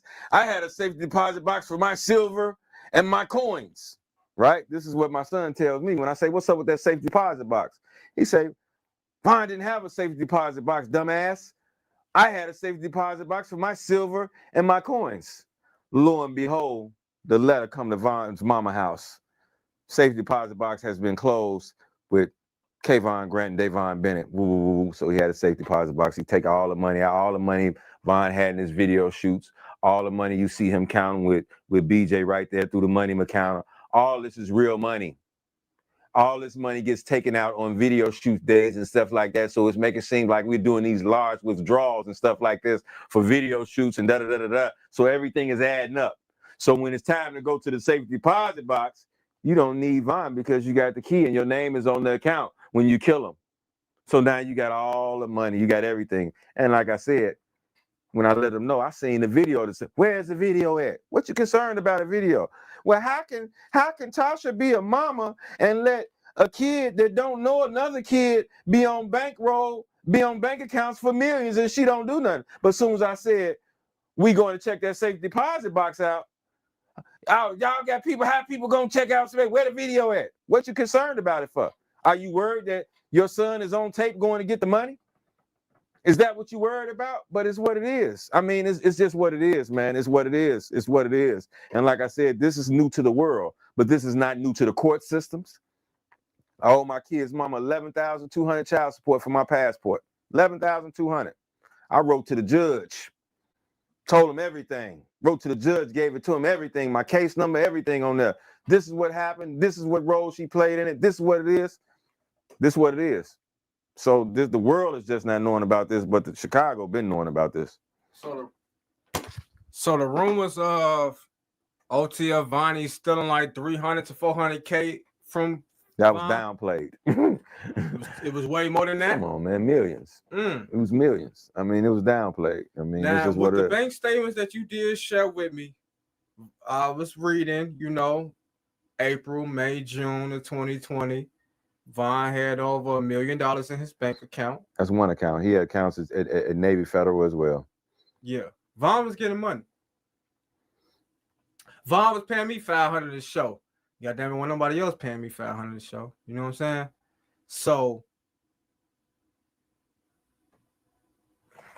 So Vonnie had access to Von's finances, basically. Yeah. Vonnie is somebody that King Von trusted. I know because of me. Okay. And he smelled them later on. He smelled them later on. Von was snakes gonna be with snakes. Real people gonna be with real people. That's just bottom line. Snakes gonna be with snakes. We in Philadelphia. Same day he did the $1 million worth of game. Okay. I'm there. We in the car. Von say, some money came up missing from the crib.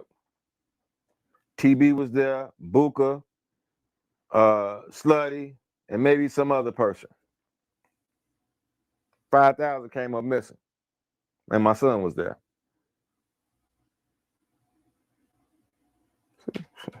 Slutty had to take it. This is what I tell her. Okay. Say Slutty had to take it. These people got money. No, my son ain't took it. His name on all the millions. I'm going 0 to 1,000 like I'm going 0 to 1,000 about this that I know. Because this is common sense. We all millionaires in the room. We got one person in the room that ain't got no money. Everybody in here got at least $300,000-$400,000 in their account. Everybody in this room. The person that ain't got no money is the person that took it. This is a simple assessment. Simple assessment. Vaughn So said, you believe Slutty stole from Vaughn? Listen. That's crazy. Listen. Vaughn told me, I don't know, Unc. Just like that, calmly. Slutty died with him that night. Slutty ain't took $1 from him. And Vaughn said, they know they can ask me for whatever they want. My son took it to try to eliminate real people from around you. Who's going to think it's 5 millionaires in this room? It's 5 millionaires in this room and one broke person. 5 millionaires and one broke person and $5,000 come up missing. This common sense. The broke person took it. The broke person took it. It's 5 millionaires in here. How could this? They never. The person that ain't got no money took the money. These is 5 millionaires in this room. But out of these 5 millionaires, one of these people is paying chess. He trying to eliminate the real people from being next to this man. Because guess what? Who popped Lil Tim? Slutty. Who died with him that night? Slutty. Real ones. Nigga, you got to be crazy. We ain't finna put our pipes up till folks get inside this establishment. And when it's time for them to come out, we waiting at the door with the pipes. Fuck, we finna walk them to the door for, and we ain't got no blitz on us. You got to be stupid. So folks walk him to the door, and that's how Lil Tim got shot. Because he ain't putting up his pipe. You got to be stupid. You can't control me. I got sense. I got sense. You ain't finna tell me to put my pipe up. Never. Ain't gonna happen like that. Not with the real one. But like I said, Vaughn peeped it. Said, I don't know him. Just like that. Knowing right then and there. You know, it's what it is. He peeped it. He peeped it. Vaughn was highly intelligent, highly smart, highly book read. He was highly smart. He was smart. He was smart. And as I say this, Allah subhanahu wa ta'ala used me to guide him to Islam. And so therefore, with my son away from me and I can't see him now, inshallah, I'm able to get my life back together because this has been killing me. It's been killing me, literally killing me. Can you imagine how a human being would feel if this really took place? You know what I mean? This really took place and you didn't put all this hard effort into these people to make sure that they succeed and make sure that they be okay. It's what it is. I mean, I moved them to Atlanta. Moved them there. Couldn't take it. Unc, where you at? I'm hungry. Where you at? Please leave. Please leave. Please, I can't take it.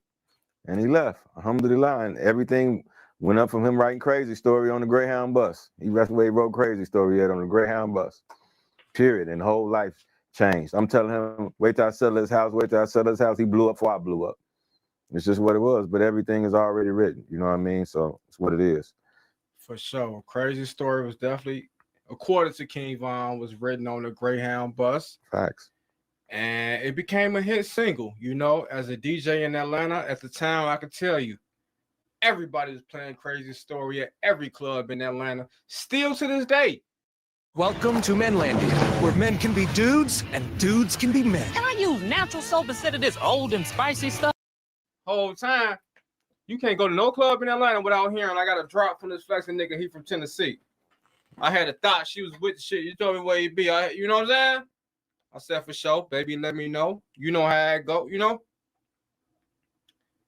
This get deep because right now Lil Durk is in jail, and for the past several years, you know, it's been a ongoing beef between Lil Durk and NBA YoungBoy, right?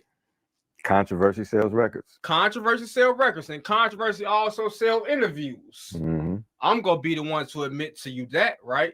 So I took a trip down to Louisiana and interviewed one of NBA YoungBoy homies. You see what I'm saying? And once I mentioned King Von, shit just went left instantly.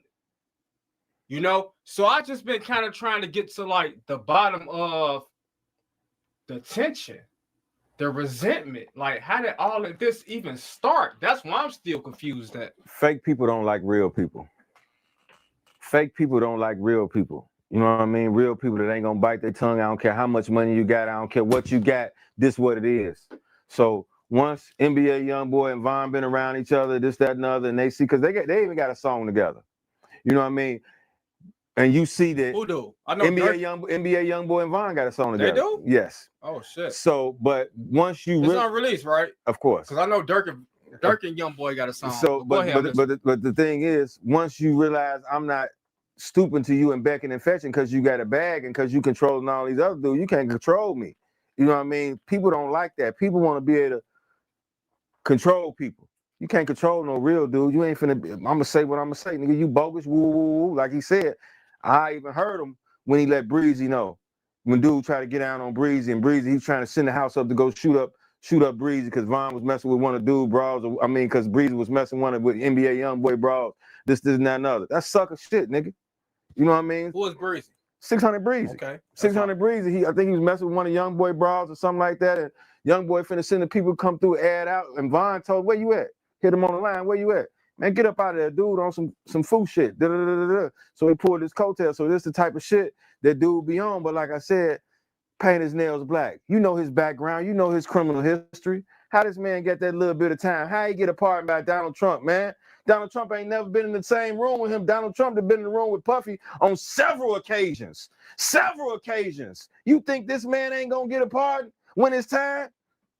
What do you know about some NBA Youngboy? But this all that Illuminati, this all that higher elite type stuff. What man gonna paint their nails, man? What person doing that? Colored polish at that. Come on, who do that, man? Who doing all that, man? How little baby getting hugged by this dude from the back and smiling? Not, nigga, get your ass up off me. Now you smiling like you like this shit. How this nigga got on little bitty shorts with baby and tattoo with a pink belt and all this gay ass shit, man. Once you sell your soul, this is the agenda that they're trying to push. They know the black people are the real kings and queens of this earth. The Arab that you see today is whitewashed. The Jew that you see today is whitewashed. But guess where you stop it? Stop reproduction. Stop reproduction. This is my theory that they're injecting these kids, African-American kids or black kids, they're injecting them at birth with hormone drugs. So that's why you're seeing this little kid at 3 years old and 4 years old with homosexual tendencies, because they inject them with birth because they want to stop reproduction. They want to control the population. If a man with a man, you ain't having no babies. The woman with the woman, you ain't having no babies. We the real kings and queens of this earth for the next Mahdi to come. The person who will govern and rule everything over the world, they're trying to prevent it, but they can't stop what God has already made that's gonna happen. But this is just my intuition and my opinion that how it's too widespread now. It's everywhere now. It's everywhere. Are they hitting these kids before they come out the womb or when they come out the womb with a hormone drug? You know what I mean? It's making them this way because no person is born like that. God destroyed all in Sodom and Gomorrah for that and left the ruins in the Dead Sea for you to see today. That's why nothing grows in the Dead Sea. This is where Sodom and Gomorrah is at. It's there for the human beings to see that this is not what it is. And it's just what it is, man. It's just what it is. And this is the agenda that they pushing. Kill, drill music, bitch, hold, this, that, and other. And it's demasculating our people. It's killing our people. And they making trillions and trillions of dollars off of it. That's it. You talking conscious. We don't want to hear about poor righteous teachers. We don't want to hear about Boogie Down Production. We don't want to hear about them people.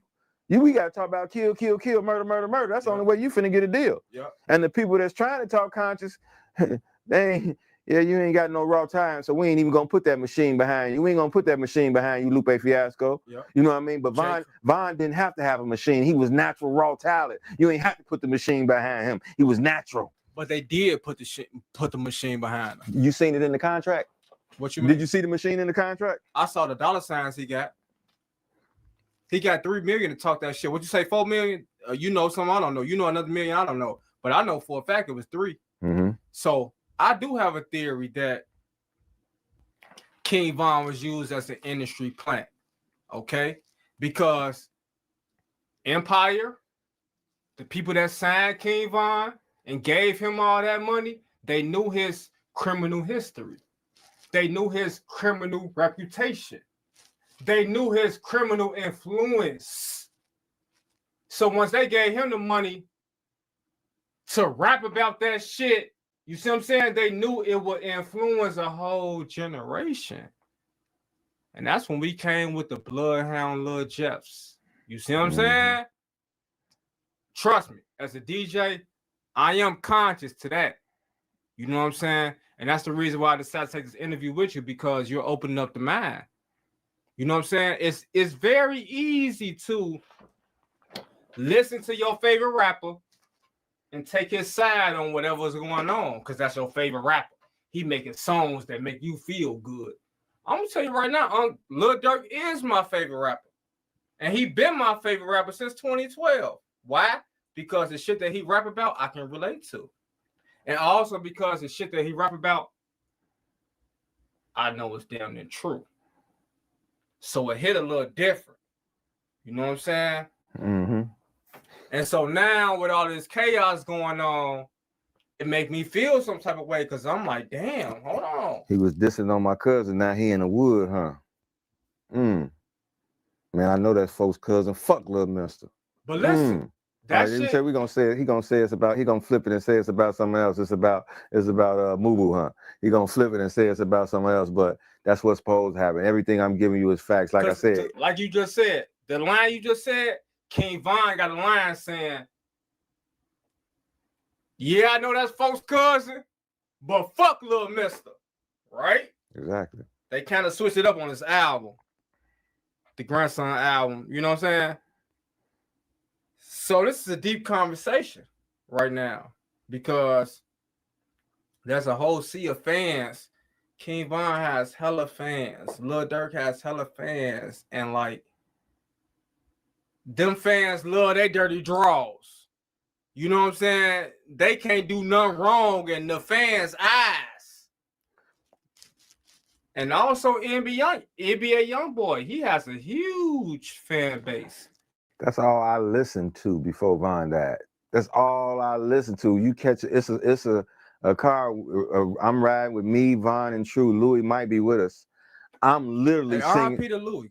I'm most definitely R.I.P. Sure. R.I.P. to Louis, Duke, Youngin, and all of the believers that passed away, and the ones from the other side, from Duck on down. Rest in peace. Slutty. Rest in peace to all of them. Slutty, Trouble, all of them. And even with Slutty, like I said, inshallah, Von and Shaheed. So all of them safe. Slutty asked me to take him to come become Muslim. Trouble asked me to take him to go become Muslim, even though I could have gave it to him right there, but I wanted to do it in the mosque. Do you have a relationship with Sadiq Allah? Sadiq Ali? No, I don't have a relationship with him. You know who I'm talking about, though, right? I know exactly. Okay. I know exactly who you're talking about. I'm gonna give you this. Sadiq Ali. Everybody from Masjid Al-Ihsan, from the Imam, the letter that I sent you that I wrote to the judge, I gave that letter to him first. Muslims should deal with Muslims. Nothing should never come to the internet. The Imam is the leader of the community. If there's a problem with Muslims inside of the community, the Imam has to fix it. You understand? Staying out of it. I'm down at the masjid one day. I'm on the floor. One of the persons who is like the leader of the masjid outside the Imam, Sultan, he gets a phone call from Abdul Manyun, who's the Imam of 39th Street. He got it on speaker. He got it on speakerphone. I'm there talking to Abdul Jabbar Muhammad. So by him having it on speakerphone, he says, Salaam alaikum, says, Salaam alaikum. He says, Abdul Haq is about to send me a large amount of money. It's going to have to come in 2 payments. Abdul Haq is Little Durk's father. Okay, now I was just there days prior presenting all this information to him that this is what happened and this is what's going on and this is what took place and da-da-da-da-da. Staying out of it. Okay. So I'm there. He say about to receive. It's going to have to come in 2 payments. He has no idea that I'm there because who he called just had him on speakerphone. And it's just me and Abdul Jabbar on the Musella. So I go. No, not Abdul Bajaj. No, not the basketball player. Okay. No, Abdul Jabbar, we call him Colonel McBride. He was Muhammad Ali's bodyguard, so he says. I'm keeping it, for the viewers. So Yeah. You won't get views. So our Eid festival is coming up. And that's the celebration for after Ramadan. You know what I mean? We have a big 3-day celebration after Ramadan. So Duke, Gleesh, WAP, and Youngin wasn't there. Okay. We was at my masjid that I attend, 8950 South Stony Island, Masjid Al Farouk. Right. We were there, and he said, you coming down to 39th Street? I said, inshallah. So later on, I found out Dirk was there, my son was there, everybody was there. Tears fell from my eyes because I had crashed out. Tears fell from my eyes. I was humbled that Allah subhanahu wa ta'ala kept me away from there. He kept me away from there. You know what I mean? So, like I said, everybody from the old block knew about this. Everybody knew about Von. Yeah, Muwap, love Von to death. Love him to death.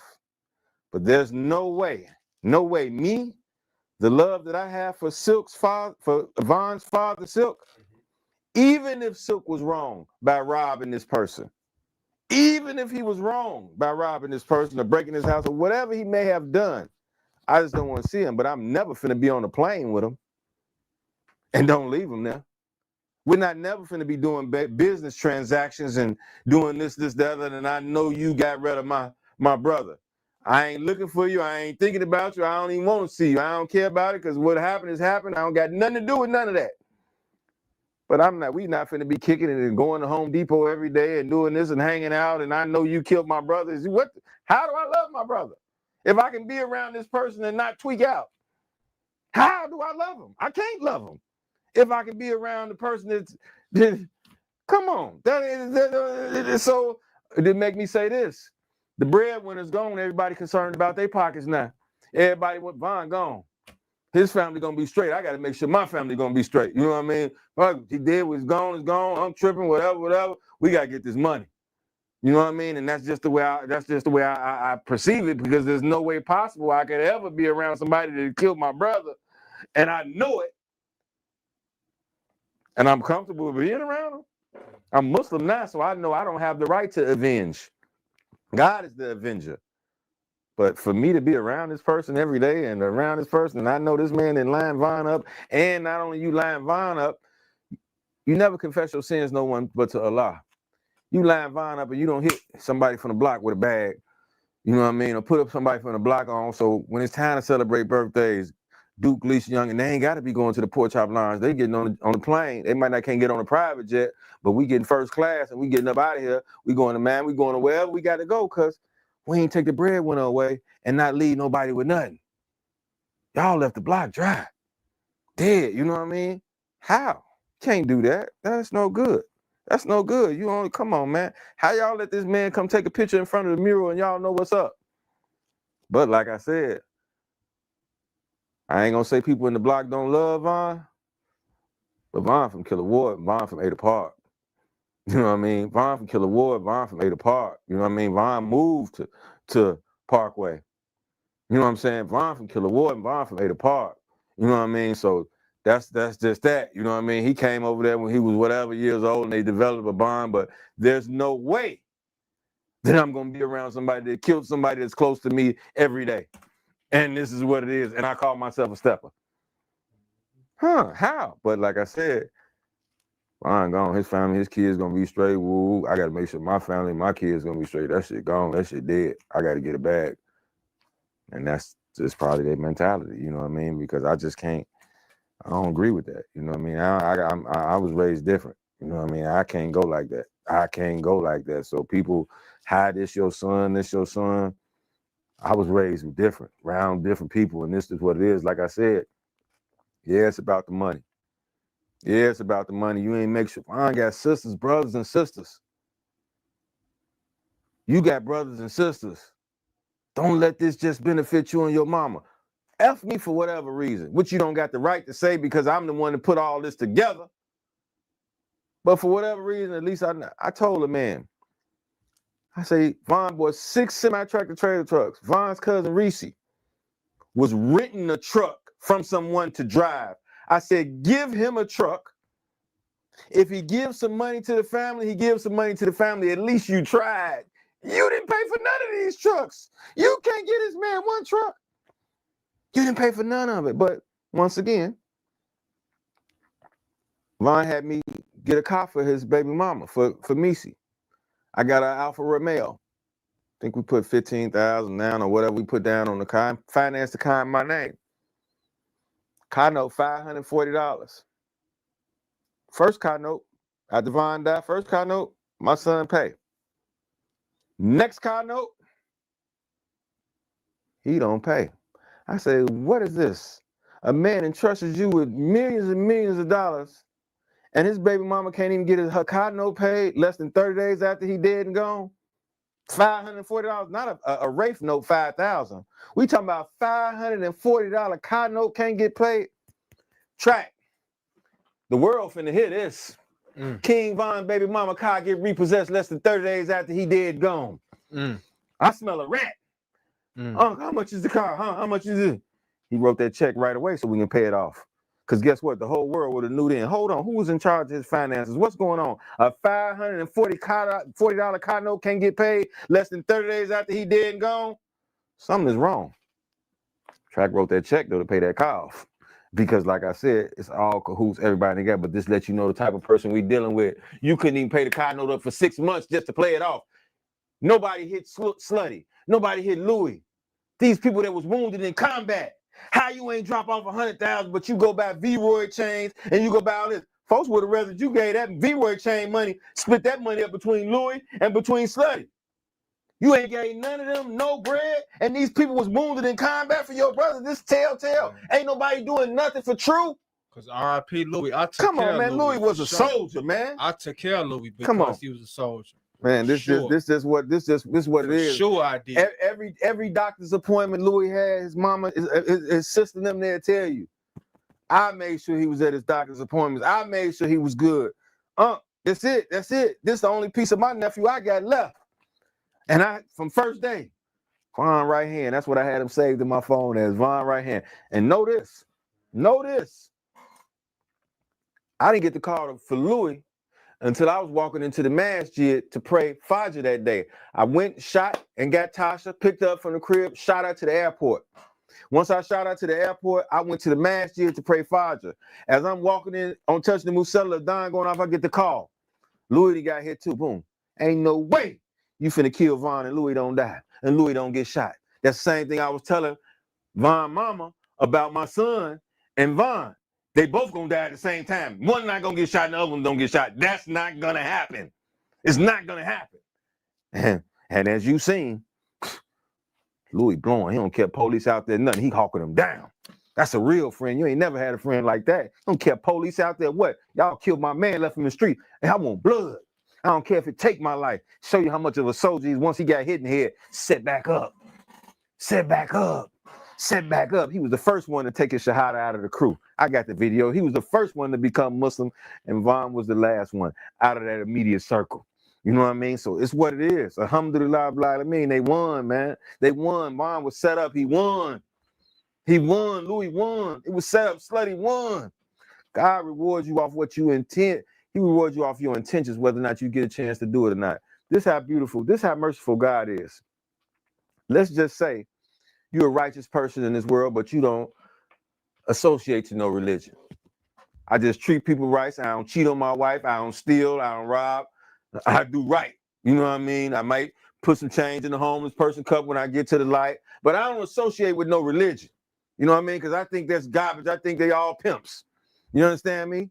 But guess what? When you get before Allah subhanahu wa ta'ala, even though you're never going to leave the face of this earth and not hear about Islam, everyone has to hear about Islam before they leave the face of this earth. But when you get before Allah subhanahu wa ta'ala, and he instruct you to jump in the fire, he instruct you to jump in the fire. This person who I just said was righteous, living upright in life, You ain't got no other choice but to buck. Man, what you mean? I know what I did. That's the same thing you would have did when Islam was brought to you. You'd have rejected it. So guess what? But guess what? That fire that he instructed you to jump in, it really was Jannah. It really was paradise. You know what I mean? But he letting you know, just like you bucking that because you think you did everything right and you didn't, you know you ain't never cheat on your wife. You know you ain't never lie on your taxes. You know you ain't never did all these things when you could have, but you didn't because you fear God and you want to live right and you want to be saved in the next life. But God tell you to jump in the fire. What? Are you kidding? You finna buck. Same thing you would have did when Islam was brought to you. You'd have bucked. Allah is the most gracious, most best thing that anybody can be is Muslim. The best thing, and let's get back to Sadiq Ali. May Allah guide us all and perfect us all and make our character better before we meet him. I mean, no one is perfect. I called Sadiq for Louis' burial money, which was $1,400 or $1,300. He was at the dentist at the particular time. Said, call you back, it ain't gonna be a problem, I'll call you back. Call me back. He said, how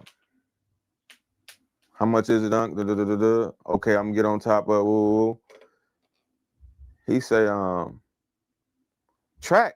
Man, I'm gonna call Track. I don't like him anyway. The manager, 100K Track. Here we go talking about a non-Muslim. We're going to get money from a non-Muslim to bury a Muslim. And then he told me this.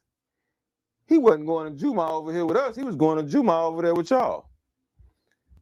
You know why he wasn't going to Juma over there with y'all? Because y'all harbor his killers. Y'all harbor Von's killers. The reason why he shot in the head. Y'all harbor these people. So why would he go to Juma there? But how could a Muslim suggest for us to get the money from a non-Muslim? The reason who got shot in the head? Louis, all this took place because of Louis shot in the head, Slutty dead. But we talking about Ali right now, right? But I'm trying to keep it. I'm talking about Ali because he said that Louis wasn't going to prayer services with them on 39th Street. Okay. And I'm telling him the reason why he not going there because y'all harbor Lil Durk there. Y'all harbor my son there. These are the people that's responsible for Von. And these are the people that are responsible for Louis getting shot in his head. These are the people responsible for Slutty. And y'all know this. But for you to say to me, he wasn't going to Juma over here with us. He was going to Juma over there with y'all. And then for you to say to me to ask a non-Muslim for the money to bury a Muslim, huh? Even though that non-Muslim eventually paid it, but guess what? I paid it before the non-Muslim even sent the money. I got the money and paid for his burial because I didn't want the brothers to think that we was delaying him. We're burying our brother with only 1,400, not 14,000. 1,400. You tell me to call, we gonna call a non-Muslim and get the money to bury a Muslim. This our brother.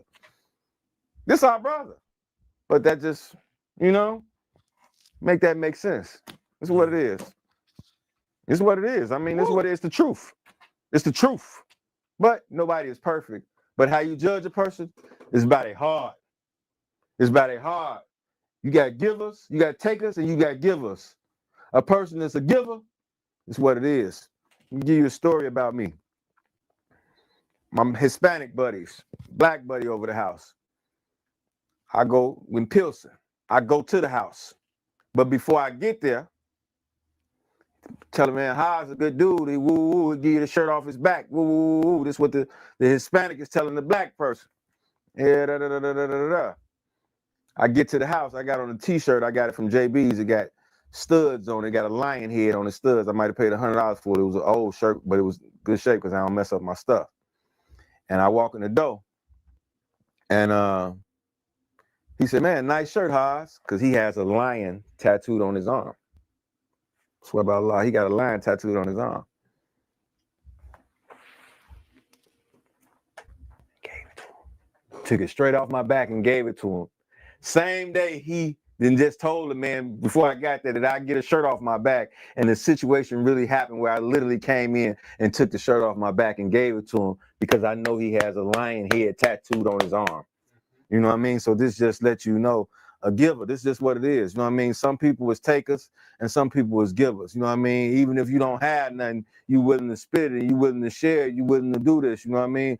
The upper hand is better than the lower hand, meaning the giver is better than the receiver. If you can, you know what I mean? That's just what it is. You know what I mean? You got to want for your brother what you want for yourself. That's just it. How my plug, I can say it now because he done been on Vlad and everything, and he through with that.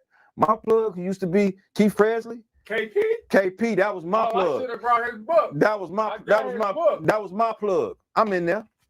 Hold on, I knew you was finna say KP because look, shout to KP. I'm in the book. But I bought his book for $1,000. The book that he's selling for $1,000, I bought that motherfucker. Go ahead. That was my plug, and he had to teach me. He had to mold me. I ain't been perfect all my life. I ain't been a stand-up person all my life. You know what I mean? So you know KP. He gonna tell you we family. Ain't no norm. We family. You know what I mean? That's just what he knew Silk. He went and took the contract for Von to fight Famous Dex. Von said, no, I don't want to fight Famous Dex. I fight NBA Youngboy. I ain't get dude gonna blow up off me fighting him opposed to me fighting. You know what I'm saying? Keith got the contract. He took the contract. He met us in O-Block with the contract for Von to fight Famous Dex. When they was talking about this, I ain't fighting this dude a bum. You know what I mean? I fight NBA Youngboy. I mean, so this is what it is. That's my brother. Keith is my brother. You know what I mean? But just to show you, the upper hand is better than the lower. And this man gave me a chance when nobody else would give me a chance. I had my first money machine at 19 years old. I was at the Tyson fight when Pac got killed. I was there. You know what I mean? This is something that I really did. And the people who you interviewed, they'd tell you, dude was really one of them people. You know what I mean? At time, and he gave me opportunity and chance. But this just lets you know, the giver, the person who's willing to help, the person who's willing to help, this is the person. This is the person. I did something bogus. I took $300,000 from KP. Stop answering my phone. Call my mama. Hey, I'm having a birthday party in Miami. Woo, I want him to come. I got the rooms. I got everything for him. Just tell him to come. You know what I mean? Let me know this ain't about money. I love you for real. You know what I mean? You basing our relationship on money, but I love you for real. And I love your mom. I love your family. This is, you know what I mean? So we ain't finna let this go away. So he called his mom. He called my mother and told my mother for me to come to Florida for the fight. I mean, it was a fight down there and his birthday and this, that, and other. So he wanted me there. You know what I mean? And so I go, iced out, whatever, this, that, and other, everything upgraded because I didn't hit a sting on him and this, that, and other. But man, this ain't about that. You got a bill, we're gonna fix it, we're gonna pay this bill off, and we're gonna do what you gotta do, you know what I mean? Because we ain't gonna base our relationship off money because I love you for real. You know what I mean? And it just, for me seeing a person, you meet a person and you ain't been knowing them 24 hours and you take them to Versace and you spend $25,000 on them. And you giving me books for 17, I think I should be able to get them for 15. Anytime you meet this broad and spend 30,000 on her, you ain't been knowing her 72 hours. You know what I mean? But as he said, you can't make big money and not take big losses. And you can't count nobody else's bread. You know what I mean? It's just what it is. Be thankful that he gave you opportunity and a chance. You know what I mean? So it's just what it is. It's just what it is. FBG Duck was killed in the Gold Coast of Chicago's downtown. A luxurious neighborhood or a block, right? A place where you would go shopping for some designer items, some expensive items, and feel like you safe, right? Niggas ain't coming all the way down here to spend this type of money on this shirt, you know?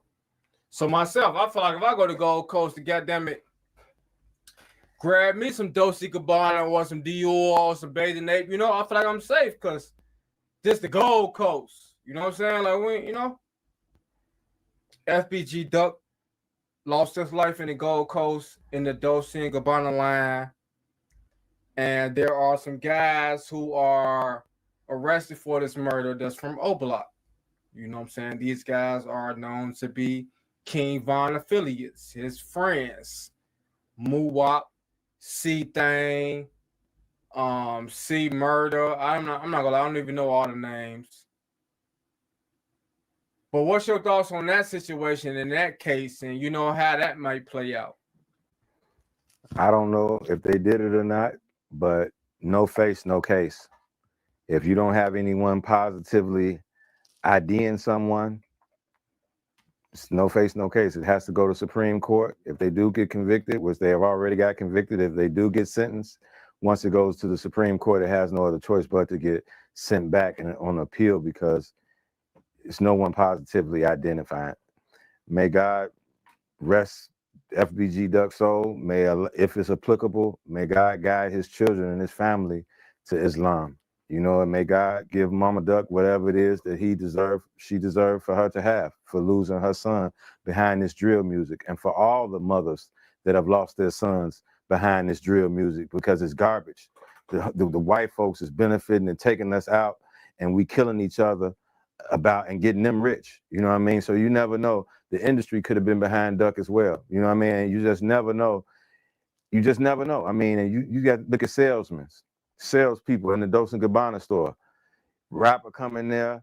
Oh, I just bought this. Oh, Duck just bought this for his child too. Da, da, da, da, da. So people could be dry snitching and not even knowing it. You know what I mean? And telling on somebody just be happy that they got celebrity clients. You know what I mean? I go in there, oh, I shot with him, I shot with him. So people could drop a dime on a person and not even know that we really enemies. You know what I mean? And Dose and Gabbana, like I said, inshallah, she gonna get the money from suing them, because how you got a famous person standing outside in a line, but it's COVID, it's by appointment only. You know what I mean? So this is what it is, you know what I mean? But inshallah, that she gonna get what she need, and that's it. You know, it's terrible, man, because like I said, they know we the real kings and queens of this earth, and they want us to kill ourselves. That's it. Yeah, for sure. And shout out to Mama Duck for sure. You know, I don't have a dog in this fight, even though I am King Von biased because I am his former DJ. And even though I might be Lil Durk biased because that is my favorite rapper for the last 10 plus years, you know. But real is real, right is right, wrong is wrong. Content is content. But right now, we not creating no content. We're really getting down to the root of the seriousness. You know what I'm trying to say? Like, and I've been listening to you for these past couple hours, and you've been making sense. I respect the words that's coming out of your mouth. You know, how would I feel afterwards? I can't tell you that right now, because I'm a person that like to have delayed reactions. You see what I'm saying? You could tell me something right now, and I swear to God, it won't register right now. But afterwards, once I wrap this shit up, pack this shit up, you know, I might be thinking like, damn, Craig said this. You know what I'm saying? And I just refer to you as Craig, so I heard other people refer to you Craig. But, you know, at this point, I'm referring to you as Unc. You know what I'm saying? And I say Unc with love and respect. Unc is short for uncle. For sure. Meaning you my daddy or my mama brother. You see what I'm saying? So in closing, with all that we've discovered and all that we are still trying to find out, with you being a father, myself being a father to be, and for any other young man who have dreams and aspirations of being a father. Because if you ask me, fatherhood is more important than neighborhood. You dig what I'm trying to tell you? And if you ask me, your kids are more important than your game. That's if you ask me. But my son is on the way. So I say all that to say, can you leave us with a positive message for the young men that are taking care of kids or taking care of kids that's on their way? The child has no part in picking the mom or the dad. You want to investigate that mother's family just as well as that mother wants to investigate that father's family, because these will be the grandparents of your children. If your mother's mom is an alcoholic and a drunk and this, that, and other, this is who your child will be around. You want to research that family so you'll know if something happens to me, my kid is going to be well off, because they don't come up around no losers, they don't come up around no bums. These are people that are hardworking people, morals and principles, and this, that, and other. Ready to fast track your healthcare career? Learn how to drive change and influence strategy in any healthcare organization with UW online collaboratives. Get skills. The child has nothing. The child don't pick the parent. We pick the parent for the child. You know what I mean? And that's what it's all about. Good behavior is learned behavior. Bad behavior is learned behavior. You know what I mean? You can't curse like a sailor and tell your kid don't curse. Do as I say, not as I do. It don't go like that. You can't tell your kid don't smoke cigarettes and you smoke cigarettes. You can't tell your kid don't drink alcohol and you drink alcohol. You may do it, but guess what? Have enough respect for that child not to do it around them. You know what I mean? You smoke weed, you do that. Don't do it in front of your child. You know what I mean? Do some mouthwash before you get it so they don't smell it. You think I'm stupid? I ain't slow. I smell it on you. You know what I'm saying? So no, you respect the child. Give them a fair chance because everything is gonna happen when they get in the streets anyway. You don't want them to get that bad behavior from inside their home. You know what I mean? You want to teach them. You want your child to be better than what you was. That's it. I don't know no parent in the world that don't want their child to be better than what they were. And you gotta teach them. You gotta show them. You gotta just because you didn't have. Don't mean that they ain't got to have. You know what I mean? And like I said, did I drop the ball as a father? Of course I did. Of course I did, because guess what? I was young at the time and this, that, and other. Provisions is not being a father. You got to be there. And especially once you see what situation they're in, hey, guess what? We both went half on this baby. Let me put my morals and principles. Let me put my morals and principles inside this child, just as well as you put your morals and principles inside of this child. But as I said, I decided to leave and abandon ship. You know, not abandon financially, but abandon as far as not being in the same household where you can give them your morals and principles and values. You know what I mean? If you come up around snake, you're gonna be a snake. This is just what it is, whether you want to or not. You're gonna be like the person in the household that you in and that you raised around. This is just what it is. Like I said. The heart is what it's all about, the heart. I don't care how many shahadas, how many you be Muslim, your heart ain't good. You don't want for your brother what you want for yourself. You haven't received Iman. Iman is belief. When you want for your brother what you want for yourself, then you know that's what it is. You know that now you've achieved belief. Until you rather have 20 million and your brother eating out the garbage can, you rather have him keep coming to ask for you. When I was with my plug, you didn't know who was the worker, who was the boss. We all looked good. And it's just what it is. You know what I mean? This is a person that's not selfish. You want to see your people shine. You don't want to be the only person to have to come out your pocket to pay for something, this, that, and the other. Come on, that's garbage, man. That's garbage. But everybody wasn't raised like that. And it all come from an upbringing. And I'm going to give you this. Be Muslim. That's all I can tell you is be Muslim. Muslims still believe in Jesus, alayhi salam. This is what we believe that happened to Jesus. This is what we know happened to Jesus, but the Quran says it. Judas, the one who betrayed Jesus for the 7 pieces of silver or whatever it is, God put Jesus's face on Judas. So this is the one that was crucified. This will explain the blasphemous statement. They say Jesus said, "Why hast thou forsaken me?" Which means, what did I do to deserve this punishment? The only person would say that is Judas, because y'all just paid me the ransom. That's just like,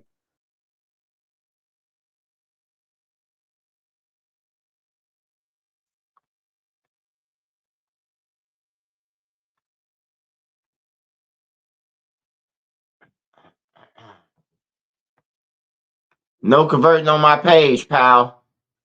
That goes for you too, Unc, man. Don't be trying to convert on the pages. Let everybody be what they want to be, Unc. Hey, but shout out to everybody who's on here tonight, man. Shout out to everybody who's on here. I will be starting going live every day now, man. I'm done handling my business. No more interviews and shit like that. So make sure y'all tap in every day. I will be going live. I will be dropping content. Shout out to everybody on here. Make sure you go and follow all my riches. Shout out Monique Moore. Monique Moore. Shout out Derek Tunsil. Y'all already know Tommy Shummer, Tommy S. Derek Tunsil again. Dixie Chickens. Dixie Chicks, man. Shout out to the Dixie Chicks. Dixie Chicks used to be the shit when I was in elementary. Shout out TJ. Shout out Michael Cross. Tommy Shermer again.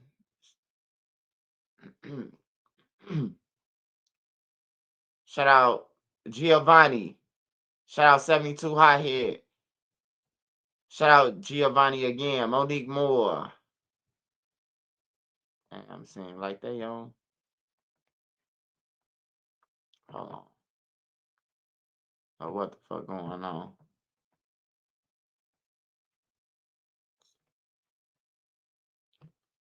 Tequila Smith, Dustin Turner. Shout out Street Code, Trap God. Shout out Anthony Peterson. Shout out to damn.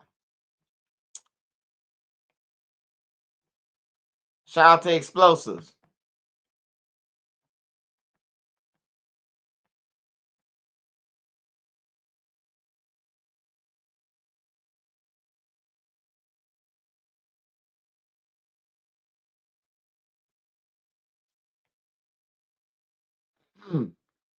Shout out to Bone Yak. I don't know what the fuck wrong with it. It ain't letting me go up with the slide. Shout out to Queen Lotus. Shout out to Michael Cross. Shout out to Goku. Shout out to Fun and Amos. Shout out to Osborne Cox. Netta J. Carlos Contrell. D. Jones. Shout out to CW. Shout out to Tommy Shimmer again. Jaquetta. Shout out to AHCH Chain. Shout out to Dab. Shout out to Akita Musa. Shout out to Alpha Dodger. That used to be the shit in 07, the clothing line. Shout out to RJ Live. Shout out to Red Kemp. Shout out to More Girl. Jim Brody.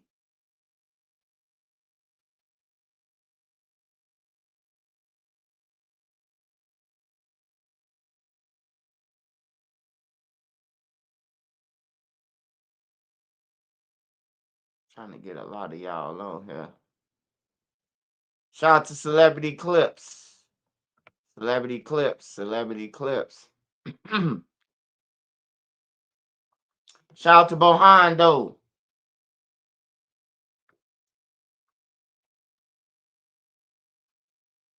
Who else? Dustin Turner. Shout out to Dustin Turner. Shout out to everybody on here. Big Dog, J-Ski, everybody. Shout out to Hustle Man 365. Shout out to JT Chicago. Shout out to Big Head DD. Yeah, shout out to everybody doing their thing. I will be going live tomorrow. We'll be dropping more content. The football game's on, so I'll be dropping content in between. But make sure y'all be safe out there, man. It was a nice live tonight. I will be back tomorrow, though, man. Shout out to everybody on here. If you ain't catch this on the rewind, y'all. I'm up out of here. Oh, my fault. Hey, shout out Cuz 3D too. Dixie Chicken. Appreciate your love and support, Dixie Chicks. The Dixie Chicks. Shout out to Soretta. Appreciate you, brother. Appreciate you. And shout out to Leek Mosley. Appreciate all y'all, man. I'm up out of here, man.